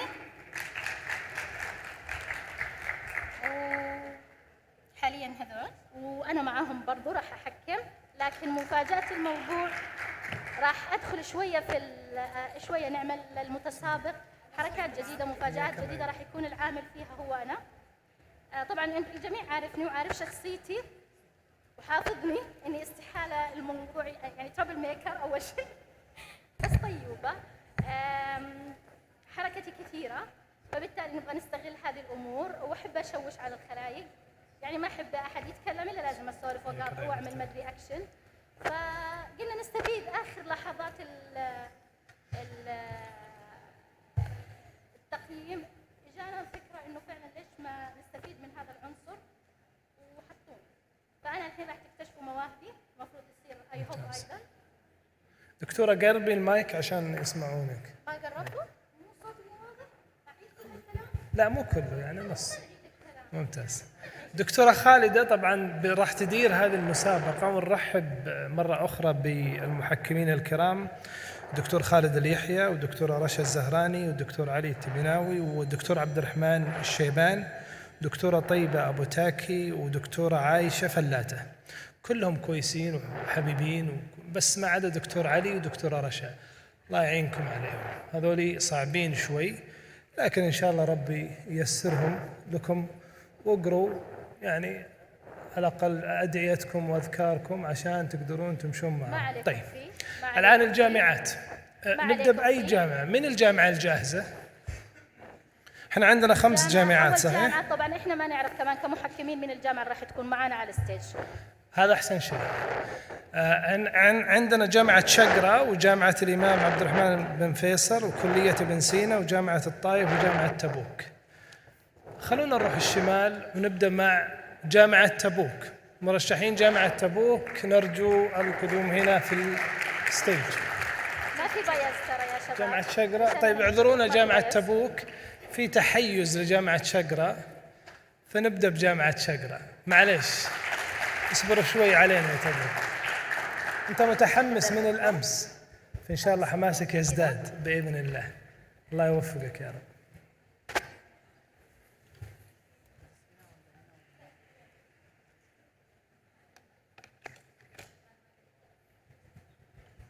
بسم الله.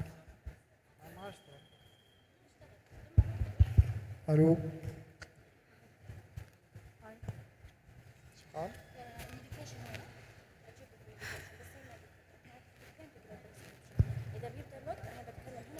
عندي. طيب اذا بسال اي سؤال هنا موجود خلال دقيقتين مسموح.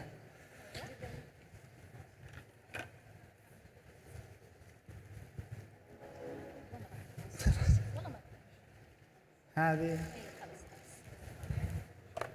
طبعا الدكتورة خالدة في المساعدة مع الزملاء الكرام.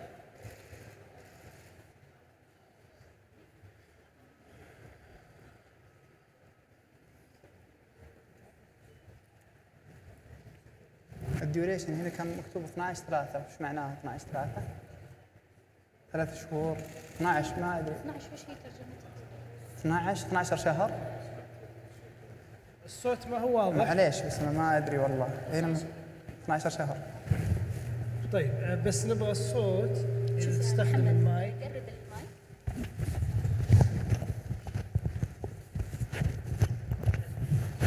طبعا لما تطلع اول واحد يكون في ستريس. خلينا نتعرف عليك. محمد العنزي طال عمرك من جامعة شقرة. حياك الله يا محمد. يا هلا. تعرف عليك معك. نتعرف عليك. مو واضح الصوت. شادن. شادن. انت تمثلين دور البيشنت؟ يس. عليك الله يعينك. بالتوفيق ان شاء الله. عندنا ضابطة الوقت اسمك ريما معانا على الوقت. ريما عليك بهم في الوقت. ان شاء الله. يلا.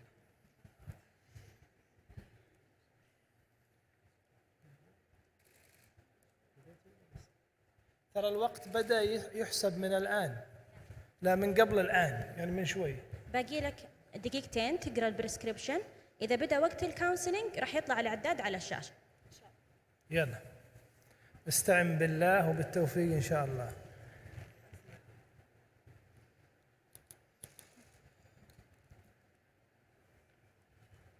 اصعب شيء لما يجيك مريض يستهبل، هذه اكثر شيء متعبه، فانت الله يهديك لا تستهبلين عليه. الله يوفقك. اتركني بحالي مع مريضي. طيب اتركني بحالي انا مع احسب انك متسابقي. انا احسب اني قمت على طول. لا يمش بس يلا كمل. خلاص ان شاء الله تمام. يلا سم بسم الله. نبدا. ثواني. ايه تمام كذا. استنى شوي. انتهى الوقت، الحين يبدا معنا وقت الكونسلنج. تقدر تبدا. هل يبدا العد؟ يبدا.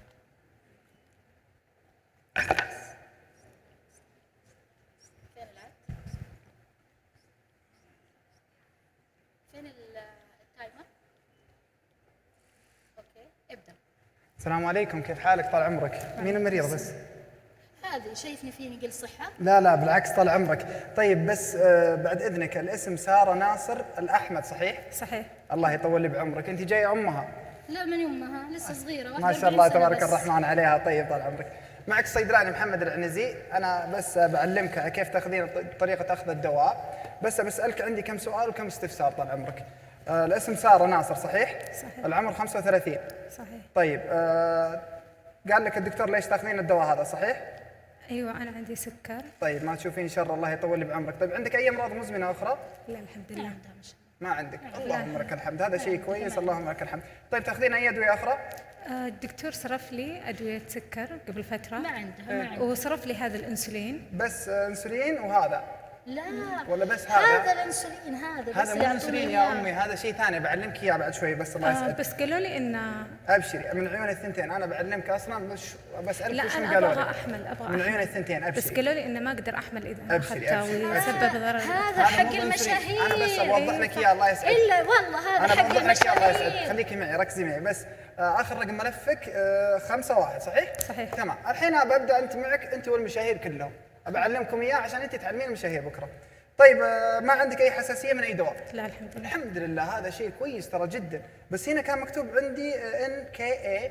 لا هذا NKA اللي هو كان نن الرجيك. طيب تمام، هذا الدواء اسمه العلمي سيموغلوتايد، اسمه التجاري اوزمبيك. زين؟ يا سلام، هذا هو اوزمبيك الله يسعدك. اوزمبيك لا مو بانسولين، هذا تاخذينه مره واحده في الاسبوع. هذا واحد ثاني، هذا ممكن يساعدك في نزول السكر ويساعدك في نزول الوزن.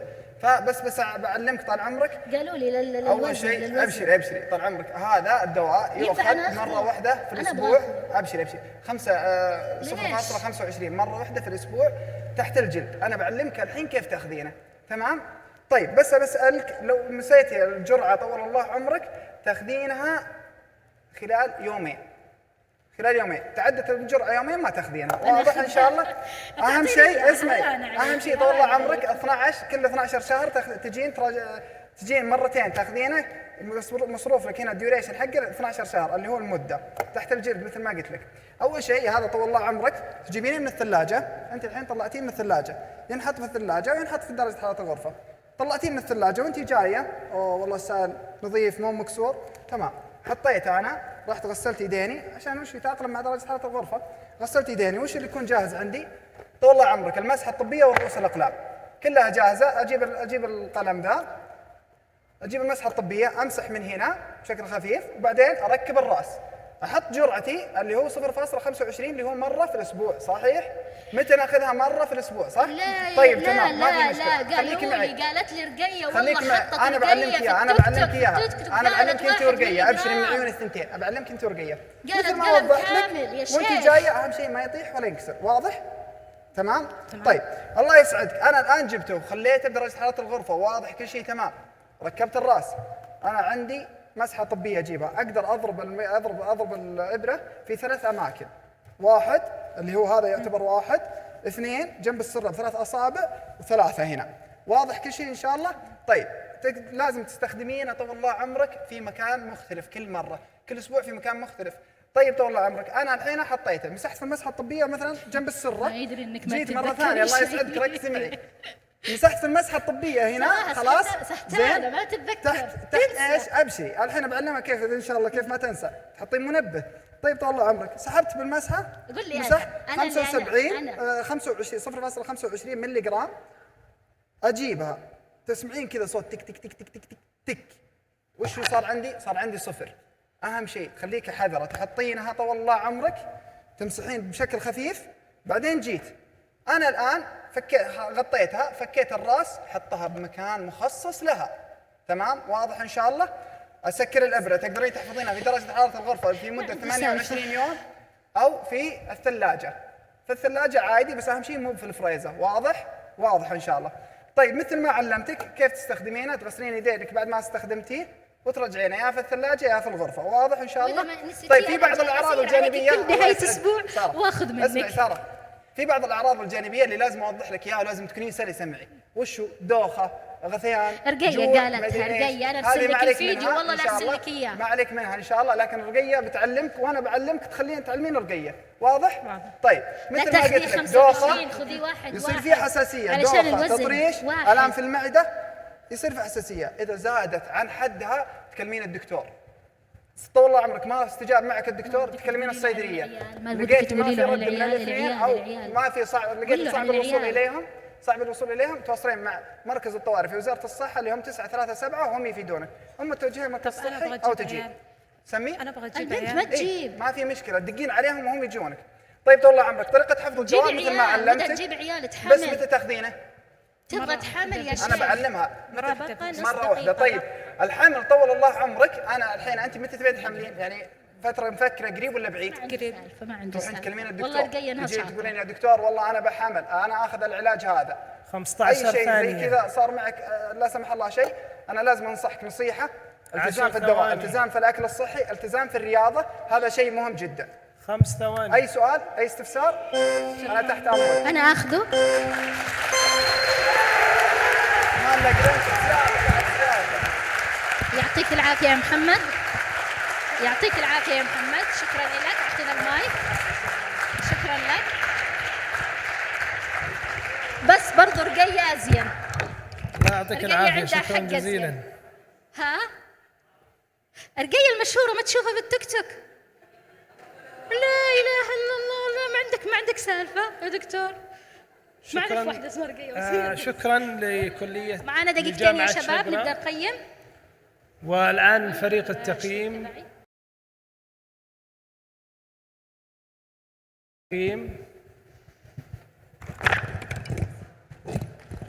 الله يعطيكم العافية.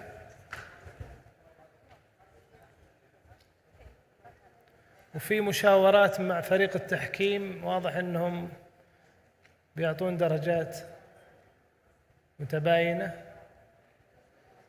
نقاشات. قايل لكم أصعب ناس الدكتورة رشا والدكتور علي. أعطونا إشارة إذا جهز فريق التحكيم.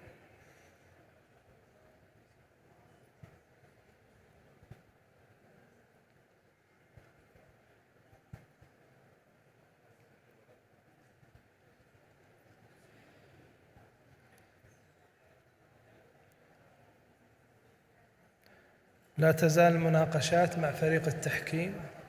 الله يعينكم يا شقرة.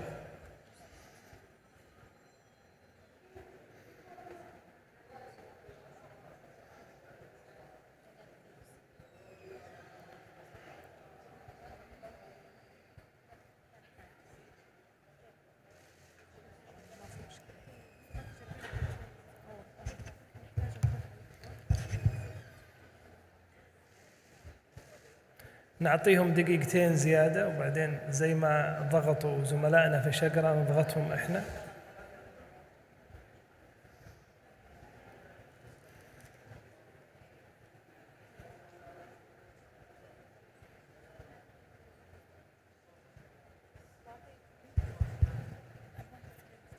الصوت كده تمام؟ تمام. يلا قربنا يا شباب، ما معانا وقت.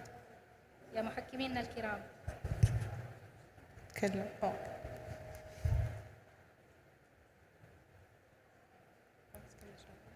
باقي معانا دقيقة. عاد أنتم محكمين تقدرون تزيدون دقيقة بعد، ما نقدر نقول شيء. هاتوا لنا الثاني. حقكم.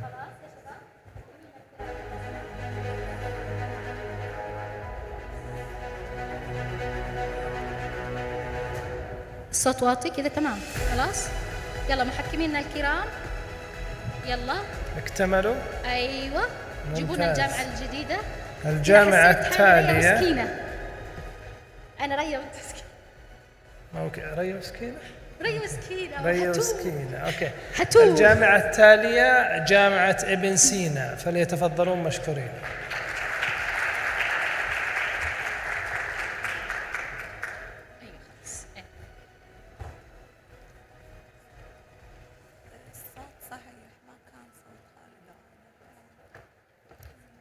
جربي المايك وجربي امورك واستعيني بالله يلا، أوكي، وتوكلي تمام. عليه. عرفي باسمك؟ دكتور محمد الشناوي علي يترقب صوتك، علي صوتك أو قربي كأنه المايك مشارك منك معاه. حبيبتي، قربي المايك منك. أنا الدكتورة الصيدلة كيرادة. أيوة.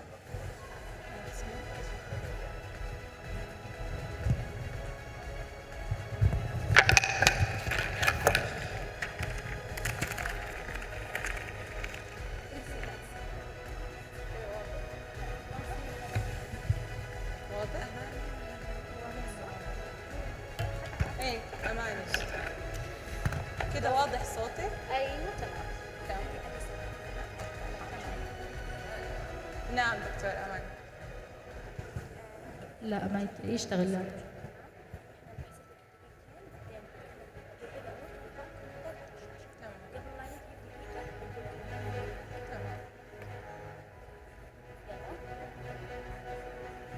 يلا يا دكتورة أماني نبدأ. بدأ الوقت. إيه بنوتتنا معاها الوقت. بدأت. أوكي. يلا بدينا بدقيقتين بإذن الله في قراءة الوصفة، وبعد كذا حيبدأ العد 5 دقائق لعملية التثقيف.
أربعين ثانية في قراءة الوصفة متبقية.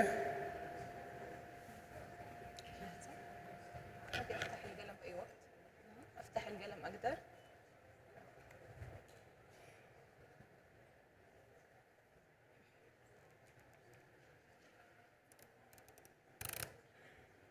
عشرين ثانية متبقي، 20 ثانية.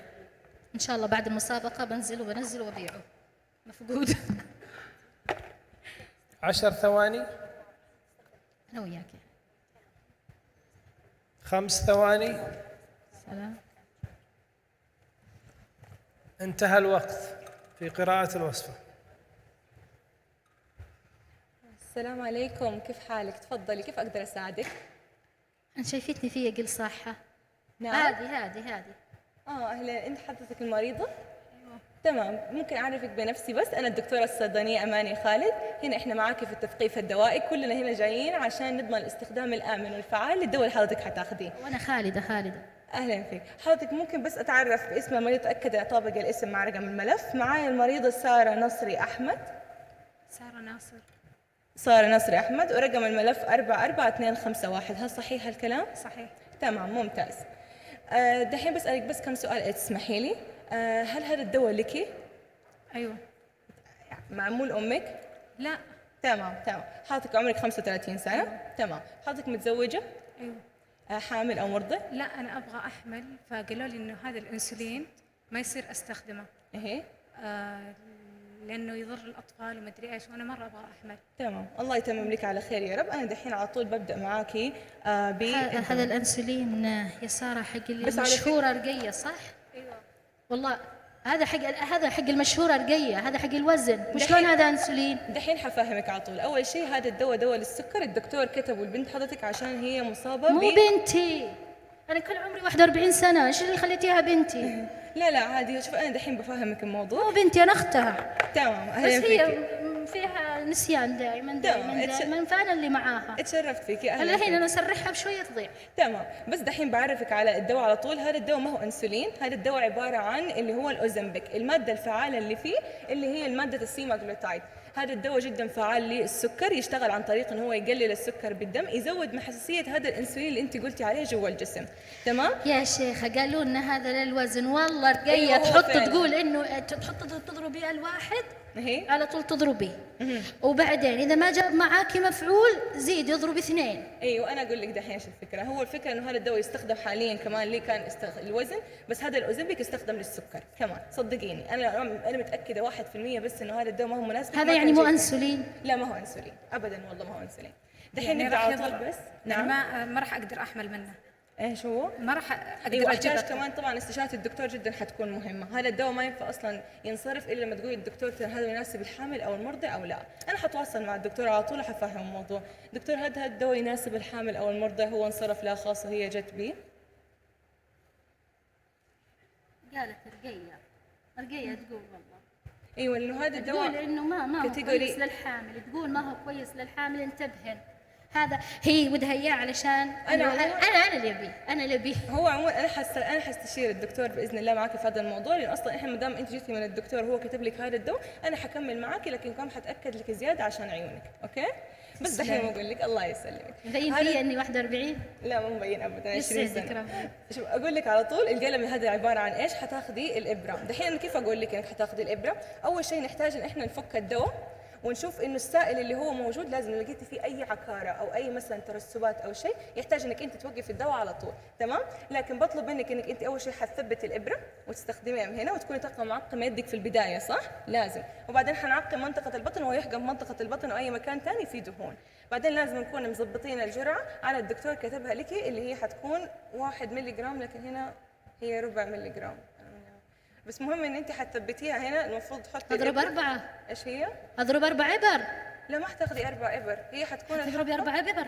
هي هذه ناشفه ما فيها جسم، وشلون تضرب 4؟ هي الفكره ايش حتكون؟ انك انت حتحطيها هنا على طول تستخدميها وتحطي الابره وتبدا انك انت تحقنيها هنا في الجلد. تبقى دقيقة واحدة. هي 4 ملي جرام، حتاخذيها عن طريق الجلد، تمام؟ اول ما تحقنيها وبعدين تحطيها في زاويه قائمه وتشيليها في نفس الزاويه، تمام؟ بس كذا حابه استخدم ثقه الاستخدام. وبعدين اول ما تحطيها خلاص، لو نسيت الجرعه، لو باقي بس يومين، خلاص تخطيها وحتاخذ جرعه الاسبوع الثاني، هي مره واحده اسبوعيه، يوم الجمعه حتكون فقط، تمام؟ لو عندك اي سؤال تفضلي. طيب لو انا قصك ليش انت عندك اسئله؟ انا باخذهم ترى، واذا نسيته وشلون؟ لو عدى بس لو باقي يومين على جرعه اليوم اللي بعده اللي هو جرعه الاسبوع. طيب انا اخذه عادي؟ ايش هو؟ انا اخذه لا عادي. ما تقدري هو بس طيب وزني قالوا لي رقيه تقول انه كويس للوزن. دحين الدكتور كتبه عشان السكر. طيب انا اخذه 20 ثانيه. لا تاخذيه، بس هو عشان السكر اللي عند حضرتها، تمام؟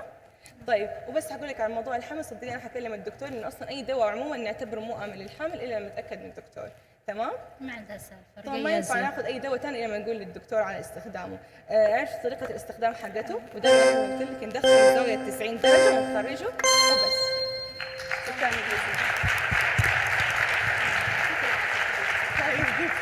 انتهى الوقت، الله يعطيكم العافيه. شكرا جزيلا جامعه ابن سينا، الله يعطيكم الصحه والعافيه. والان الدور مع محكمينا الافاضل. لحظات التقييم وابتسامات من الدكتورة فاطمة رئيس اللجنة المنظمة. شكرا على التنظيم الجميل، الله يعطيك العافية دكتورة. شكرا. كذلك الدكتورة آلاء، الله يعطيكم العافية. بعد هذه وكلكم، ما ودي أذكر اسم وأنسى اسم، بس عاد أنتم اللي قبالي عشان كذا قلت أسمعكم. الدكتورة مها بعد عشان ما تزعل علينا، هي يعني معاهم.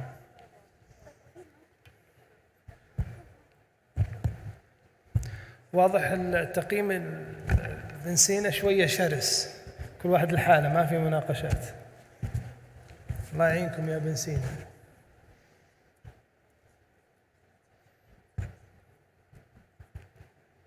تغيرت المريضة وجتنا مريضة أصعب شوي.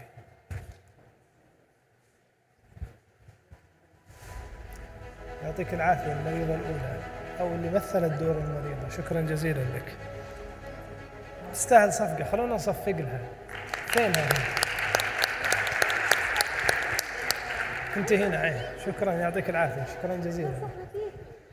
استقعدت البنسينة شوي. شقرك انت حنونة معي. ما عليه.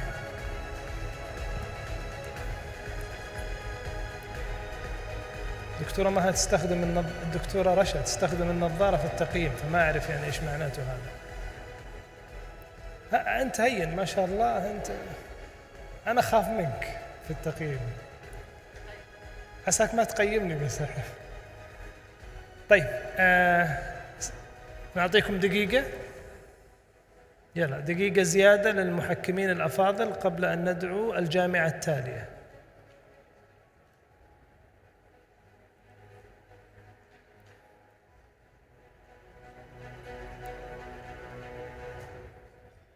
دكتور خالد أحن واحد في التقييم ما شاء الله، أنت الحنون عليهم في التقييم، الله يعطيك العافية.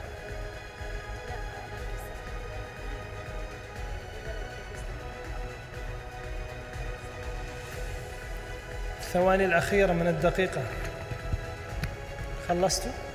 جاهزين؟ ندعو الجامعة التالية. دكتور يلا بسم الله. الجامعة التالية، احنا تعبناهم في البداية وجبناهم وبعدين قلنا لهم استريحوا، بس صارت فرصة لكم للتعلم لجامعة تبوك. خلونا ننادي جامعة تبوك. تمام. مو تبوك برضو، مو تبوك، الترتيب عندي فيه. الإمام عبد الرحمن، جامعة الإمام عبد الرحمن بن فيصل. جامعة الإمام عبد الرحمن بن فيصل. أنتم حطيتوني مقدم لهذه الفقرة فالله يعينكم علي، تحملوني معلش. الكبر.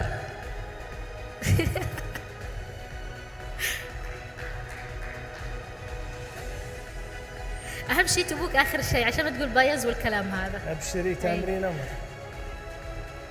السلام عليكم. يا هلا، حياك الله. يا هلا وغلا. اسمك كريم؟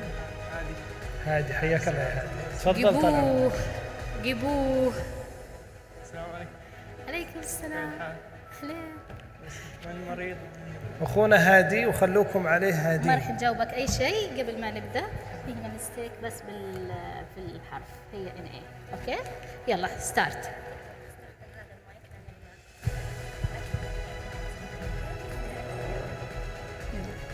هنبدأ.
امورك تمام؟ 10 ثواني في قراءة الوصفة.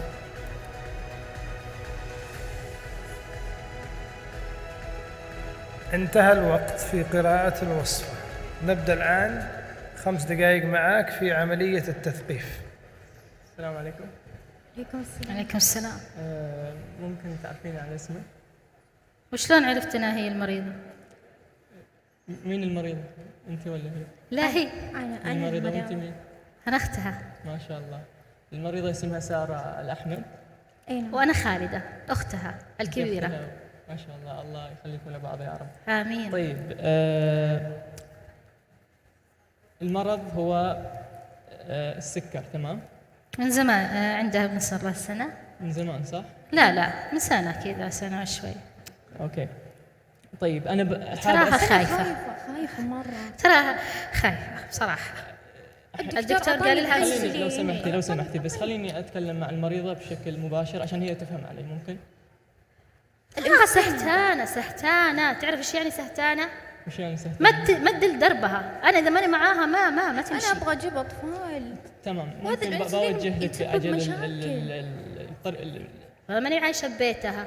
طيب مو مشكلة. طيب هي عندك. تعرفي شيء عن مرض السكر؟ هذا الانسولين يقولون ينحف، مدري. تعرف شيء عن مرض السكر؟ انا ما فيني سكر. وشلون اعرف؟ انا دكتورة. تمام. هي سارة فيها مرض السكر النوع الثاني، أوكي، وحاب أنا أقدم المشورة الدوائية. طبعا أنا اسمي هادي السيهاتي من مستشفى اي هوب التخصصي، أوكي. أهلا وسهلا. وأنا هنا لرفع جودة حياة سارة إن شاء الله. في حدا يرفع لك. تمام، أوكي. طبعا هذا الدواء اسمه سيماغلوتايد. انسولين، هذا حق المشهورة رقية. مو مشكلة والله حق المشهورة رقية، حق تقول هذا الانسولين حق السكر. ما ابغى الانسولين هذا. طيب، هذا راح تستخدمه يوميا مرة في الأسبوع. شوفها هي وش اللي دخل. راح تستخدمه مرة في الأسبوع، أوكي. وتعرفي كيف طريقة استخدامه؟ لأن أنت تقولي من زمان عندها السكر. سنة، حول سنة صح؟ تعرفي طريقة استخدامه؟ بس انا ابغى احمل. هذا الانسولين أول مرة يعطوها إياه. هذا الانسولين أول مرة يعطوها إياه. أنت أول مرة؟ إيه، تمام. الانسولين هذا. مو مشكلة. طبعا طريقة الاستخدام هو أن تحقنه سواء في البطن أو في الفخذ، أوكي، لمدة 10 ثواني. إيه. وبعدين تستنى 10 ثواني وتشيل وخلاص أمورها تمام. طبعا طريقة تخزين هذا الدواء يكون في الفريز، ما هو يعني برا في غرفة عادية، لا، في الفريز، أوكي. في أي سؤال إلى الآن؟ ابغى احمل. هي البنية خايفة، هل هذا يأثر على حملها ولا لا؟ حرام إيه تراها طبعا والله جاي تعبانة تبغى تحمل. هي متزوجة هي؟ ايوه. وشلون بدها تحمل يا أو يعني سؤال في المستقبل قصدي. لا، متزوجة وما شاء الله عليها وصار لها 5 سنين متجوزة وما عندها مشاكل. طبعا بس هذا إنه متأخر عليها شوية الحمل. هو يعني ما يستخدم في الحمل، تمام؟ تمام. فالآن احنا نحاول ان نأخر الحمل عشان لا يصير في يعني مشاكل، لأن هذا ما يصلح بالحمل، اوكي؟ هذا حق الوزن صح؟ حق الوزن هو. حق الوزن. بس هي عندها السكر. يعني ينفع أنا آخذه؟ لا، ما رقية تدري ايش تقول تاخذي القلم كامل، واحد كامل تضربيه كل يوم كل اسبوع، واذا ما جاب معاكي نتيجة الاسبوع الاول انجز الجرعة هذه اللي بامريكا يعطوه جرعة كبيرة قلمين مع بعض. قالوا لي هذا رقية والله بالتيك توك قالت. بس هذا استخدام حق السكر، استخدامه حق الوزن ما هو مثبت دقيقة علميا. هي قالت الانسولين هذا للسكر. اي، فحين ما له علاقة واحنا نستخدمه للسمنة ولا للسمنة. لا، هي قالت. اما الوزن هذا سالفة والله انك ما عندك مثبتة علمياً. سالفة، اتركك معاها، هذه معاها الدايخة. طيب، بس اهم شيء يا سارة الالتزام في الدواء. الالتزام في الدواء مهم جدا، تمام؟ وطبعا اذا حسيتي ان في دوخان، طبعا انا يعني لازم تتابع وياها صراحه، يعني ما راح نتركها بوحدها، تمام؟ طيب. فاذا حست بدوخان، حست بصداع 30 ثانية او مثلا زغلله في العين، هي راح ان شاء الله يعني تخبروني. انا راح اكتب كل شيء اللي قلته انا الان، راح اكتبه، بالاضافه اني راح اعطيكم الرقم، تمام؟ كويس. عشان تتواصلوا وياي اي وقت ان شاء الله. كويس. وراح نعمل يعني متابعه، مثلا الاسبوع الجاي، كل اسبوع عادي تقدرون تجون لي. كل اسبوع اجيك من رفحه لهنا لاي هوب التخصص. مو مشكله، عشان الغاليه قصدها. تمام. اي سؤال الان؟ رقية انتهى الوقت. شكرا جزيلا. رقية اشطر منك. رقية اشطر منك اللي بالتيك توك. الله يعطيكم العافيه. يعطيك شكرا العافية. جزيلا. ايش اسمك؟ لجامعة الإمام عبد الرحمن الفيصل. يعطيك العافية هادي، تفضل. والآن دور زملائنا المحكمين الكرام في عمل التقييم للتثقيف الذي رأيناه قبل قليل.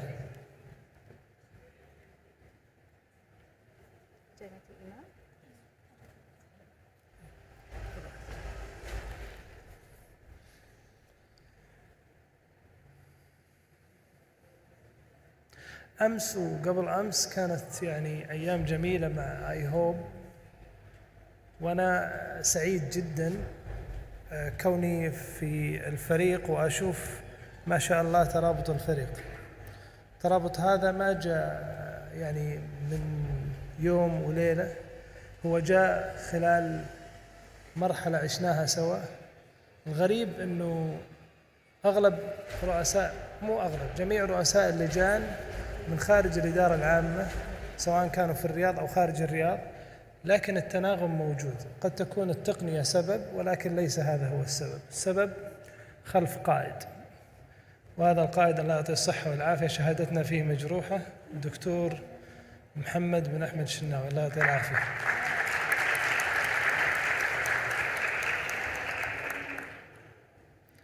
باقي لي أنا يمكن كان 6 أسابيع 5 أسابيع وأترك مهنة الصيدلة، هو سحبني الآن رجعني لسنة أولى، فرجعت للصيدلة مرة أخرى. الزملاء الكرام المحكمين الأفاضل، دكتورة رشا خلصتي؟ لسه أوكي، خذوا راحتكم ما في مشكلة.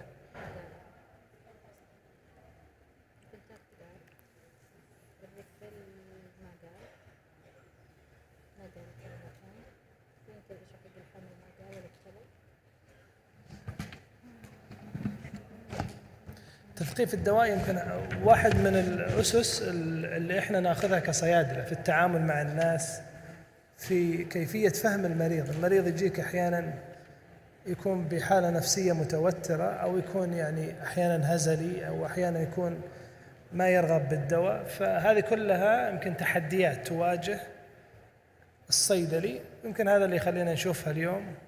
وإحنا سعيدين جدا بمشاركة 21 جامعة وترشيح 5 جامعات، واليوم على الهواء جالسين نشوف تثقيف دوائي بشكل مميز، ولله الحمد والمنة.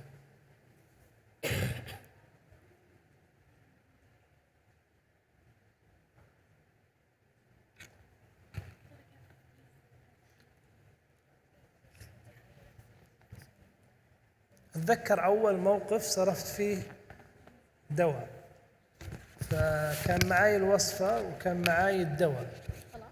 كان الدواء عبارة عن مرهم، في المرهم موجود وفي الليبل عليه الاستيكر واسم المريض. فأنا جاي متحمس، أول وصفة في حياتي الصيدلانية بصرفها.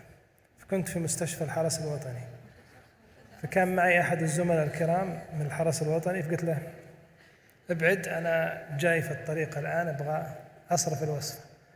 قال أول شيء نادي المريض، مو تصرف على طول. قلت أوكي، كويس إنك علمتني. فمسكت الدواء وأخذت المرهم، جالس أنادي المريض وأقول مرهم علي، مرهم علي، مرهم علي، ولا أحد يجاوب. فجاني قال إيش مرهم علي هذه؟ مكتوب، قال، فكان مكتوب مرهم على المنطقة المصابة، وأنا قاعد أقراها مرهم علي، اسمه فوق على طول. فهذه كانت واحدة من اللقطات. أعطوني لفت نظر، الحمد لله، بس طلعني لفت النظر، يعني صيدلي شوي كويس. بس لا تسمعون أنتم يا أعضاء اللجنة وتقيموني.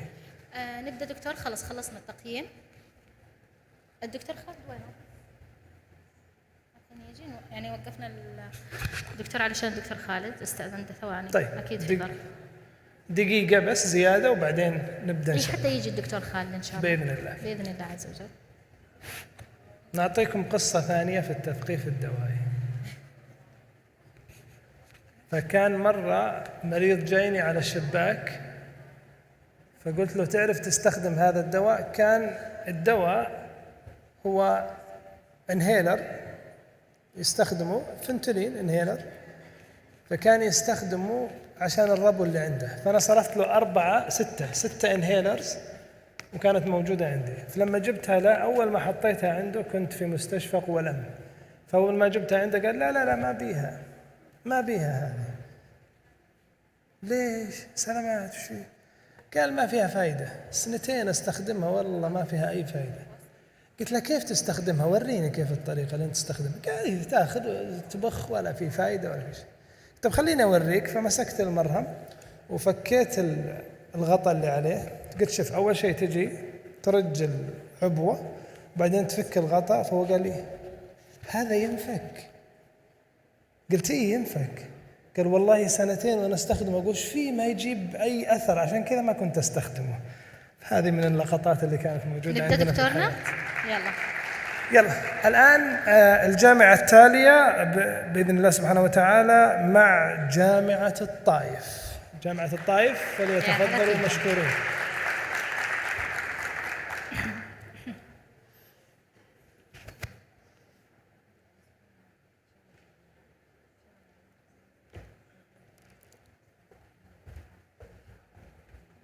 معنا دقيقتين في قراءة الوصفة و5 دقائق في عملية التثقيف الدوائي.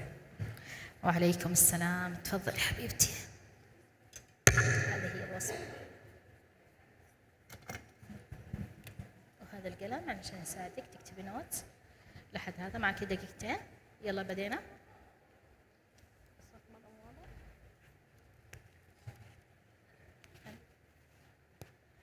لسه ما بدت.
خذي نفسك لسه حتى يخلصوا 2 minutes حقك كامل تاخذي.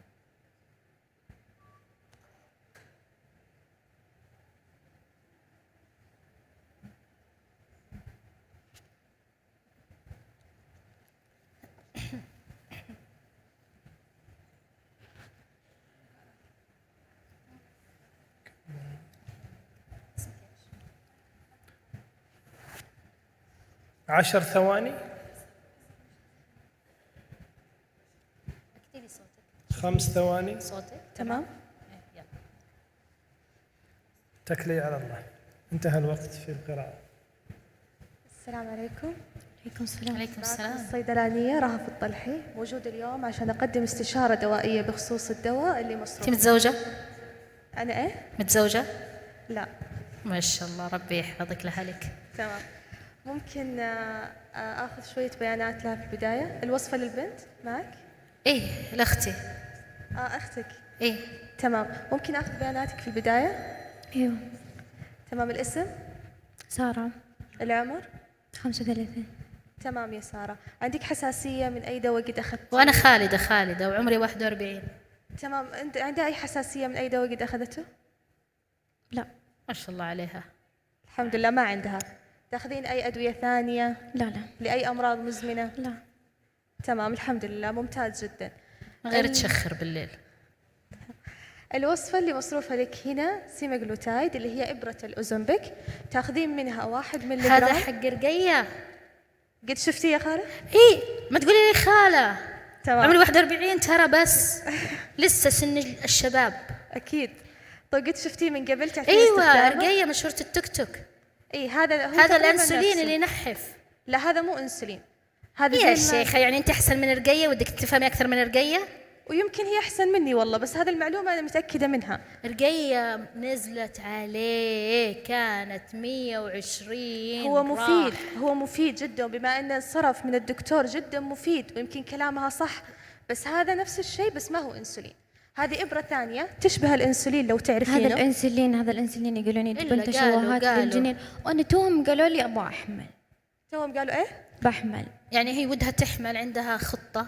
أيوة. إن شاء الله بإذن الله عز وجل، يعني 2 3 عندها أنا ودها إن شاء الله يكون في حمل خلال يعني بعد شهرين أنا ثلاثة. هايفة يسبب طب ناقشتي مع الدكتور إنه ودك تحملين أو في نية حمل؟ ما هو قالها لازم نضبط السكر. أي هذه ما هي إبرة السكر ما هي إبرة السكر، هذه إبرة ثانية تساعد. هذا أنسولين. لا الأنسولين واحد ثاني قد استخدمتيه من قبل؟ لا.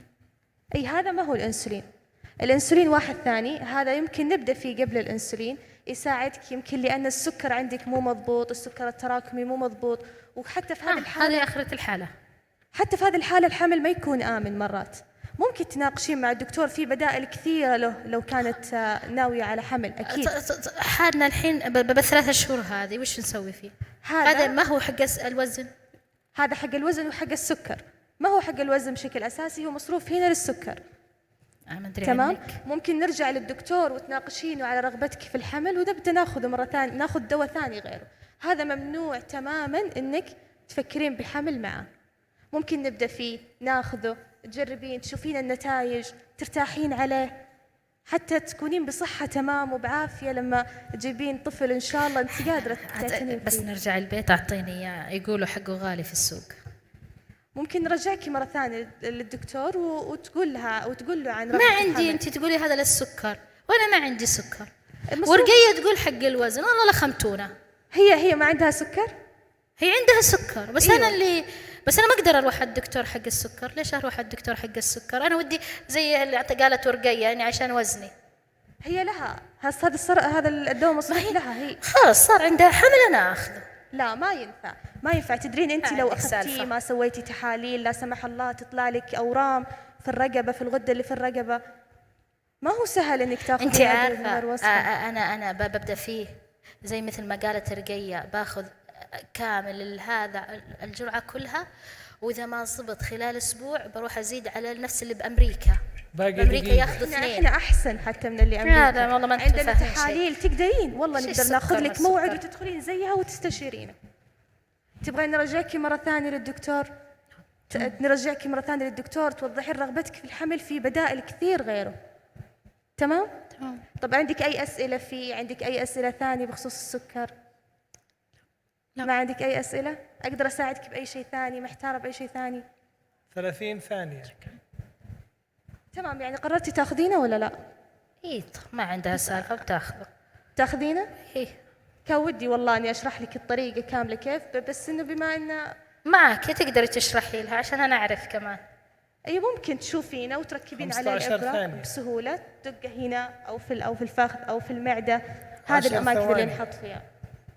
هذه الأماكن اللي نحط فيها تخزنينه في الثلاجة. لو نسيت الجرعة تاخذينه أي وقت، لو نسيت الجرعة ما هو مشكلة. يعطيك العافية حبيبتي، شكرا يعطيك العافية، ما شاء الله عليك أبدعتي، يعطيك العافية. شكرا جزيلا جامعة الطائف. والآن مع محكمينا الأعزاء في عملية التقييم.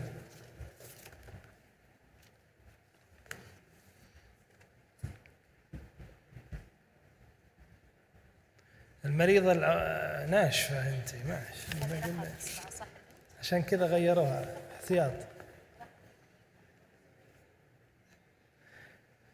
الله يعطيكم العافية، شكرا جزيلا. طبعا شكر خاص للزملاء اللي خلف الطاولة هذه، ما شاء الله خلية نحل من اليوم الأول. الله يعطيكم العافية، شكرا جزيلا.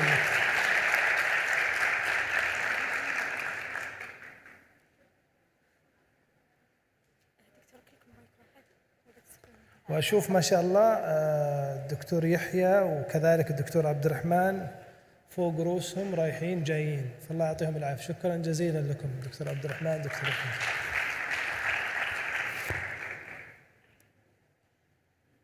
عجبكم البرنامج في اي هوب، البرنامج العلمي؟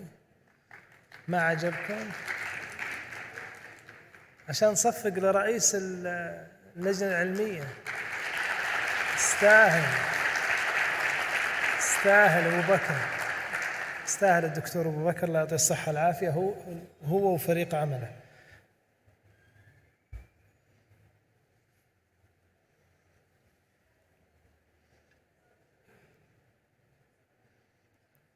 النقاش محتدم ما بين لجنة التحكيم والدكتورة رشا كما هي العادة الأولى، ما ادري انت تخلصين بسرعه يعني كويس ولا هو صفر اسهل شيء صح؟ فما ادري عنك والله يا دكتور.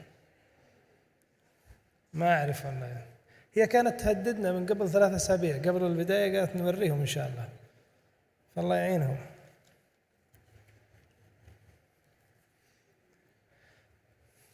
ناخذ دقيقه زياده.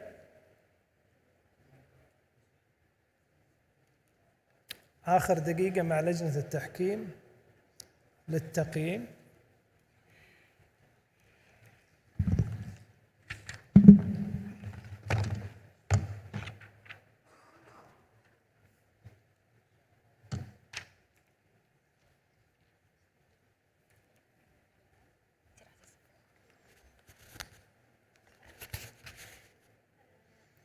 خلصت دقيقتكم ولا باقي؟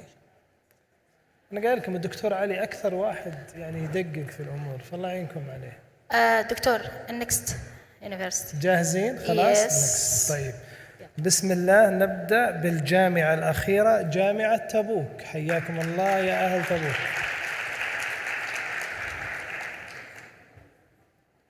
توفيق إن شاء الله.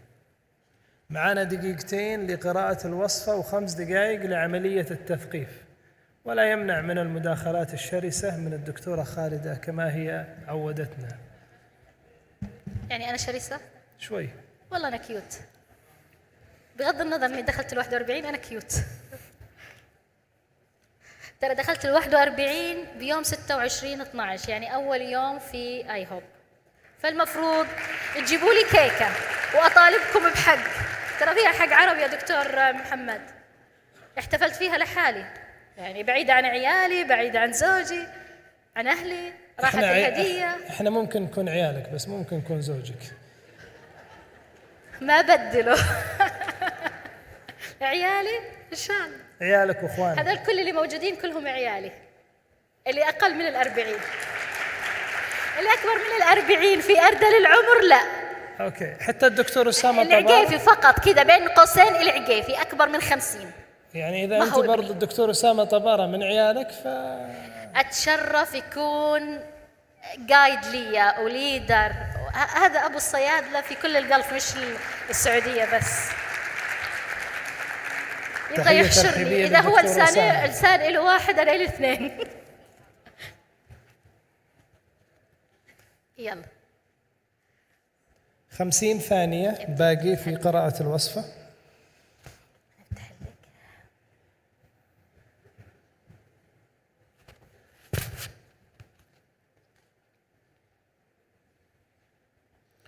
دكتور أبو بكر يقول حرص على الحضور، التزام الهدوء. هادينهم مش حليلهم بس ليه فرحوا عاد لازم. شوفوا لا أحد يرسل لي رسالة واتساب على طول أفضحه هنا. أنا مشكلتي على طول أطلع كل شيء.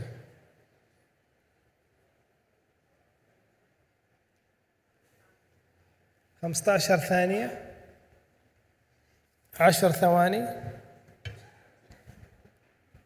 5 ثواني. ثوانيك تمشي بسرعة أنت شلون؟ أوكي يلا انتهى الوقت في قراءة الوصفة. يلا ابدي. السلام عليكم.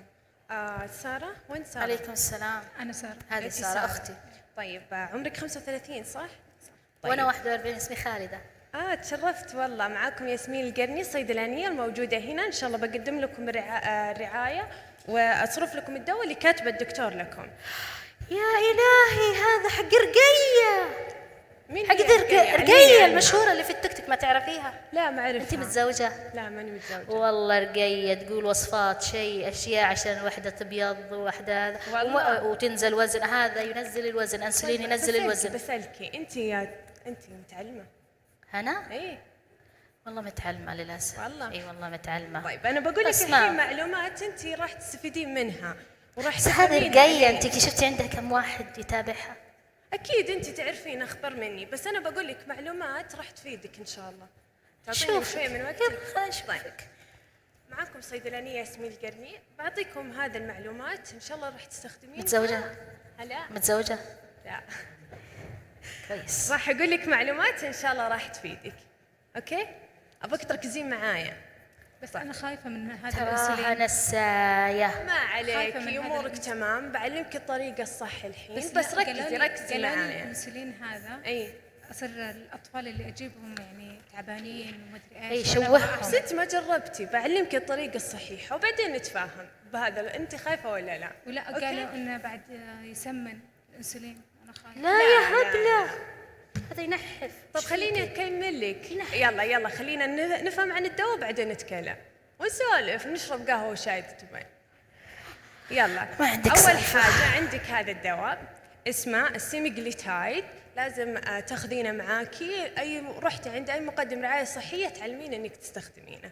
طيب الدكتور واصف لك انك تحقنين على الطبقه الدهنيه من جسمك، راح تاخذينه مره واحده في الاسبوع وراح ترجعينه بعدين علشان نصرف لك. طيب كيف راح تستخدمينه ان شاء الله؟ راح تستخدمينه عندك بالطبقه الدهنيه ناشفه. لا، ما عنده دهون، ما عليكي. انت ايش تبينها تمتن كمان؟ اسمعي، استخدمي، ركزي معايا. كانها قالت عنك سمينه. ركزي معايا، بقول لك معلومه كيف تستخدمينه. في الطبقه الدهنيه من فخذك في الاعلى او في جهه بطنك. طيب ابغاكي قبل ما تستخدمينها، هي راح تخزنينها انت عندك بالثلاجه، قبل استخدامك بتطلعينها بتحطينها بدرجه حراره الغرفه مده 30 دقيقه. قالت رقية على طول تيجي تاخذي على طول مرة واحدة كذا، وبعدين عشان إذا ما جاب مفعول بأسبوعه ما نزلتي 5 كيلو بأسبوعه تزيدي الجرعة. صدقيني ولا تصدقي رقية؟ والله رقية. ليش؟ طب أنت ما تعرفيني، اسمعيني وبعدين حددي. خليني أقول. عندك سالفة. طيب عندك راح تطلعينها 30 دقيقة وتخلينا بدرجة حرارة الغرفة، بعدين اغسلي يدك، امسحي المنطقة اللي انت تبغينها، فخذك امسحيها معقب، بعدين حددي المنطقة وصدق اقرصيها وتمسكينها القلم كذا بطريقة هالبلية، مستقيمة. هذا البلية ما يأثر على الحمل يا بنت الناس. انا ما ابغى اخذ انسولين لان قالوا الانسولين ياثر على الاطفال. اقل من هذا دقيقه الانسولين ونص. يأثر على اي. لا هي ودها تحمل. هي ودها تحمل. انت لو ما اخذتيه ما بتحملين. خذي الدواء هذا وبعد شهرين ارجعي ونشوف. انا ابغى احمل. اي طيب بس هذا ما راح يضرك، بالعكس. انت يا خالد. انت الحين لو ما اخذتيه وحملتي يلا نجربه، واذا ما اخذتيه انا اخذه، ما هو موجود بالسوق. لا ما تشاركينه، هذا زي الاغراض الشخصيه، انت تشاركين احد فرشه اسنانك. ما هو موجود في السوق. ما هو موجود في السوق، فكيني. بس انت تعطين احد فرشه اسنانك. تشاركينها. لا مو لها. مين تعطيه؟ 50 ثانية.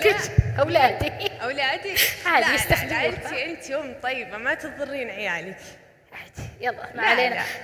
اخلصي علينا. 40 ثانية. أنا طيب يلا تاخذين مرة واحدة بالأسبوع، راح تحطينه يا بفخذك يا ببطنك، وكل مرة تغيرين. إذا كانت عندك 30 كدمة ثانية. ما راح تستخدمينها. تعرفين طريقة؟ قولي لي إياها مرة ثانية. أنا أقولها. لا أنا أبغاها هي. أنت ما بتروحي معاها البيت. قلتي لي إني عندك سالفة والله، رقية زين منك وتعرف تقول. مرة واحدة في الأسبوع.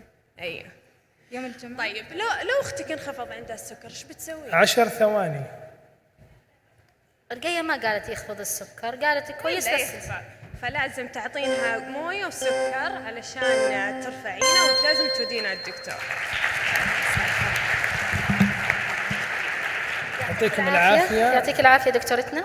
جامعة تبوك شكرا جزيلا لكم. وكان في تحيز شوي من الدكتورة خالدة بحكم أنها هي مقرها في تبوك. أنا ما بعرف تقييم الآخرين لكن لجنة التحكيم. المشكلة لو أبغى أنسحب الحين من التقييم ما ينفع، علشان هو يعني بالانس كانت يعني. لجنة التحكيم تبدأ بعملية التقييم لجامعة تبوك. إيش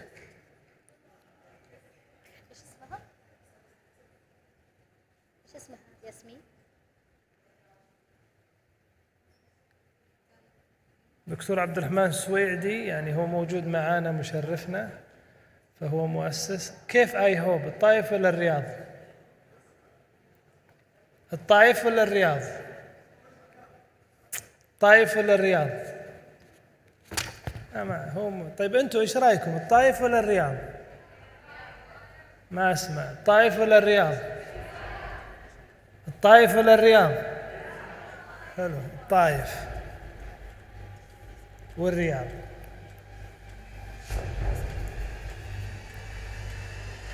طبعا هذه اللحظات الأخيرة في التحكيم، وبعد كذا حتطلع معنا النتائج إن شاء الله، ونسأل الله سبحانه وتعالى لجميع المشاركين التوفيق والسداد.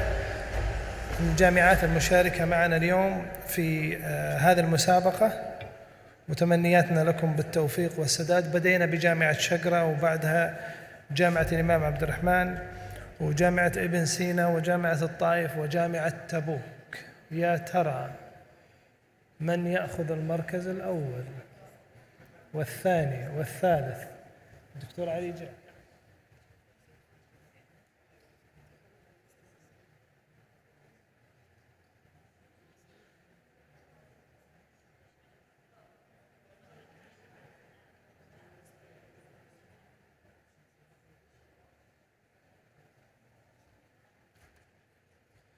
طبعا كلنا شفنا الخمس جامعات والخمسة زملاء الله يعطيهم الصحة والعافية وطريقة التثقيف، لكن لما تسمع ببعض النصائح والتوجيهات والإرشادات من أهل الخبرة حتكون أكثر وأجدى لنا ولتطوير عملنا المهني بإذن الله سبحانه وتعالى. ندعو الدكتور خالد. طبعا الدكتور خالد اليحيى متميز في هذا الجانب، فندعو الدكتور خالد لمشاركتنا بعضا من خبراته. تفضل دكتور. السلام عليكم. شكرا جزيلا يا دكتور. الحقيقة يعني لما دعيت أشارك في الفقرة النهائية لتقييم الطلاب كان عندي انطباع يعني معين، ولكن الواقع حقيقة أسعدني. يمكن ما شفت جامعات اللي كنا سابقا نعول عليها، ولكن الجامعات الموجودة صراحة تفاجأت بمستواهم، وإن شاء الله يعني من تقدم لتقدم. هي ملاحظات سريعة يعني، وما زلت أذكر أول ما بدأت في مجال الصيدلة كان البيشنت كونسلنج بالنسبة لي يعني حلم، وأذكر أنه وهذه مشكلتنا اللي درسناه في الكلية، أنه نبغى ننافس الطبيب، وهذه مشكلة كبيرة جدا. الآن مع الحمد لله التطور في مهنة الصيدلة بدأ كل شخص يعرف وش المهمة اللي هو منوط بها. البيشنت كونسلنج مهم جدا جدا جدا بالنسبة للمريض، لأن يمكن الصيدلي هو الشخص الوحيد اللي ممكن يسمع للمريض بنسبة كبيرة، وهو اللي في نهاية المطاف تكون التساؤلات كلها تقريبا منصبة للصيدلي.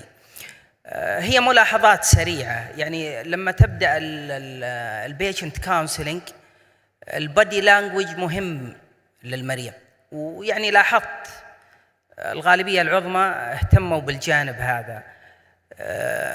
الصوت مهم جدا، يجب أنه صوت الممارس الصحي ما يعلو على صوت المريض. الابتسامة لابد، مهما كان المريض annoying لابد الواحد في النهاية يكون مبتسم للمريض. وفي شيء يجي مع الخبرة. الآن أنت لما تجي تبغى تسوي patient counseling مهم أنك تسمع من المريض ما تقاطعه، لكن في نفس الوقت مهم أنك تعرف كيف تسوي end of discussion.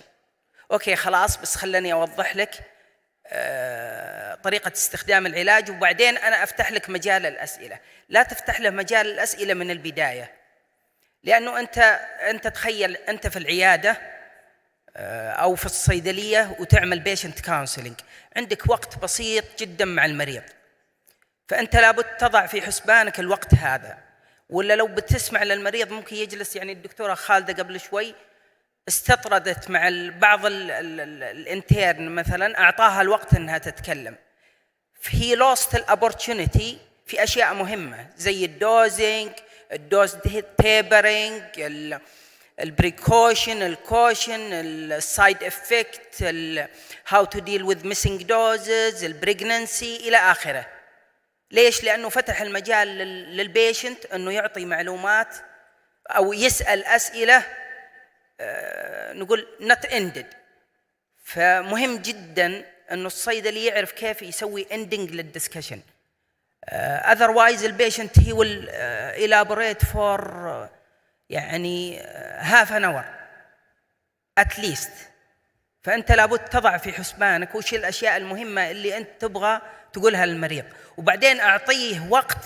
قل له ترى في النهاية أنا بعطيك كل الوقت على أساس تسألني.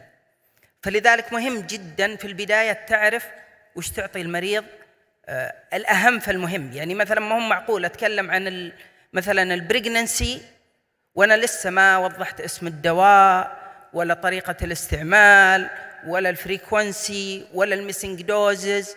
مهم جدا البريجننسي، لكن في نفس الوقت أيضا عمر المريض. يعني مثلا عمر المريض مثلا 60 years تتكلم معها عن البريجننسي it's not a big deal، أو البريست فيدنج. فهذه ملاحظات سريعة بس أحببت أني أعرج عليها، وشكرا للجميع وشكرا للجنة المنظمة.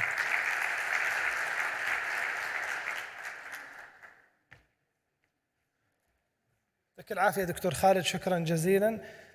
وهذه التوجيهات مهمة جدا أن نتخذها في سبيل أن نقدم التثقيف الدوائي. وشكرا دكتور خالد، والشكر أيضا لزملائنا الكرام أعضاء لجنة التحكيم. حابين نشكر ميرا وشادن. تعرفون من هم ميرا وشادن؟ هم اللي هناك الممثلتين. الله يعطيهم العافية، شكرا جزيلا لكم. أما عن النتائج لسه ما وصلتني طبعا، خليها بعدين، خلوكم ريحوا وعينوا خير. حناخذ بس 5 دقائق استراحة بإذن الله، ونرجع في مسابقة أخرى، وبعدين إن شاء الله إعلان النتائج حيكون في الوقت اللي محدد له. متى؟ خلوكم معنا عشان تعرفون. نلتقيكم بعد 5 دقائق. الله يعافيكم، شكرا جزيلا لكم.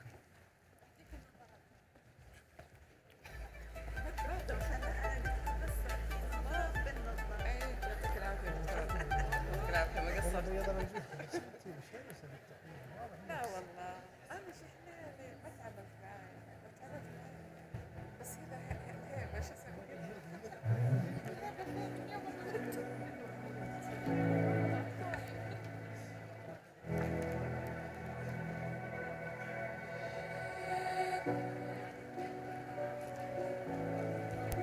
إن شاء الله 5 دقائق وبنرجع مرة ثانية. اللي حاب ياخذ كوب قهوة أو شيء، لكن 5 دقائق ونبغى ترجعون لنا. في واحدة ناقصة من الأوبرا اللي موجودة هنا، إذا موجودة مع أحد تعطونها الدكتورة خالدة. شكرا جزيلا.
خلاص دزيها لي رسالة.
وين المتسابقين؟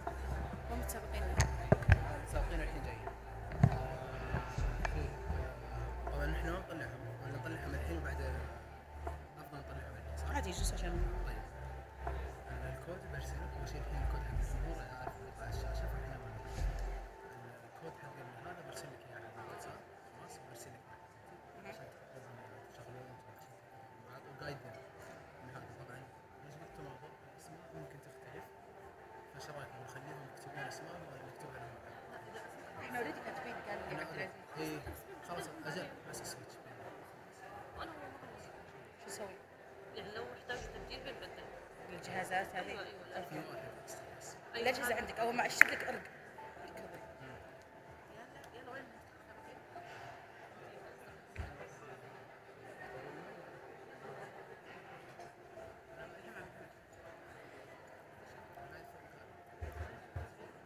هم كانوا قاعدين لحالهم. هي هذول تبعين جدة. هذول تبعين جدة اللي هون قاعدين تبعين كليفلاند تبع يشيل من الصوت. هذول تبعين برنس سولت. قاعدين تصوتي من بعد 200. وانا كمان. ذاك تبعين برنس سلطان.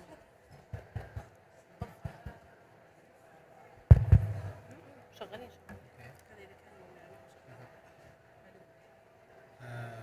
خلاص انت قولي لهم. اي انا قلت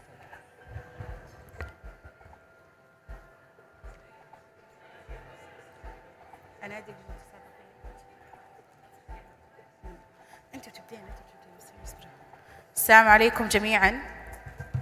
يعطيكم العافيه. راح نبدا مسابقه صيدله المستشفيات، لكن بالبدايه حابه استقبل الفائزين معانا الثلاث مستشفيات. رجاء تفضلوا معانا على المسرح.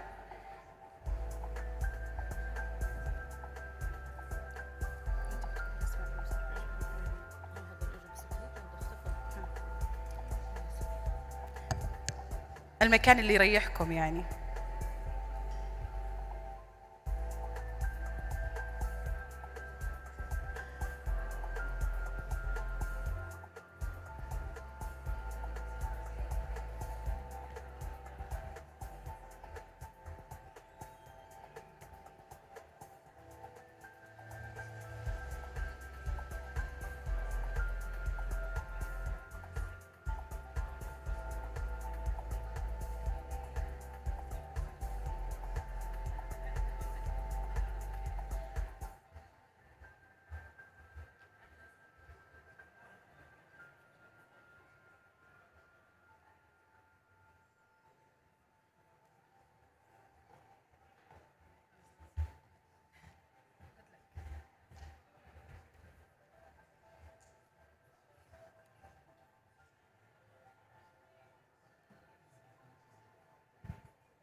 السلام عليكم، مساء الخير، يعطيكم العافية وشكرا لأنه أنتم بقيتوا معنا لليوم الثالث ولهذا الوقت. اليوم إن شاء الله راح نكون في المرحلة الختامية لمسابقة المستشفيات. مسابقة المستشفيات كان في عندها الفيز الأول، المرحلة الأولى والمرحلة الثانية كانت في اليوم الأول والثاني. كان في عندنا 31 مستشفى مشاركة معنا من جميع أنحاء الخليج العربي والمملكة العربية السعودية. من ال 31 مستشفى جروب طلع في عندنا 3 للنهائي للفاينلز. المرتبة الأولى كانت لمدينة الأمير سلطان في الرياض. المركز الثاني كان لكليفلاند كلينيك أبو ظبي. والمركز الثالث كان لمستشفى الملك فيصل التخصصي جدة. اليوم راح يتنافسوا هدول الثلاث فرق لانتخاب المستشفى رقم 1 إن شاء الله في مسابقة المستشفيات. حينطرح عليهم 30 سؤال، مدة كل سؤال إن شاء الله دقيقة واحدة. حنختبرهم في كثير من الأسئلة اللي لها علاقة بالممارسات الصيدلانية. بس بداية عشان نحطكم بالجو تبع المسابقة رح نطرح عليكم أنتم كجمهور 3 أسئلة. تمام؟ الآن مفروض يطلع عنا على السكرين في موقع تدخلوا عليه، بعدين حنعطيكم الكود، ومن بعده إن شاء الله حتختبروا 3 أسئلة ونشوف حتدخلوا في المود ولا لا.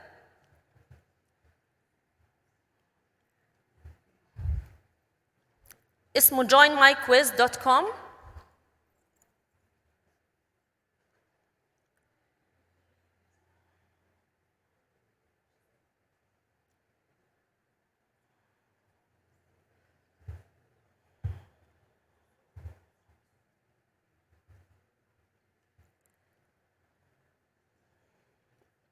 الكل دخل؟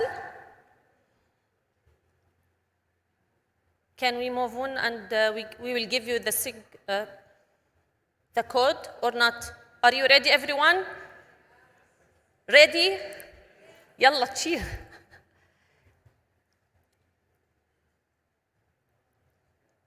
The code will be 619308. 619308. Please enter it, then join.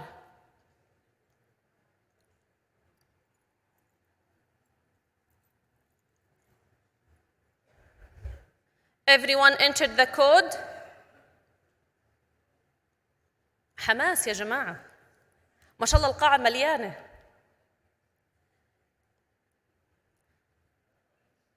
Everyone is ready? يلا. Press join. يلا بسم الله حنبدأ.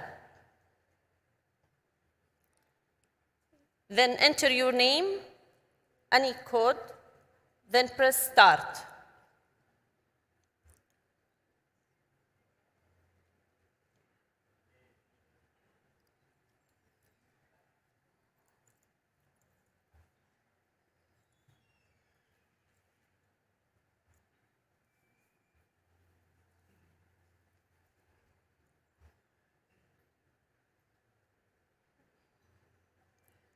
Three, two, one.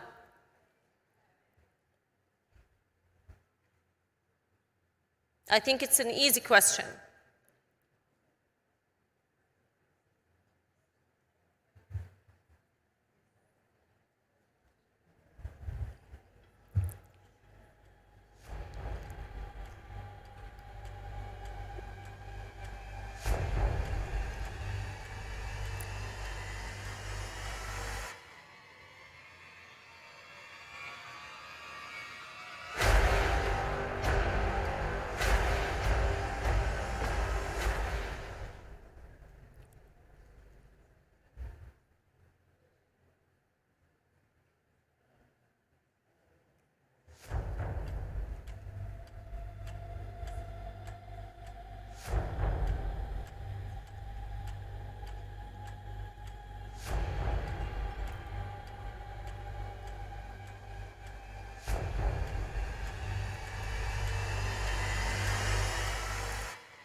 So the correct answer for it was protein. For the next question,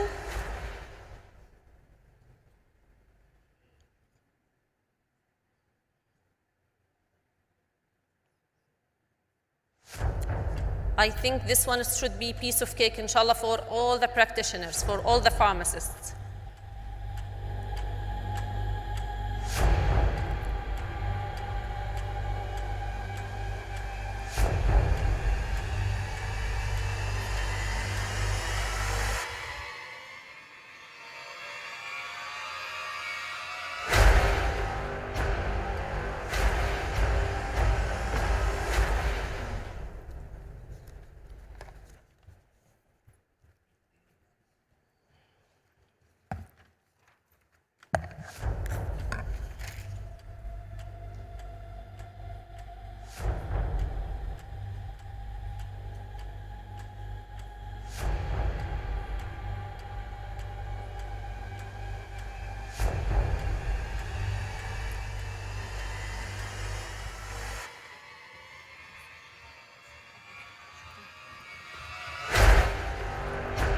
طبعا المفروض التوتر الآن مش عند الجمهور، التوتر الآن كله عند المتسابقين. They are waiting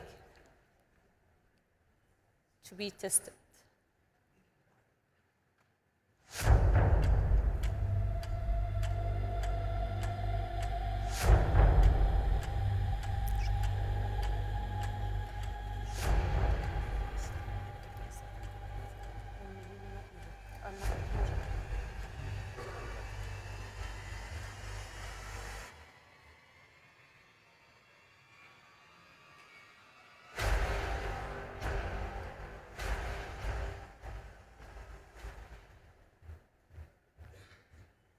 For the third and the last question,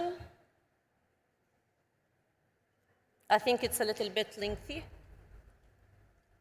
but nothing is impossible for our smart pharmacists.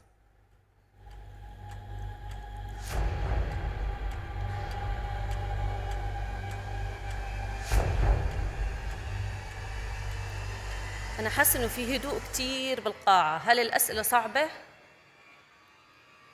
ولا أنتم مركزين؟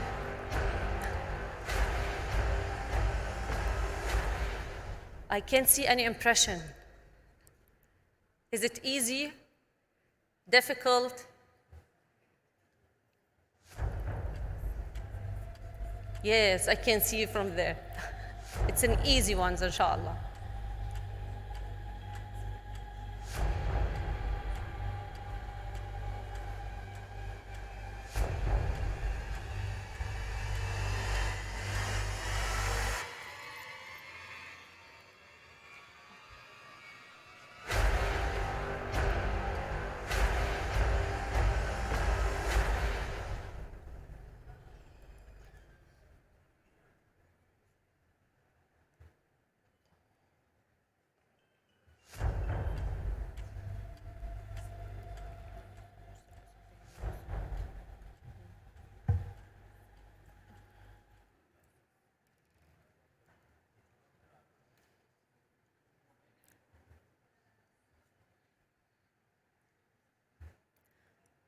Now we have finished for the questions for our audience. I think now, after being in the shoes of our braved contestants, you understand the pressure. We will just waiting for the results and we will announce the winner from our beloved audience.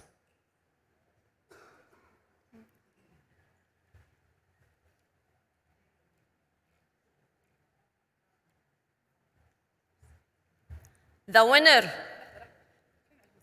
يلا. الفائزين الثلاثة اللي معنا من الجمهور للثلاث أسئلة اللي سبق وطرحناها هم: المركز الأول فاطمة الصايغ. Please stand up. Where is Fatma? At the back. Please. We need to cheer her again.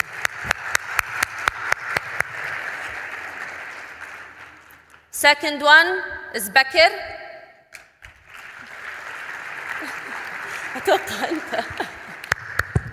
طيب الشخص الثالث أو المرتبة الثالثة هو مها الأحمدي. وين مها؟ At the back. والشخص الرابع سلوى.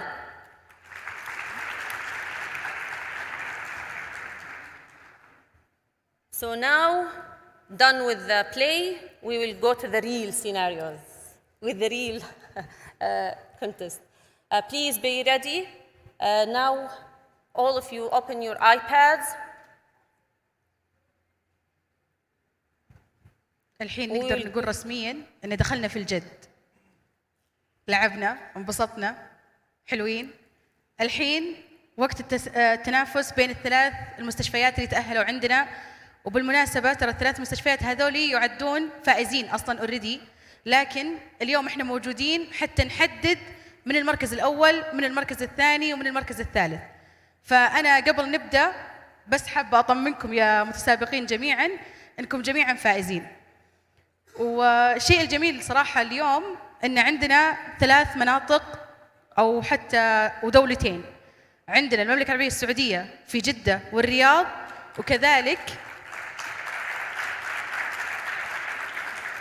كذلك عندنا الإمارات العربية المتحدة واللي من عندهم أبو ظبي كليفلاند كلينيك. فمبدئيا احنا سعيدين بوجود دول الخليج معانا، وإن شاء الله نعدكم بالمزيد في الأيام الجاية والمواسم الجاية من IHOP. فنبدأ عند المتسابقين. الأمور عندكم تمام ولا لسه؟ طبعا عشان نوضح لكم، عندنا من البداية كليفلاند كلينيك من الإمارات هناك، بالنص عندنا جدة مستشفى الملك فيصل التخصصي، وبعدين عندنا هنا مدينة الأمير سلطان بالرياض.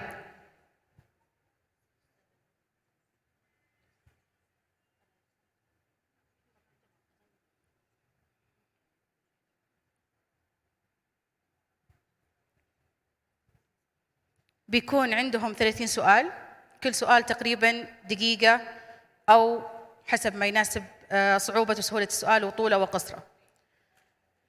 مستعدين ال3 أفرقة؟ قالوا لي أمس 3 فرق، ما هي أفرقة بس ما عليه، لكن فخلينا نبدأ.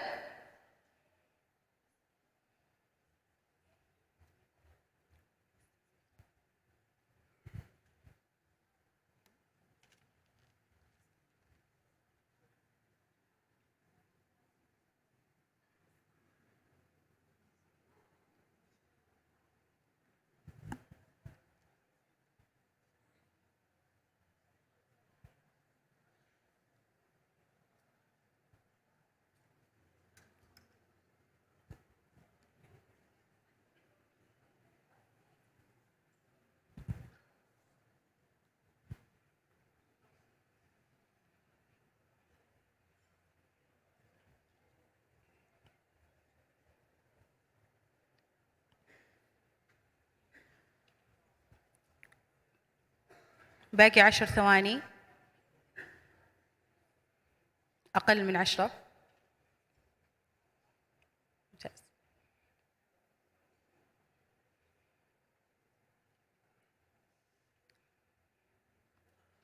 نروح للسؤال اللي بعده.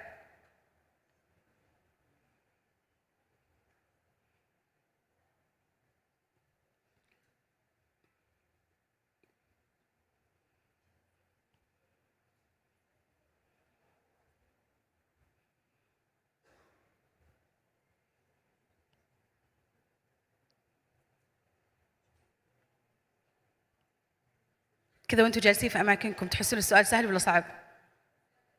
سهل؟ وش الإجابة طيب؟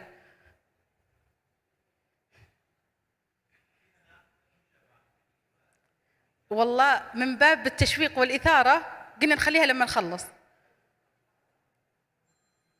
أنت وش رأيك يا دكتور؟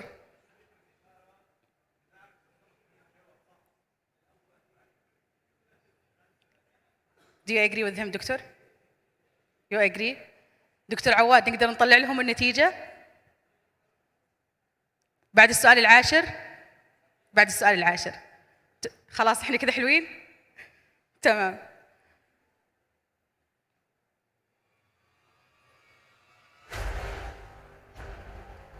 السؤال اللي بعده، احنا الحين بالسؤال الثالث.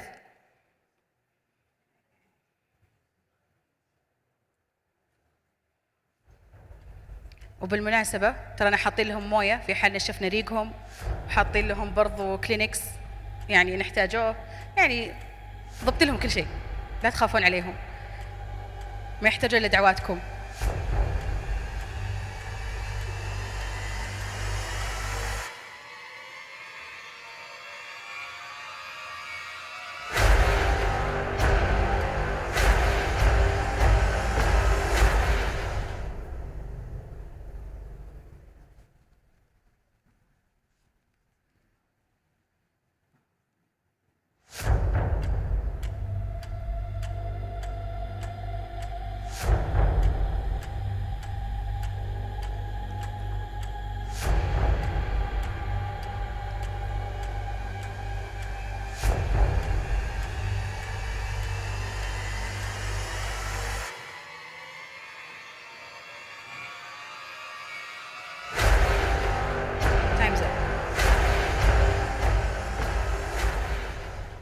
وصحيح ترى برضو تطلع لهم الإجابة على التابلت في حال كانت صح أو خطأ، فهم قاعدين عارفين إيش قاعدين يسوون الحين يعني.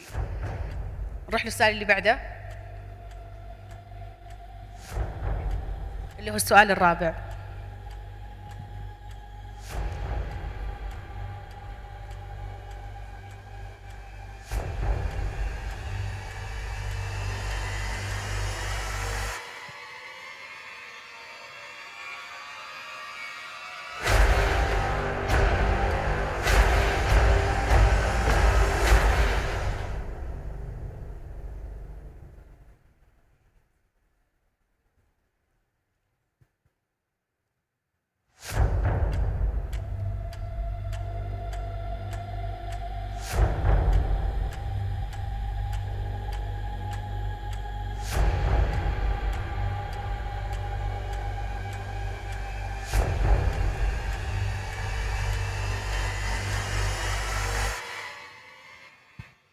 السؤال اللي بعده طلع لكم which is السؤال رقم 5.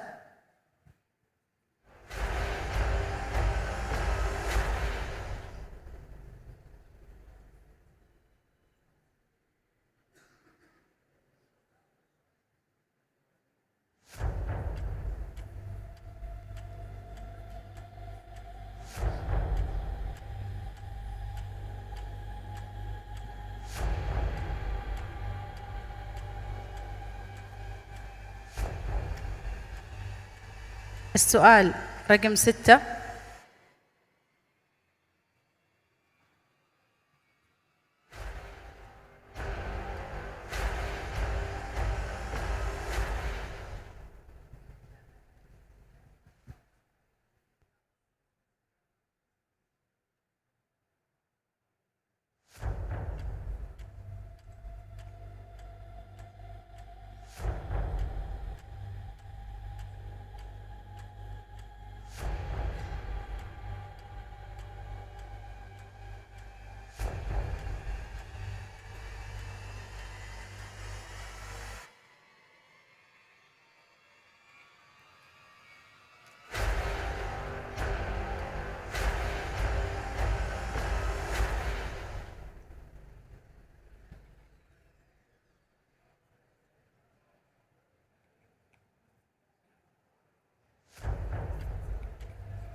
نروح للسؤال اللي بعده.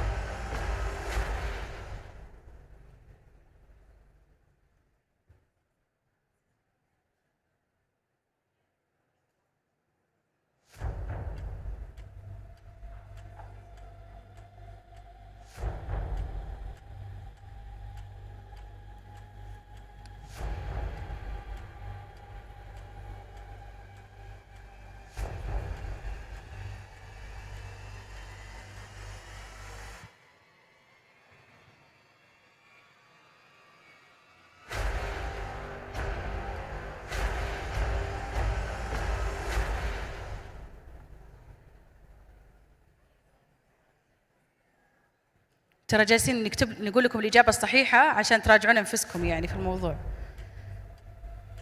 السؤال اللي بعده سؤال رقم 8.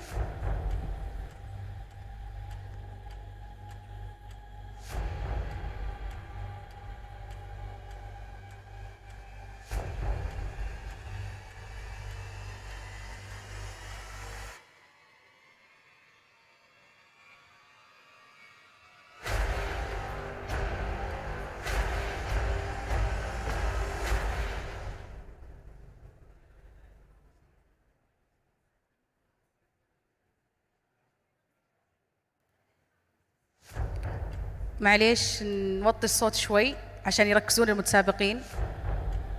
صدقوني لو كان في مجال نسولف كنت أنا سولفت نيابة عنكم جميعا، فخليهم يركزون.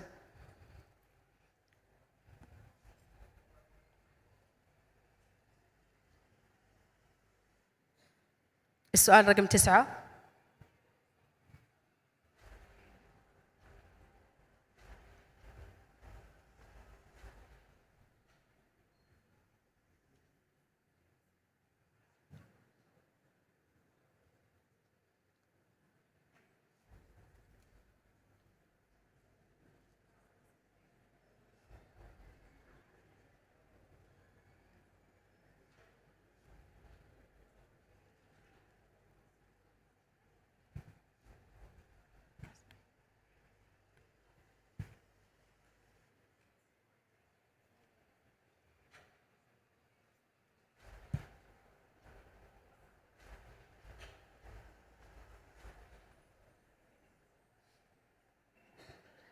السؤال العاشر واللي بعده راح نعرف الترتيب الحالي للمراكز الثلاثة بإذن الله، فنروح للسؤال اللي بعده.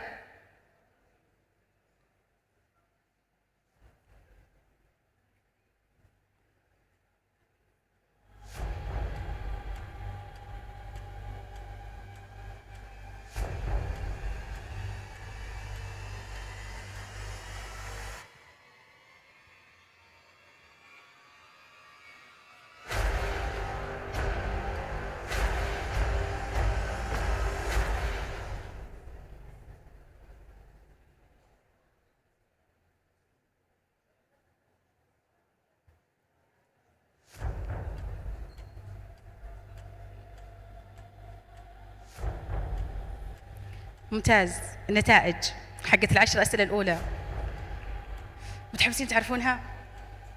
متحمسين؟ جدة ما يبون يعرفونها. أبو ظبي are you excited enough؟ لا وينر على طول.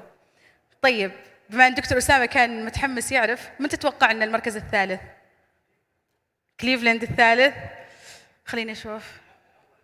الأول كليفلاند. طيب تتوقعون؟ خلينا نمشي بالمدن والمناطق عشان تتحمسون أكثر.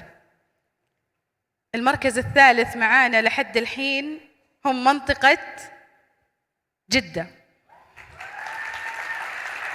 جدة شدوا حيلكم يا جدة. المركز الثاني معانا تتوقعون مين؟ صرنا بين أبو ظبي والرياض. أبو ظبي الأول؟ أبو ظبي ولا الرياض؟ طب لحظة عشان نكون نوصل حل وسط. لما أقول لكم الرياض صفقوا لي فيها، لما أقول أبو ظبي صفقوا لي فيها. طيب الرياض.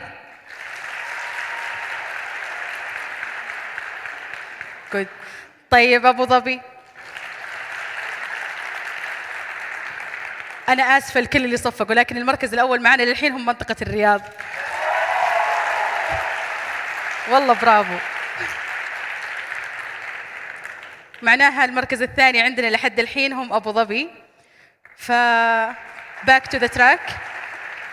السؤال رقم 11، موعدنا في السؤال رقم 20 بإذن الله.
نروح للسؤال اللي بعده.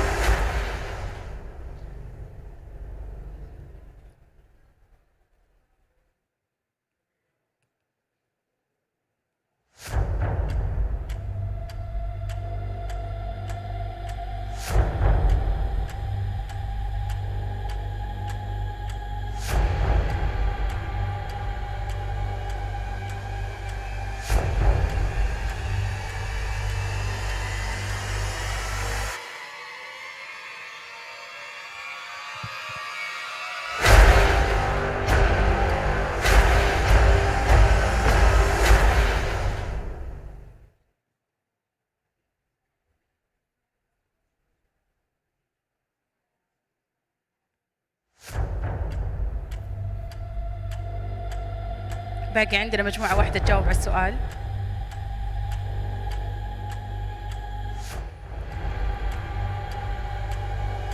السؤال اللي بعده.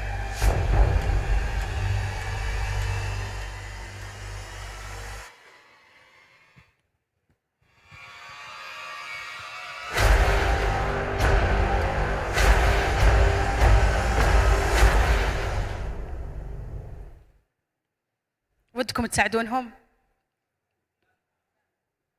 ليه؟ بسوي لكم تصويت على اللون. أنا حتى ما قريت الإجابة يعني.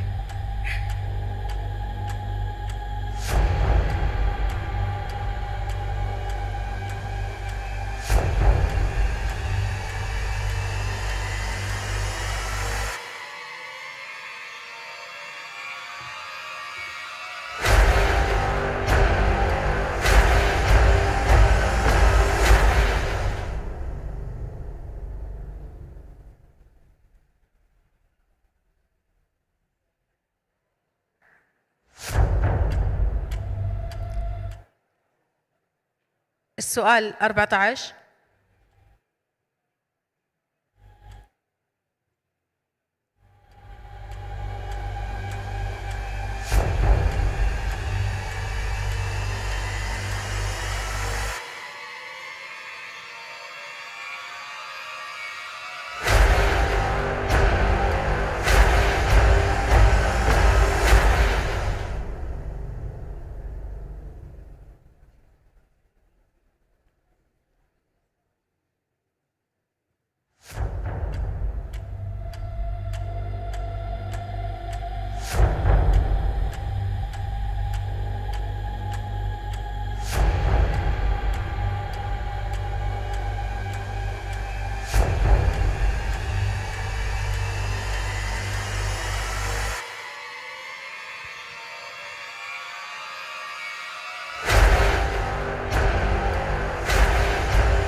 السؤال 15.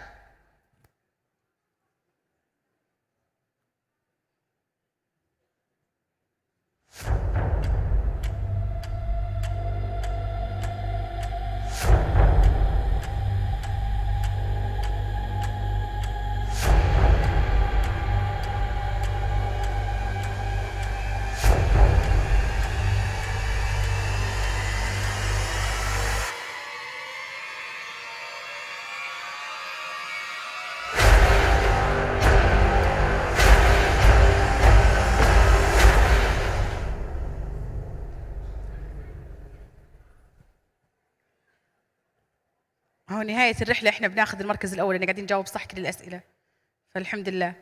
نروح للسؤال اللي بعده.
طيب قبل نروح للسؤال اللي بعده، رجاء اللي بالطاولات وجالسين الأصوات، رجاء لا تنخفض أصواتنا، شكرا.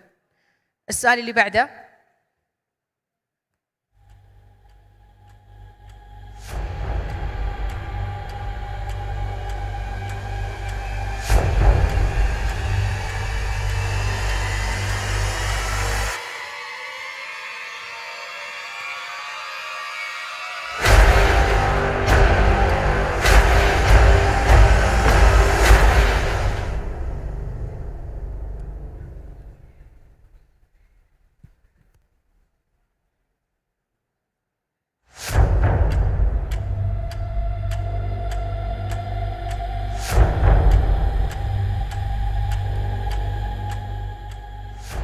السؤال 18.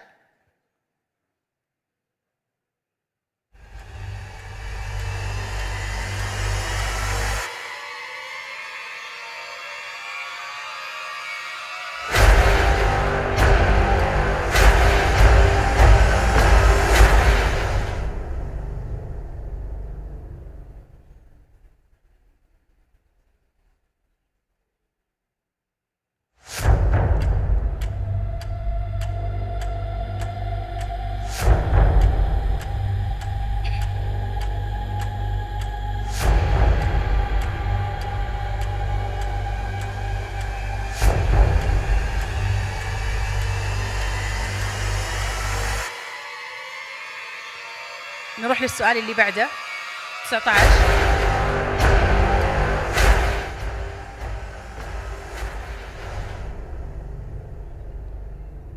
بعد هذا السؤال بيكون عندنا السؤال 20 وبعده بنشوف النتائج. فخلينا نشوف.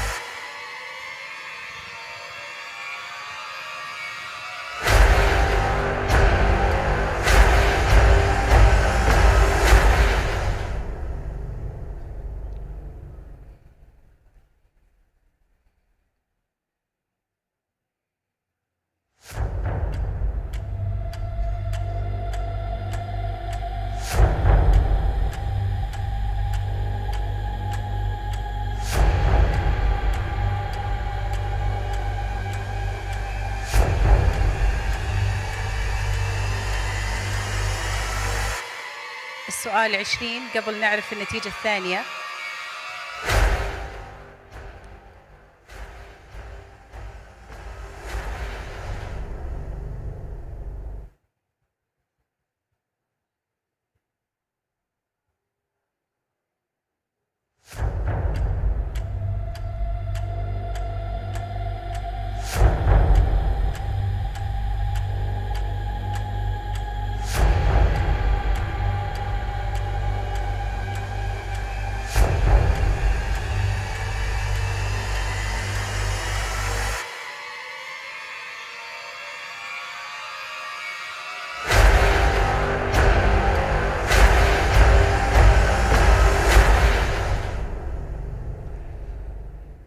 الفقرة الحلوة حلوة لنا بس مو بلكم يعني.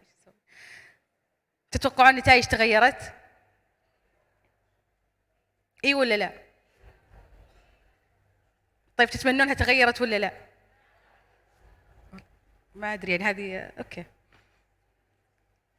طيب النتائج فعلا تغيرت.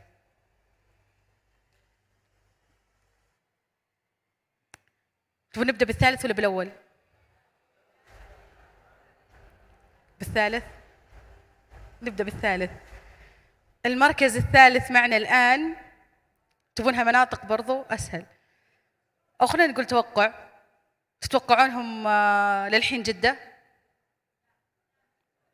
الرياض نزلوا للثالث. دكتورة غادة بوزير تقول إيه؟ شفتك قلتي إيه. طيب المركز الثالث معنا هم أبو ظبي. أبو ظبي صرتوا الثالث يا أبو ظبي، صرتوا الثالث. طيب حاليا التفاوت عندنا بين الثاني والأول، بين جدة والرياض، بين جدة والرياض. تتوقعون من الأول؟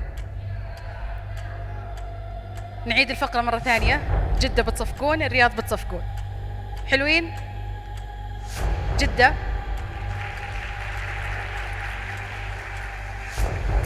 الرياض. طيب شكرا لكم لأن فعلا هم الرياض المركز الأول.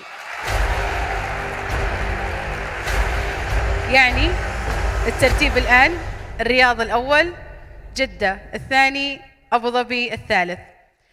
لكن اسم المستشفى نذكركم فيه أبد ابشري. عندنا مدينة الأمير سلطان العسكري بالرياض. عندنا المركز الثاني إلى الآن الملك فيصل التخصصي ومركز الأبحاث بجدة.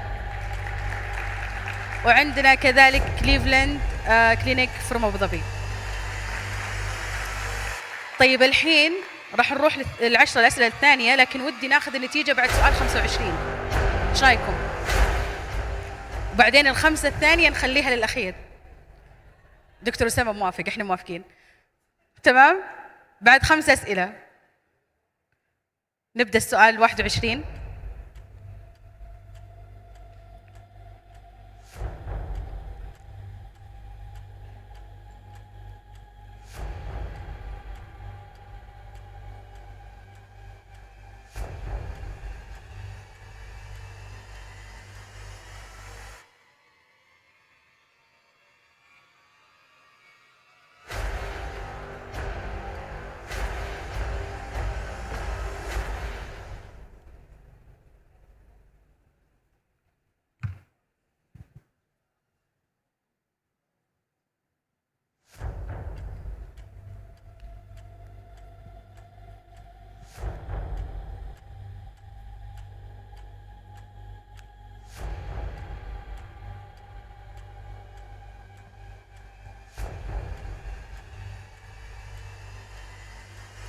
نروح للسؤال اللي بعده 22.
السؤال اللي بعده 23.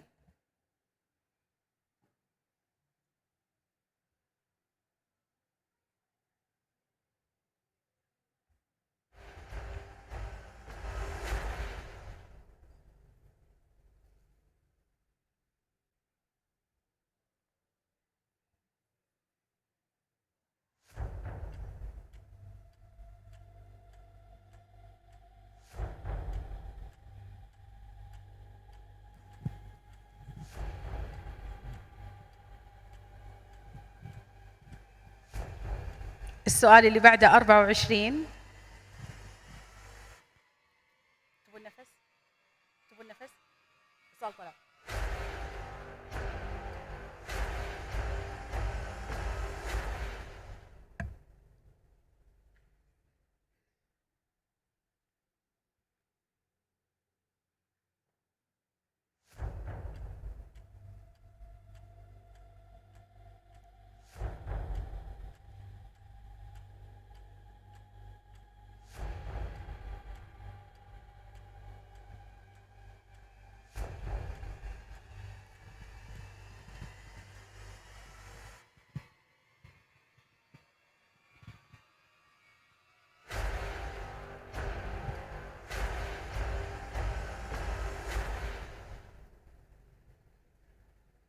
شايفين حركة الماوس؟ ترى هذه تشويقية برضو، يعني احنا برضو مفكرين في الموضوع. السؤال 25 واللي بعده راح نشوف النتائج.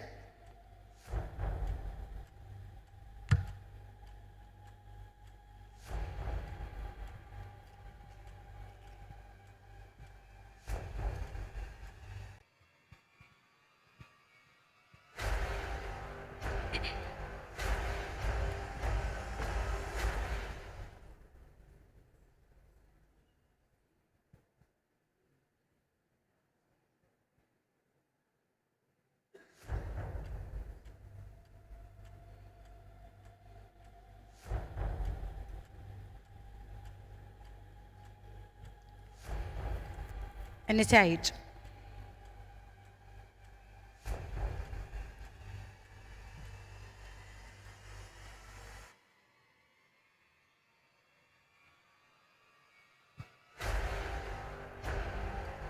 وتغيرت النتائج مرة ثانية. بس قبل نبدأ دكتور خالد، تتوقع الرياض للحين بالأول؟ إن شاء الله الرياض للحين الأول، الرياض للحين الأول، الرياض الأول. دكتور محمد ايش تقول؟ ايش تتوقع؟ في ريمونتادا يقول لكم الدكتور. كأس العالم بالضبط، هذا التأثير اللي طلعناه به. يس لسه ما رحنا للسؤال اللي بعده.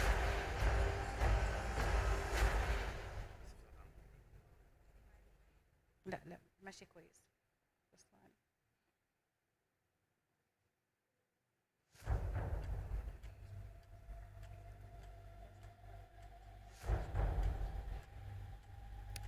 طيب المركز الأول ولا الثالث؟ الثالث منطقي أكثر. المركز الثالث معنا الآن هم منطقة جدة.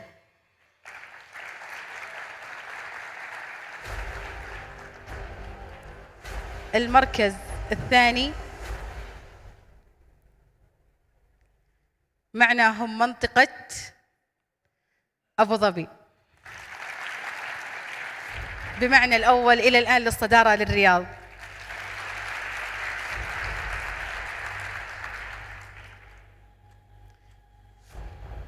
معلش شوي.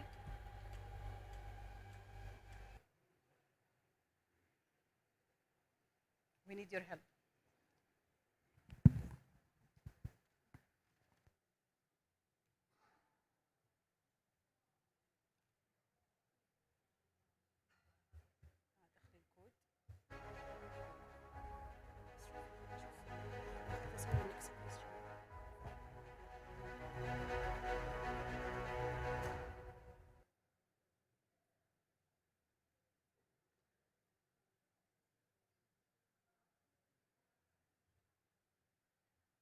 باقي لنا الآن 5 أسئلة ونعلن النتائج بشكل رسمي للمركز الأول والمركز الثاني والمركز الثالث. لكن بناخذ من وقتكم دقيقتين، عندنا تكنيكال ايشو، نجهز نضبط الجهاز ونرجع على طول.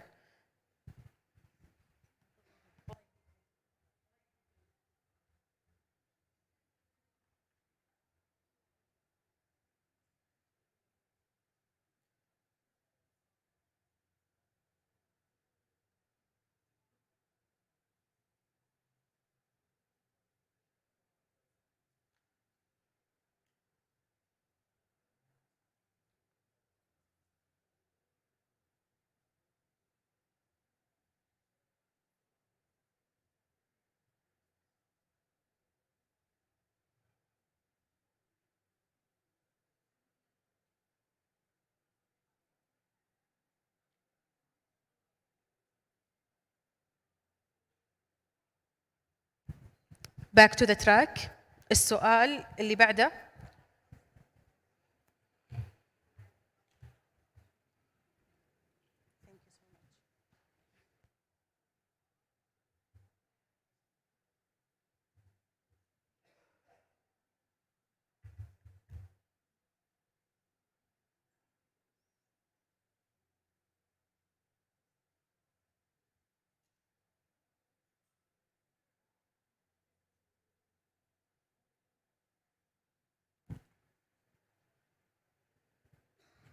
الأصوات معليش.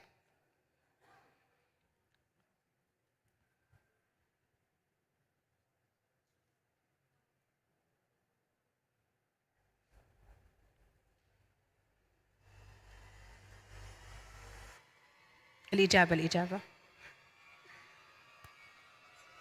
نروح للسؤال اللي بعده.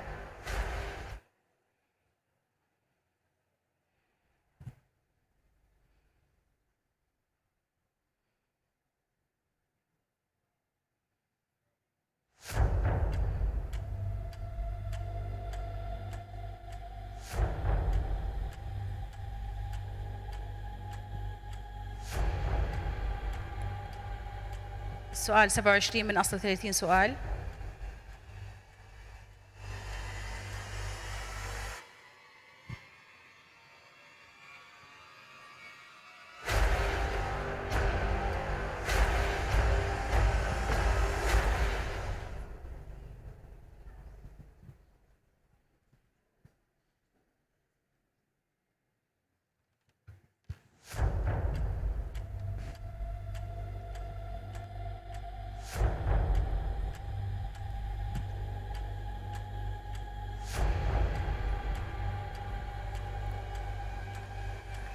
السؤال 28 اللي بعده.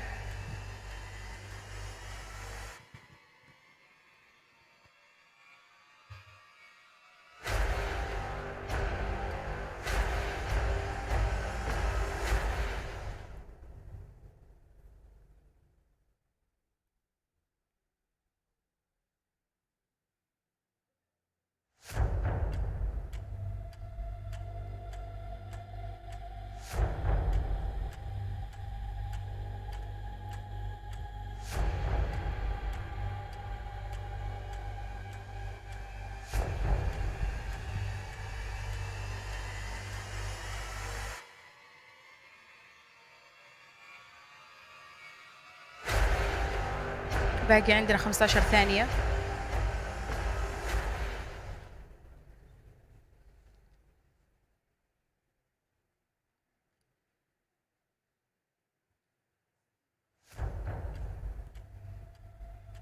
السؤال 29 قبل الأخير.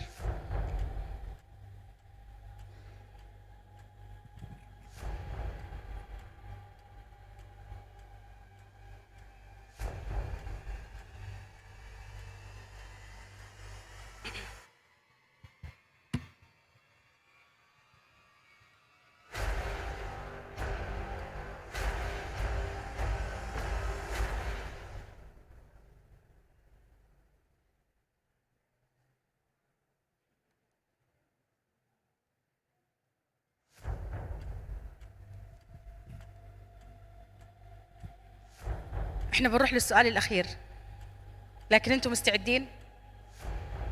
مستعدين؟ ايه او لا؟ أبو بكر قال ايه الحالة، ما سمعت غيره. مستعدين ولا لا؟ تبون نجيب السؤال الأخير؟ أعطيهم السؤال الأخير يلا. المفروض نسألكم الصراحة، بس يعني حكم القوي. السؤال الأخير.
خلصنا مسابقة صيدلة المستشفيات.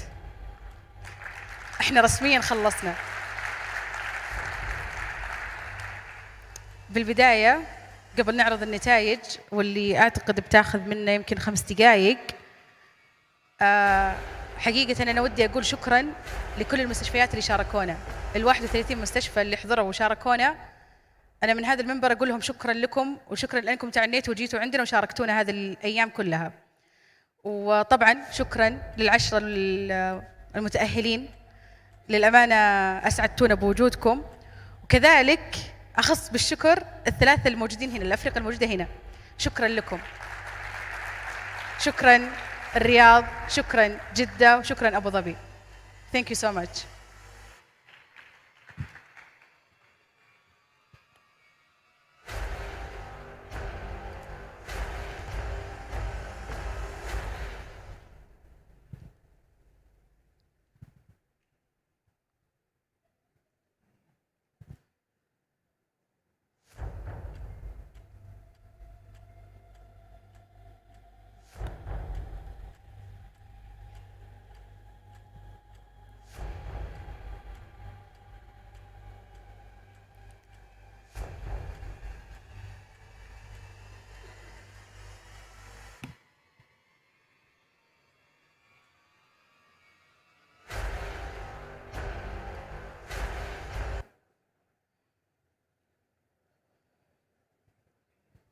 النتائج وصلت.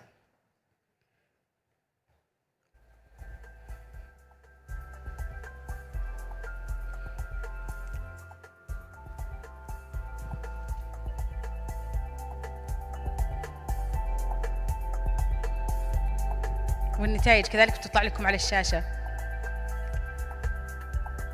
لكن قبل تطلع توقعونها تغيرت؟ من اللي قال إن شاء الله؟ ترى غش. تطلع على الشاشة هنا وراكم. لا بيطلع المركز الثالث، بعدين الثاني، بعدين الأول، يعني تسلسل منطقي. طيب، لكن قبل كذا بينضم معنا على المسرح الدكتور عواد واللي هو رئيس لجنة مسابقة المستشفيات.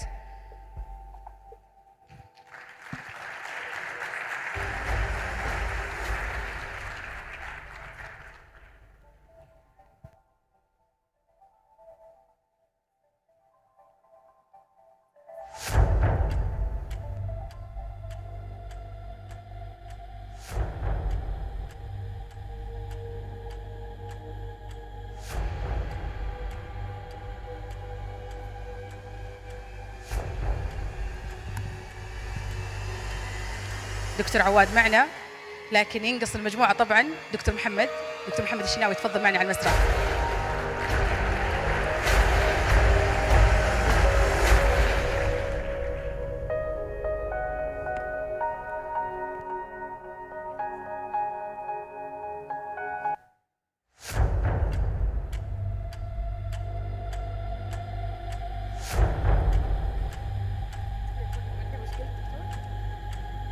تخيلوا ايش قال لي الدكتور قبل شوي؟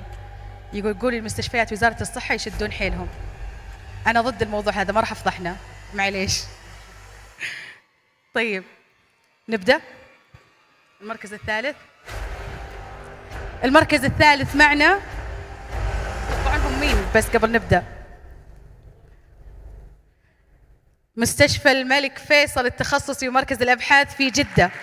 ألف ألف مبروك مستشفى الملك فيصل.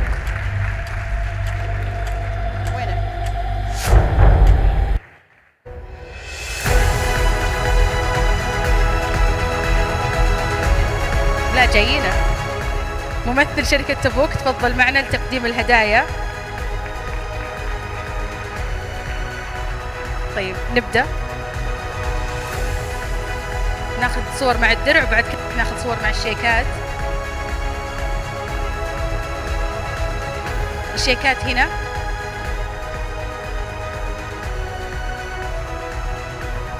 لسه باقي.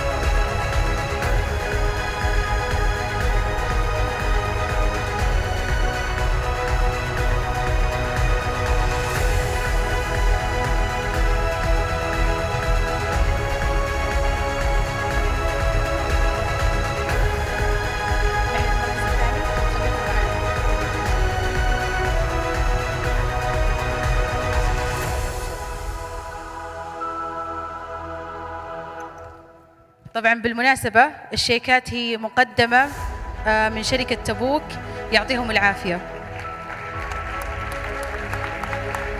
المركز الثاني، لا الثاني، تبي الأول؟ الثاني. تبون الأول؟ الثاني يا أخوان، منطقي. الثاني. المركز الثاني معناهم كليفلاند كلينيك فروم أبو ظبي. ألف ألف مبروك.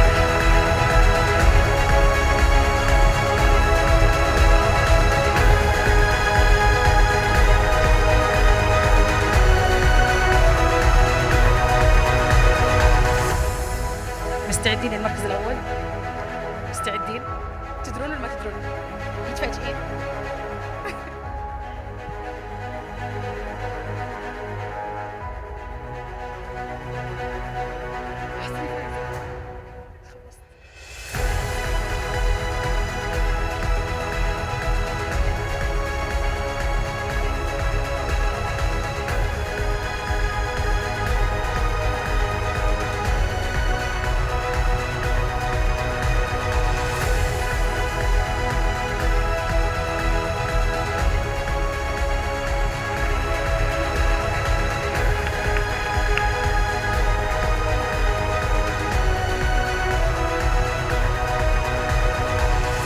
المركز الأول مدينة الأمير سلطان بالرياض.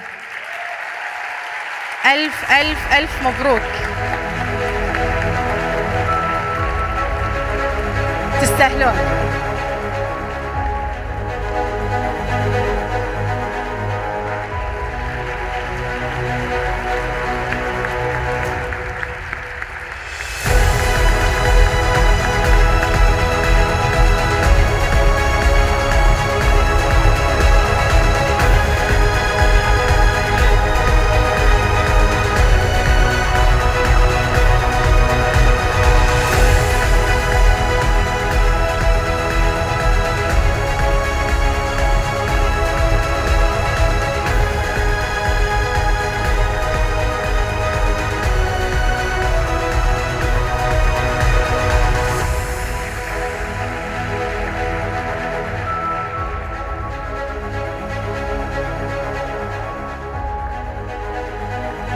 طبعا أكرر شكري لشركة تبوك على دعمهم لهذه المسابقة ولكافة المسابقات تقريبا. شكرا جزيلا شركة تبوك. يعطيكم العافية كذلك متسابقينا. يعطيك العافية دكتور محمد، شكرا جزيلا.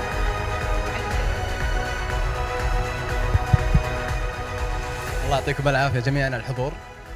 طبعا اليومين الماضية كانت منافسة محتدمة، يعني كان عندنا 31 مستشفى، تقريبا 62 صيدلي من شتى أنحاء المملكة، وفي زملائنا من دول الخليج شرفونا السنة هذه. كان سكور يعني والتفاعل جميل جدا، وما شاء الله تبارك الله، وحنا كلجنة يعني ما قصرنا في الأسئلة شوفتكم يعني، لكن ما شاء الله تبارك الله يعني مستوى مشرف والله العظيم. نفرح بضيوفنا اللي جونا اليوم ما شاء الله تبارك الله كليفلاند كلينيك. إن شاء الله في النكست فيرجن بيكون أكثر إن شاء الله، we want to take IHOP للجلوبال بإذن الله، we will do it، وتشوفون إن شاء الله بإذن الله. ألف ألف شكر للفائزين وشرفتونا، الله يعطيكم العافية وتهنون جوائزكم إن شاء الله.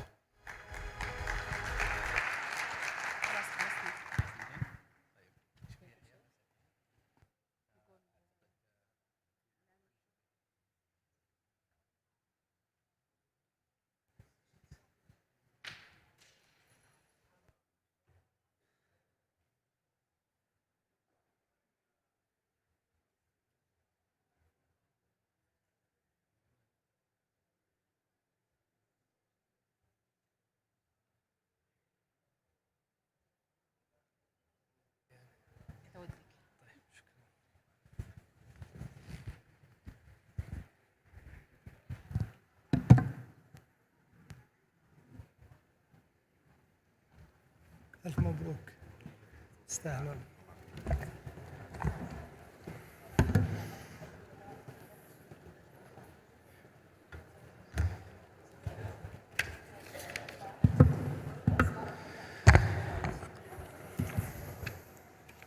شكرا جزيلا لكم ومتابعتكم لمسابقة صيدلة المستشفيات. الآن مستمرين في مفاجآت اي هوب. دكتورة مها ولا ما تبغينا؟ بس اتاكد اذا كان شغل. تسكرتوا. طيب احنا الان بعد اكيد متشوقين في مسابقة التثقيف الدوائي اللي كانت قبل شوي. تبون تعرفون من الفائزين؟ عندنا الخمس جامعات اللي شاركوا معنا وكانوا مبدعين، وكذلك المحكمين اللي كانوا قاسين عليهم. فانتوا حابين تعرفون النتائج، وأكيد النتائج تعطي انتعاش، فعشان كذا احنا ما راح نعلن النتائج، وراح نعرض لكم راح نعرض لكم بإذن الله فيديو هو برومو للافتتاح. خلنا نروح اليوم الأول والأمسية اللي كانت في بداية الافتتاح مع آي هوب. خلونا نشوف هذا الفيديو ونشوف اللحظات اللي مشينا فيها إلى اليوم، وارجع لكم مرة ثانية مع الفيديو.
اللي كان موجود يوم الافتتاح وحضر معانا في اي هوب يجد اللمسات اللي كنا شفناها قبل شوي في هذا العرض. بس عندنا فيلم أحلى، وحنقدم لكم شيء مختلف، ويمكن هذا اللي حنقدمه بعد شوي. الفيديو اللي قدمناه قبل شوي كان من أحداث الافتتاح، وأحداث الافتتاح كانت 2.5 ساعة. الفيلم اللي بعده مو من أحداث الافتتاح، من أحداث 365 يوم عمل، سنة كاملة اشتغلوا عليها الزملاء في إدارة الرعاية الصيدلية بالتفاصيل.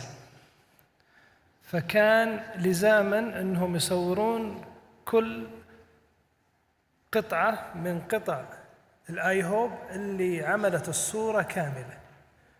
فعملوا فيلم وراء الكواليس وسموه اي هوب وراء الكواليس 2022. طبعا المايسترو لهذا الفيلم هم جميع أعضاء الرعاية الصيدلية الله يعطيهم الصحة والعافية، ولكن عاد الدكتورة أسماء كان لها بصمة خاصة. وين الدكتورة أسماء؟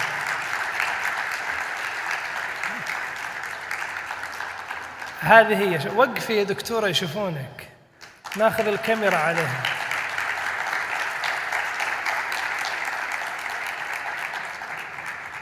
أي شخبطة بتشوفونها في الفيلم منها هي والفريق اللي معاها الله يعطيهم الصحة والعافية.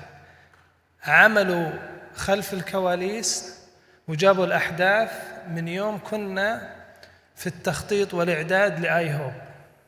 أسرب لكم معلومة سرقتها أمس من الدكتور محمد الشناوي في الاجتماع السري مع فريق عمله، وقال لهم بكرة الأربعاء حينتهي آي هوب. إيش خطتنا الخميس لآي هوب 2023؟ تحية لإدارة الرعاية الصيدلية اللي تخطط من سنة. الله يعطيكم الصحة والعافية، شكرا جزيلا لكم. هذا المجهود والإبداع العطاء لما تشوفونه لأنه فعلا الناس اشتغلت بقلب واحد، فريق عمل جيد. ما أبغى أحرق عليكم الكواليس عشان ما تزعل علينا الدكتورة أسماء وفريق عملها. فيديو الكواليس.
شكرا جزيلا للرعاية الصيدلية بوزارة الصحة على هذا الإعداد، وأخلص الشكر للدكتور محمد الشناوي وفريقه. الله يعطيكم الصحة والعافية. الآن مع تكريم وتحديد المراكز الأول والثاني والثالث في المسابقة التثقيفية للجامعات. إذا سمحتوا لي بس في البداية أدعو كل من سعادة الدكتور محمد الشناوي على الستيج. تفضل دكتور. الدكتور محمد المزنعي، كذلك أخوي سعد الحارثي من شركة تبوك لتقديم الدعم للمراكز الثلاثة. كم كان جامعة عندنا يا دكتور محمد؟ كم جامعة؟ 21. وكم من نهائي كانوا اللي ترشحوا؟ وكم تبغون؟ ما يكفي واحد؟ ما يكفي جامعة واحدة؟ 21 كلهم فايزين. طيب طبعا احنا حنادي على الجامعات، بس النتيجة للأسف ما بعد وصلتني، فأنا ما أعرف إيش الجامعة اللي هي معانا الآن. هما كانوا الجامعات معانا هي جامعة تبوك وجامعة الطائف وجامعة الإمام عبد الرحمن بن فيصل وجامعة ابن سينا وجامعة شقرة، لكن كنتيجة ما نعرف مين الأول ومين الثاني ومين الثالث. فبالتالي أنا أنتظر النتيجة من الشباب. أنتوا أرسلتوا النتيجة يا شباب؟ أرسلتوها ولا لسه ما قيمتوا؟ خليها بعدين. دكتور علي يقول خلوها بعدين. شكرا دكتور، قايل لك انك قاسي علينا يا دكتور. طيب احنا اللي حيصير حنادي الجامعة الفائزة بالمركز اللي تبعها، فحتيجي الجامعة وبعدين تتكرم، وبعديها الجامعة اللي بعدها، وبعدين الجامعة اللي بعدها، وبعدين الجامعات الخمس لأخذ صورة مع الزملاء الكرام دكتور محمد وأخوي سعد وكذلك دكتور محمد المزنعي. فبالتالي نبغى نبدأ بالمركز الأول. إيش رأيكم؟ دكتورة مها تقول لا ما يصلح ناخذ أي واحد. الثالث، مركز الثالث، ما تبغون الأول على طول؟ طيب المركز الأول ما شاء الله تبارك الله وصلت النتائج. المركز الأول قد يكون أحد الجامعات الخمس، ممكن بن سينا، ممكن الإمام عبد الرحمن، ممكن الطائف، ممكن تبوك، ممكن شقرة، ليش لا؟ هي واحدة من 5 جامعات. فلذلك الجامعة أنتم معلش بتعبكم معي شوية، تستحملوني؟ استحملوني. الجامعة في المركز الثالث هي جامعة، والله أنا أشوف الأول أحلى، إن سمحتوا لي. دكتورة غادة ايش فيك علينا؟ شوي علي دكتورة. بسرعة قصدك نقول نبدأ بالأول. طيب الجامعة في المركز الأول، لا ما يصلح، خلونا على الثالث. ما علينا. أبو بكر الدكتور معليش آسف، أبشر. ابن سينا المركز الثالث.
جامعة ابن سينا في المركز الثالث، وكل التوفيق لكم، شكرا على مشاركتكم. الله يعطيكم الصحة والعافية يا رب.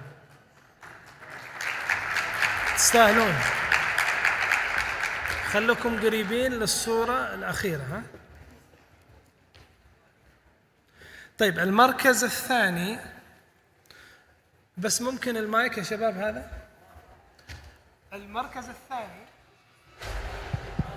المركز الثاني أنا أختلف مع الدكتورة مها. وين الثاني؟ لا، خلنا ناخذ الأول. الأول الثاني. لا اشتغل. إيه الأول الثاني. وأنتوا تقولوا الأول. الثاني.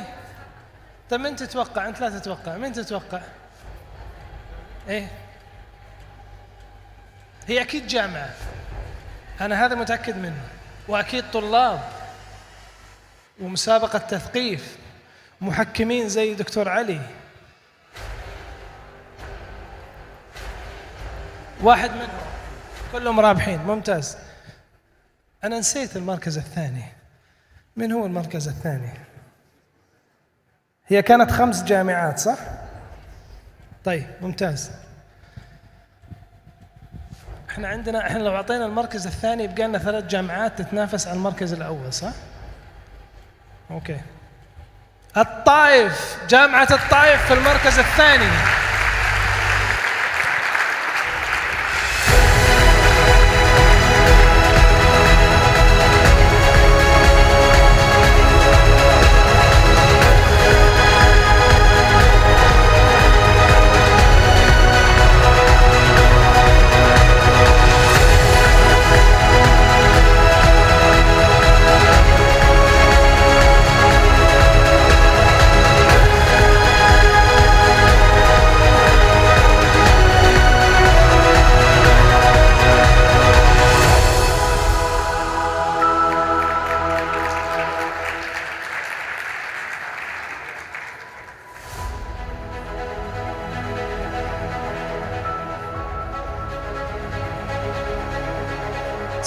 تستاهلون. ألف مبروك.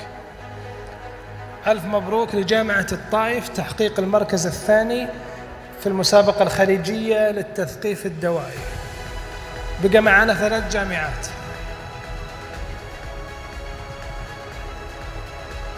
ليش؟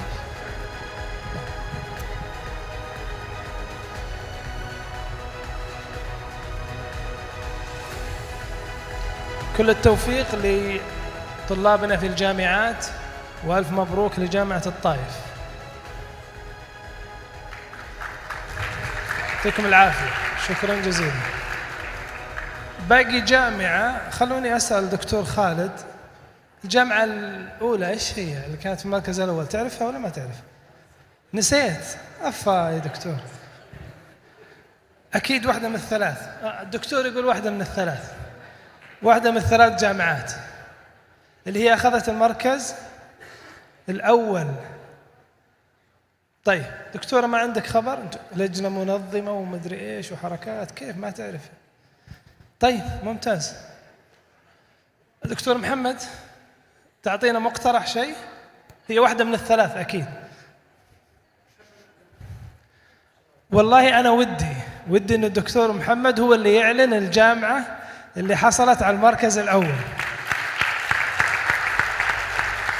فهو يعلنها أفضل. الجامعة هي، ولا أنا أقولها؟ لا أنت تقول.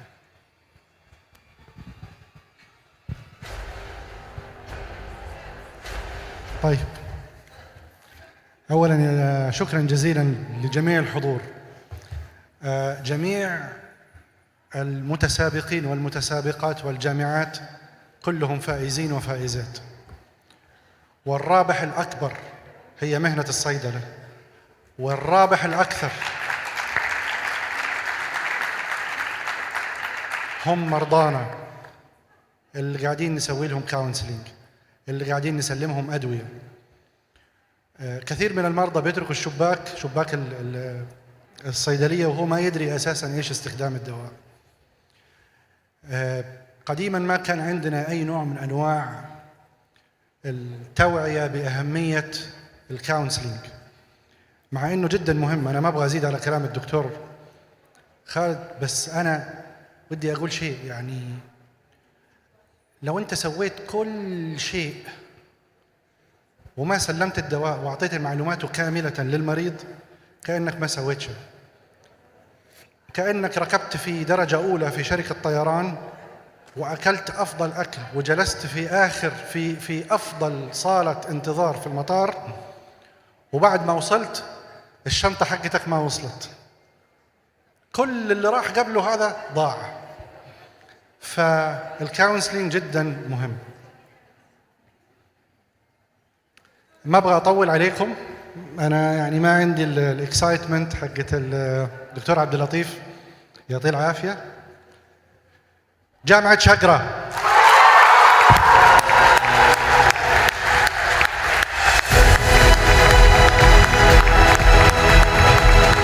ألف ألف ألف ألف ألف مبروك.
ندعو الخمس جامعات لأخذ صورة تذكارية للمسابقة،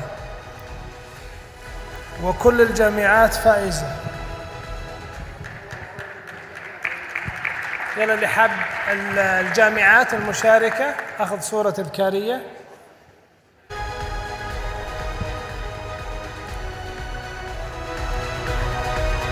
وبإذن الله في السنة القادمة الجامعات ما حصل لها النصيب في المراكز الثلاثة الأولى تحقق المراكز بإذن الله سبحانه وتعالى.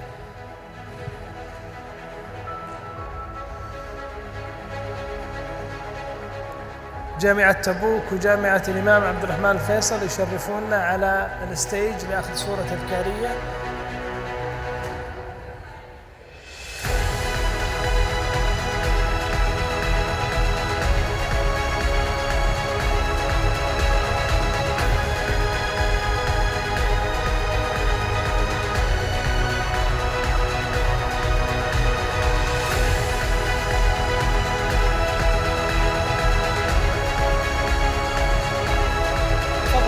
تفضل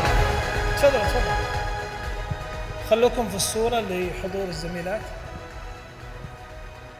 ممكن تسوون قوس عشان يصير العدد أكبر بعد إذنكم. اللي حابة تعال هنا بالشكل هذا، سووا قوس شوي بس عشان تستوعبكم الصورة كاملة. ممتاز.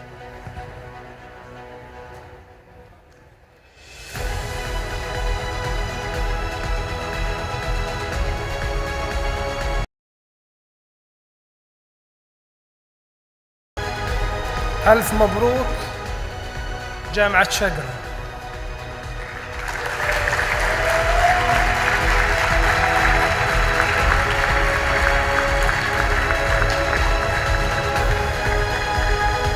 مبروك لنا جميعا، مبروك لنا جميعا بطلاب مهنة الصيدلة في جامعاتنا. ننزل ولا نبحث؟ لا كملوا عشان نبحث. نبحث.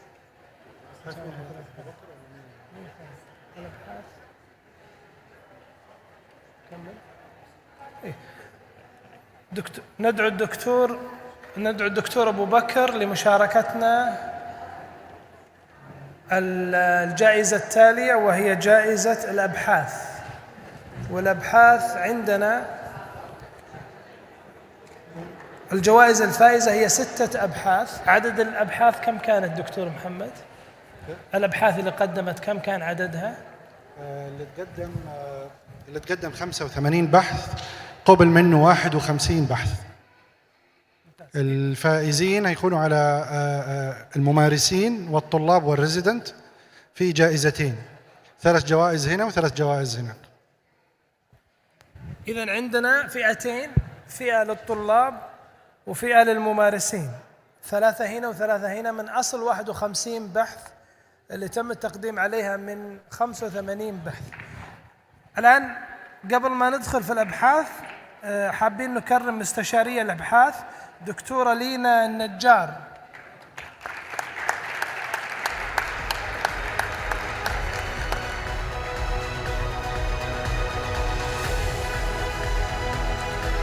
مستشارين الأبحاث قاموا بتحكيم الأبحاث وخلصوا بالنتائج اللي راح نشوفها بعد شوي.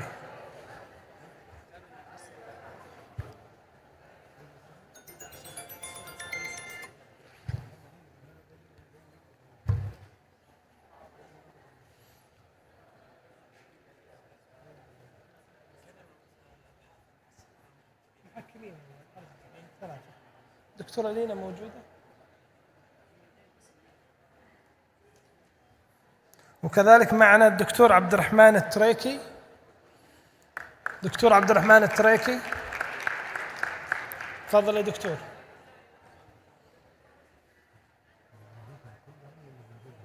طيب. ودكتور علي التبناوي، تفضل دكتور علي.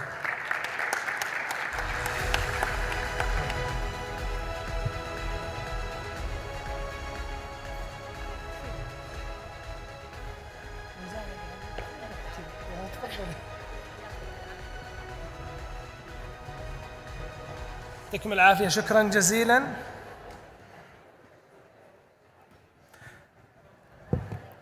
هذول هم محكمين الأبحاث. الآن مع الأبحاث وبنتكلم على أبحاث. البداية نبتدي بالانترن ريزيدنت كاتيجوري، حنبتدي بالطلاب، الأبحاث الطلابية، المركز الثالث.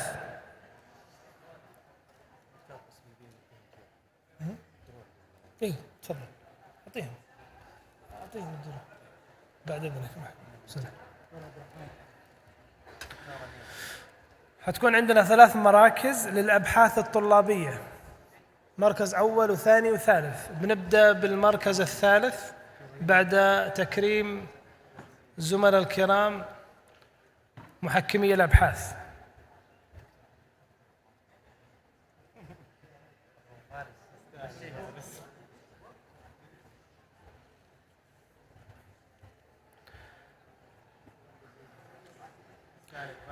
المركز الثالث في أبحاث الطلاب، بحث بعنوان Assessment of Knowledge، إيلاف علي محمد.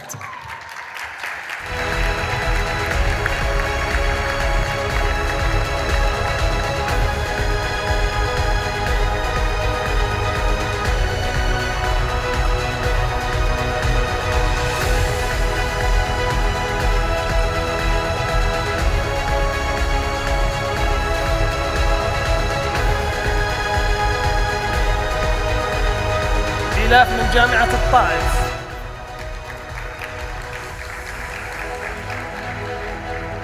جميع الهدايا المقدمة والشيكات مقدمة من شركة تبوك كدعما لمؤتمر اي هوب، فكل الشكر الجزيل لتبوك على ما تقدمه لنا.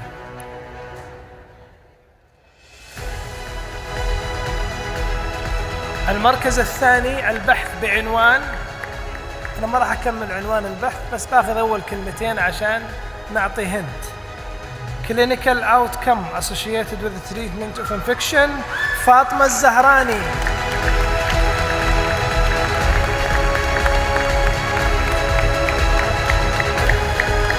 تستاهل فاطمة.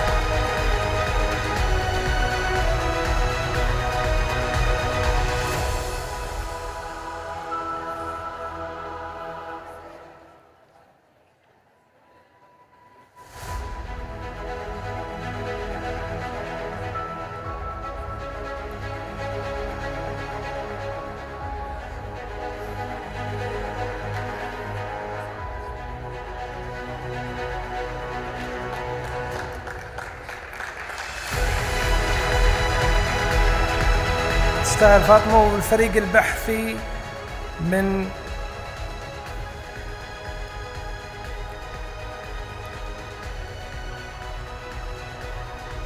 وزارة الحرس الوطني، مستشفى الحرس الوطني. المركز الأول في الأبحاث، أنتم عارفينه يعني من هو؟ لا أصبر شوية. المركز الأول في أبحاث الطلاب من هو؟ أنتم المحكمين تعرفون مين؟ ما تعرفون؟ طيب نعطي أول كلمة. أول كلمة في عنوان البحث هي دي.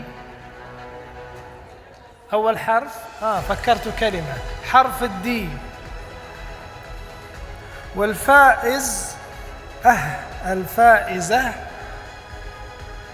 بحرف الإن. Discovery of Novel مع ندى سالس.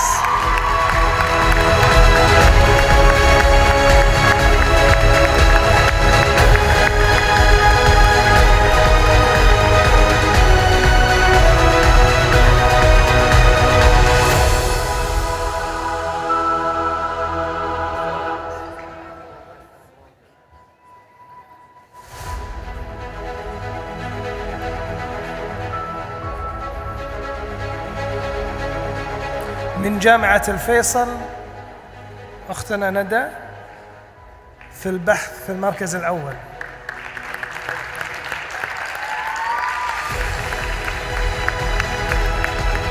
أبحاث المختصين الهيلث كير بروفايدرز كاتيجوري، عندنا 3 أبحاث. ناخذ البحث في المركز الثالث.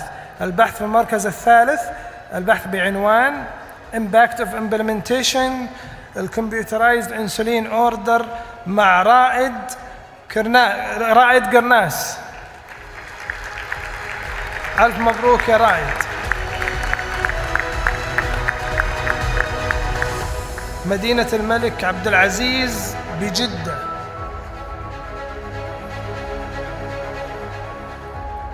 ألف مبروك دكتور رائد. استاهل.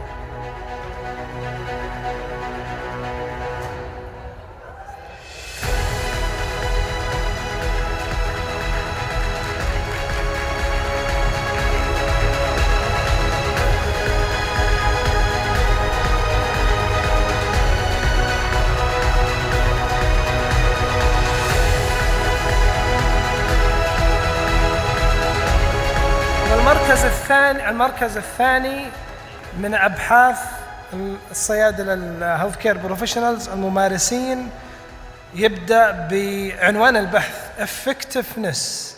لينا الهيبي.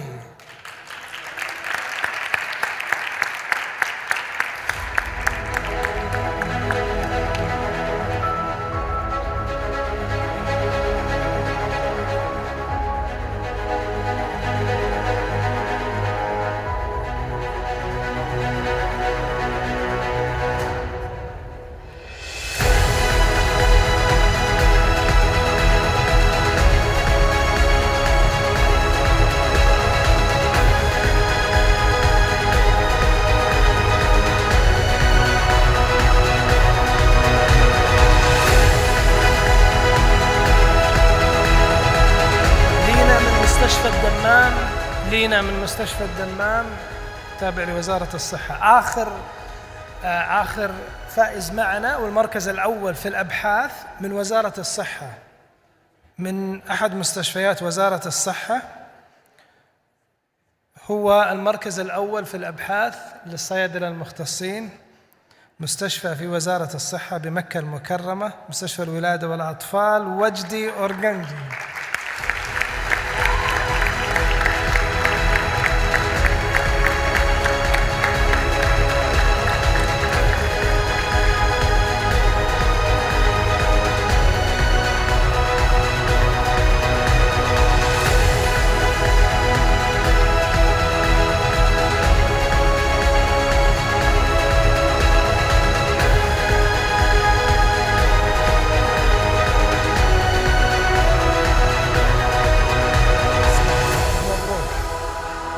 ألف مبروك.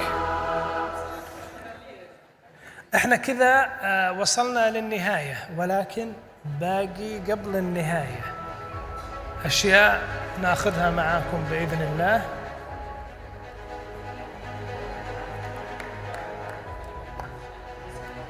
بإذن الله. بالتوفيق. شكرا جزيلا لكم.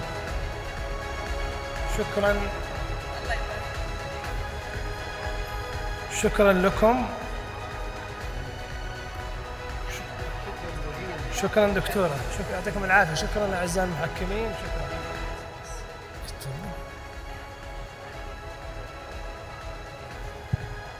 السلام عليكم جميعا. أنا لو بس استسمحكم 1 minute قبل لا نمشي، أشكر فيها صراحة القائمين فيها على برنامج IHOP. هذا المؤتمر اللي بدأ كسيمبوزيوم ورأى النور وسيكتمل إن شاء الله السنة هذه. احنا واقفين قدامكم على الجلف ريجن، على الخليج، على طموح إن شاء الله ننتقل إلى العالمية.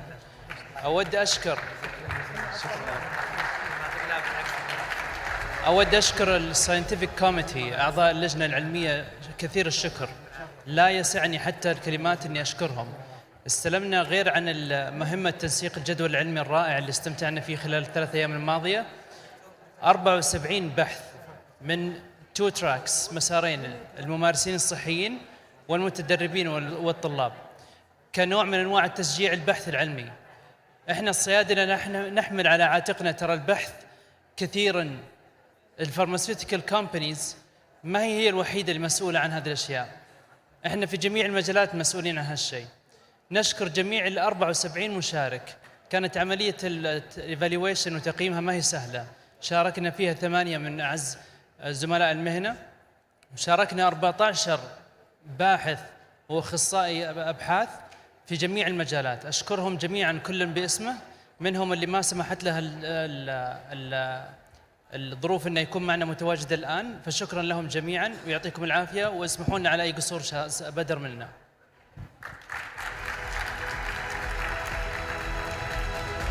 شكرا دكتور أبو بكر، الله يعطيك الصحة والعافية. ألف شكر لكم وألف شكر على مجهودكم وعطائكم. الآن باقي عندنا جائزة لأفضل بوث. قبل ما احنا نبدأ، أفضل بوث طلابي، يعني الطلاب ما شاء الله عاملين بوثات، فإحنا عندنا أفضل بوث طلابي. لكن اسمحوا لي قبلها أدعو فريق التطوير معنا في البداية الدكتورة فاطمة رئيس اللجنة المنظمة تشرفنا على الستيج.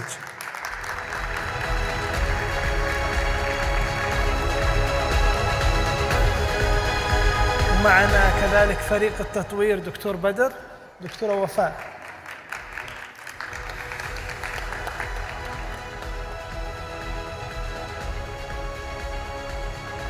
دكتور محمد، تفضل يا دكتور. شلاوي موجود.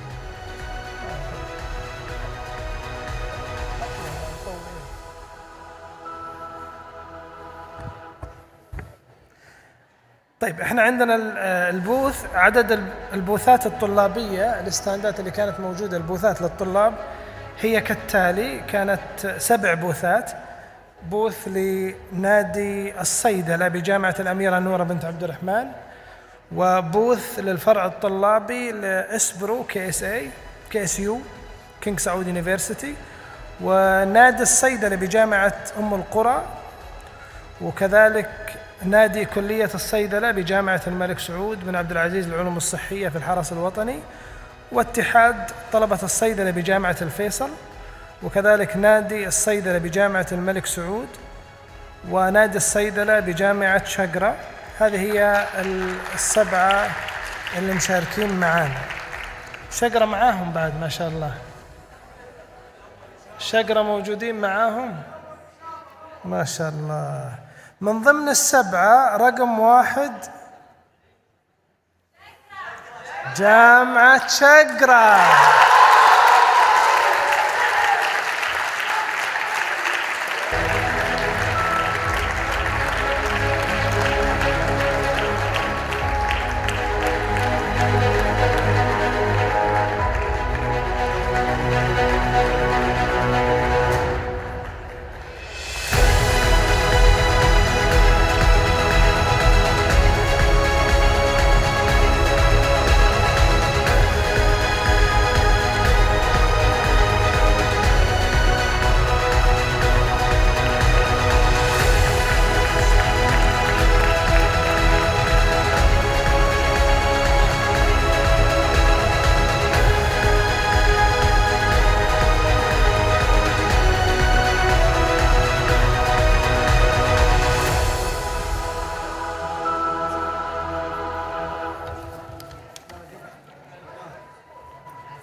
طلعوا الدكتورة وفاء في الصورة أهم شيء.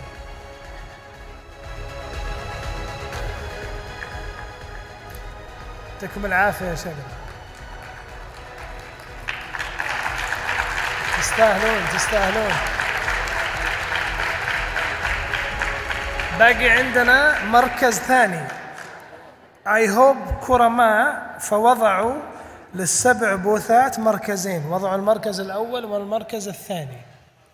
الآن معنا المركز الثاني من 6 نوادي أو بوثات في نوادي للطلبة، فراح نعلن بإذن الله عن المركز الثاني. المركز الثاني في جائزة أفضل بوث للأندية الطلابية. شكرا لكم. بالنسبة للمركز الثاني قد يكون من جامعة الملك سعود أو جامعة الفيصل أو دكتور محمد شناوي ناظر من وراء، أو نادي كلية الصيدلة بجامعة الملك سعود بالحرس الوطني، أو الفرع الطلابي بإسبرو KSU، أو نادي الصيدلة بجامعة الأميرة نورة، أو ماني شايف. ما أنت شايف، مو عشان كذا أنا محاول أخليه يخفي عشان ما تشوف. حلو، شفت؟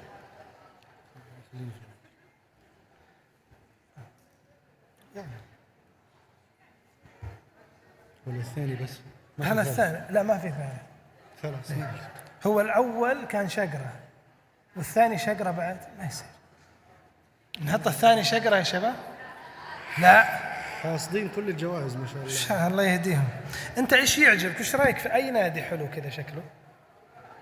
إيش النادي اللي تشوف شكله كذا كلامه حلو شيء زي كذا عريق؟ نادي الصيدلة بجامعة الملك سعود.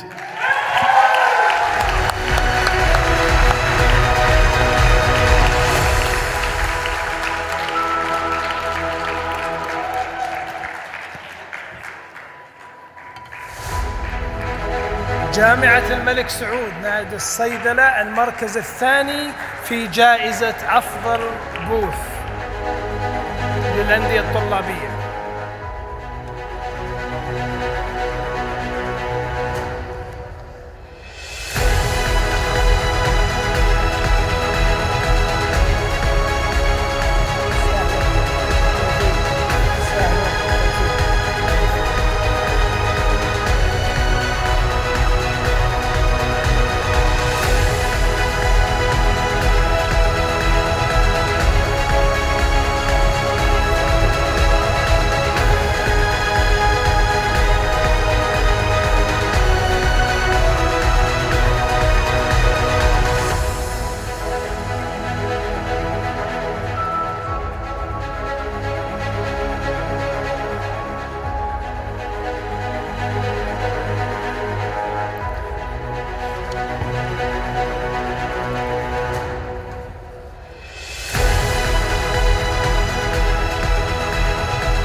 السلام عليكم.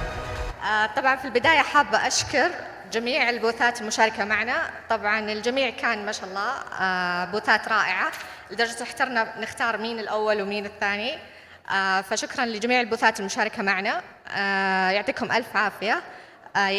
حتى البوثات اللي ما فازوا معنا يكفي إنه احنا شفنا إبداعاتكم وشفنا إنجازاتكم اللي عرضتوها لنا في البوثات، فيعطيكم ألف عافية.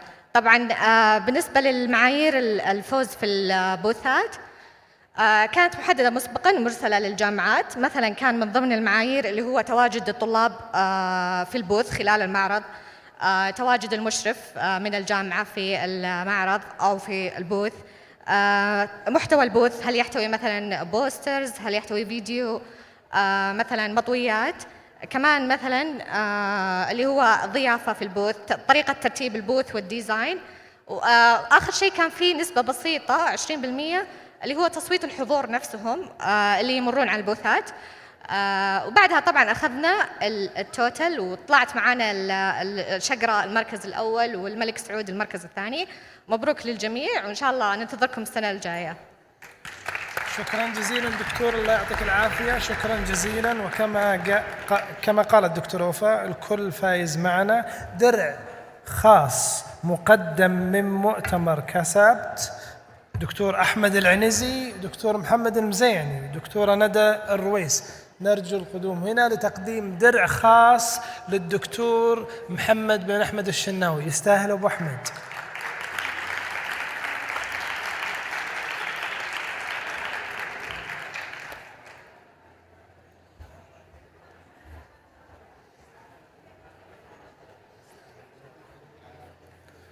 تفضل يا دكتور.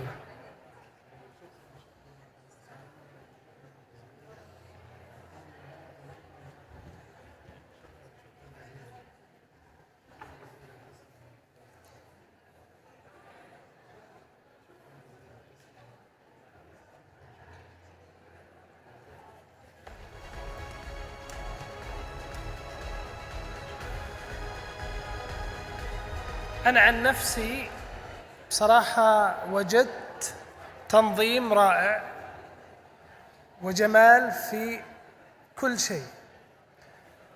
أنا كنت دخلت يمكن 3 مرات، داخل طالع، كل مرة أدخل ألقى الشباب المتطوعين الله يعطيهم الصحة والعافية واقفين يسألون تحتاج شيء؟ تحتاج شيء؟ تبغى شيء؟ حتى أقول ترى أنا اللي كنت هنا، قال أنا عارف بس تحتاج شيء. من حرصهم واهتمامهم لتقديم IHOP بالشكل اللي كنا نتمناه فإذا كان ما شفناه من لجنة تنظيمية ومن لجنة عليا بقيادة الدكتور محمد الشناوي وجميع اللجان العلمية والإعلامية وإدارة الحدث عملوا أشياء مميزة وجميلة، فكل هذا الجمال كان خلفه ناس عملوا بجد واجتهاد، هم المتطوعين. شكرا لكم، الله يعطيكم الصحة والعافية. أدعو أخي عبد الرحمن القطيران موجود معي هنا مع الدكتور محمد الشناوي قائد فريق إدارة الحدث. ترى صايح على المتطوعين ويلاغيهم، سمعته بعيوني وقاعد يلاغيهم، سمعته بعيوني. لازم هنا عشان كل هذول. أحد أهم النقاط اللي ذكروها IHOP، وأعتقد هذا جانب تميز، قالوا ما نبغى المتطوعين يطلعون ويأخذون صورة ويمشون ونقول تكريم المتطوعين. قالوا لا، إكراما لهم نبغى نذكر اسمهم واحد واحد. فهنيئا لكم بIHOP. قبل لا تبدأ يا أبو مشاري إذا سمحت لي، شكرا جزيلا لكم. يعني IHOP ما كان راح يطلع بهذه الصورة أبدا إلا بوجودكم ودعمكم. أكيد عندكم دراسات وأكيد عندكم أشغال ثانية، تتواجدوا من الصباح إلى نهاية اليوم في مؤتمر IHOP تطوعا وليس فرضا. شكرا جزيلا لكم، يعطيكم ألف عافية، فخورين جدا جدا بكم، يعطيكم ألف عافية. شكرا.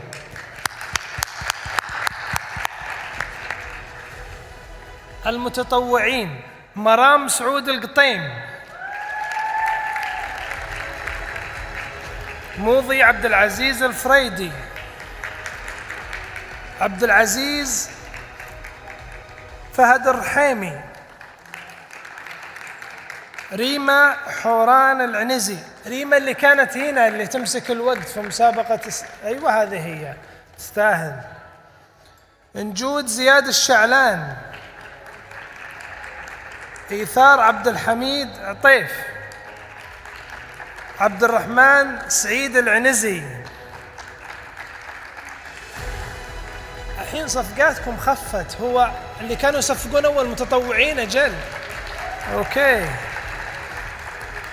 عبد الرحمن سعيد العنزي، باسل مشعل المطيري، سمية عبد الإله مشرقي، خالد جواد الله البارقي، وفاء الحميدي الرويلي، سعيد محمد العي، ميرا محمد الحميد، فيصل محمد آل مرضي، بسام راشد راجحي، سارة محمد الضفيان، مجد حسين قماش، مريم سعيد السليماني، غدير أحمد الهوساوي، عبد الإله صالح التركي، أسرار محمود العنزي، رغد بكر العماري، جنى محمد السلامة، ريما بنت عبد الله الصالح، عبد الله عوض الغامدي، شادن عبد العزيز المهوس، عليا خالد العبد الرحيم، وجدان كامل الشمري،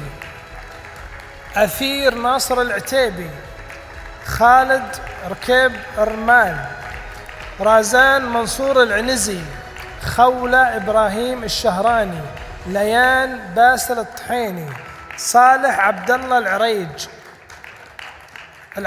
صالح عبد الله العرج، منيرة مبارك القحطاني، دانا محمد العسيري، أحمد وليد الحلبي، ريم بنت سليمان الدميخي، ناصر جابر القحطاني، فاطمة محمد حكمي، بشاير سعد بن هويمل، فهد عبد العزيز المالكي، أحمد عبد الرحيم الرويشد، أحمد يحيى الشهري، نورة خالد المطيري، ندى سعود الشهري.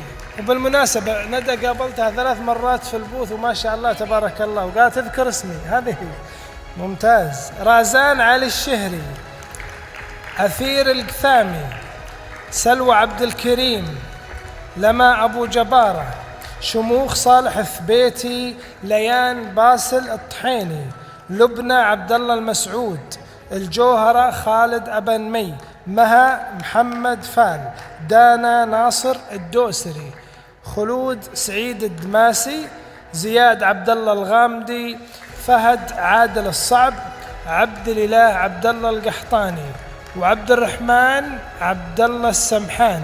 عبد الرحمن اللي تشوفونه واقف الطويل هذاك ما شاء الله، وينه؟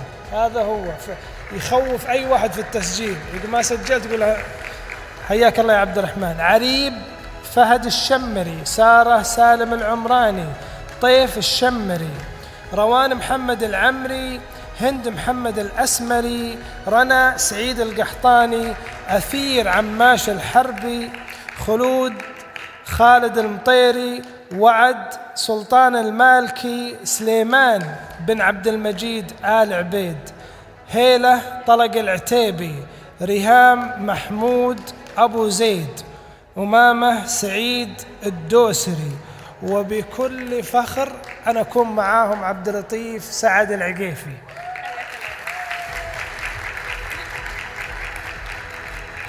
شكرا جزيلا لكم، أنتم الأساس اللي عملتوا بجد وباجتهاد. كلمات الدكتور محمد الشناوي لكم القليل القليل فيما تستحقون. صدقوني كل عضو من أعضاء اللجنة وكل واحد من الزملاء في الإدارة العامة للرعاية الصيدلية وكل صيدلي وكل طالب يقف احتراما لكم، فشكرا جزيلا على ما قدمتم وتعبتم، سهرتم وجئتم لنا في اي هوب ليكون اي هوب مميزا بكم. صورة تذكارية وهي ختام لقاؤنا لليوم. اللي حاب يتصور يطلع هنا مع الدكتور محمد الشناوي. والسلام عليكم ورحمة الله وبركاته. اي هوب 22 وإلى الملتقى اي هوب 23.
شكرا جزيلا لكم جميعا، شكرا للحضور، شكرا للمتحدثين، شكرا لأعضاء اللجان، شكرا لكل أحد، للمتطوعين. نراكم إن شاء الله في آي هوب نسخته السادسة إن شاء الله. يعطيكم العافية.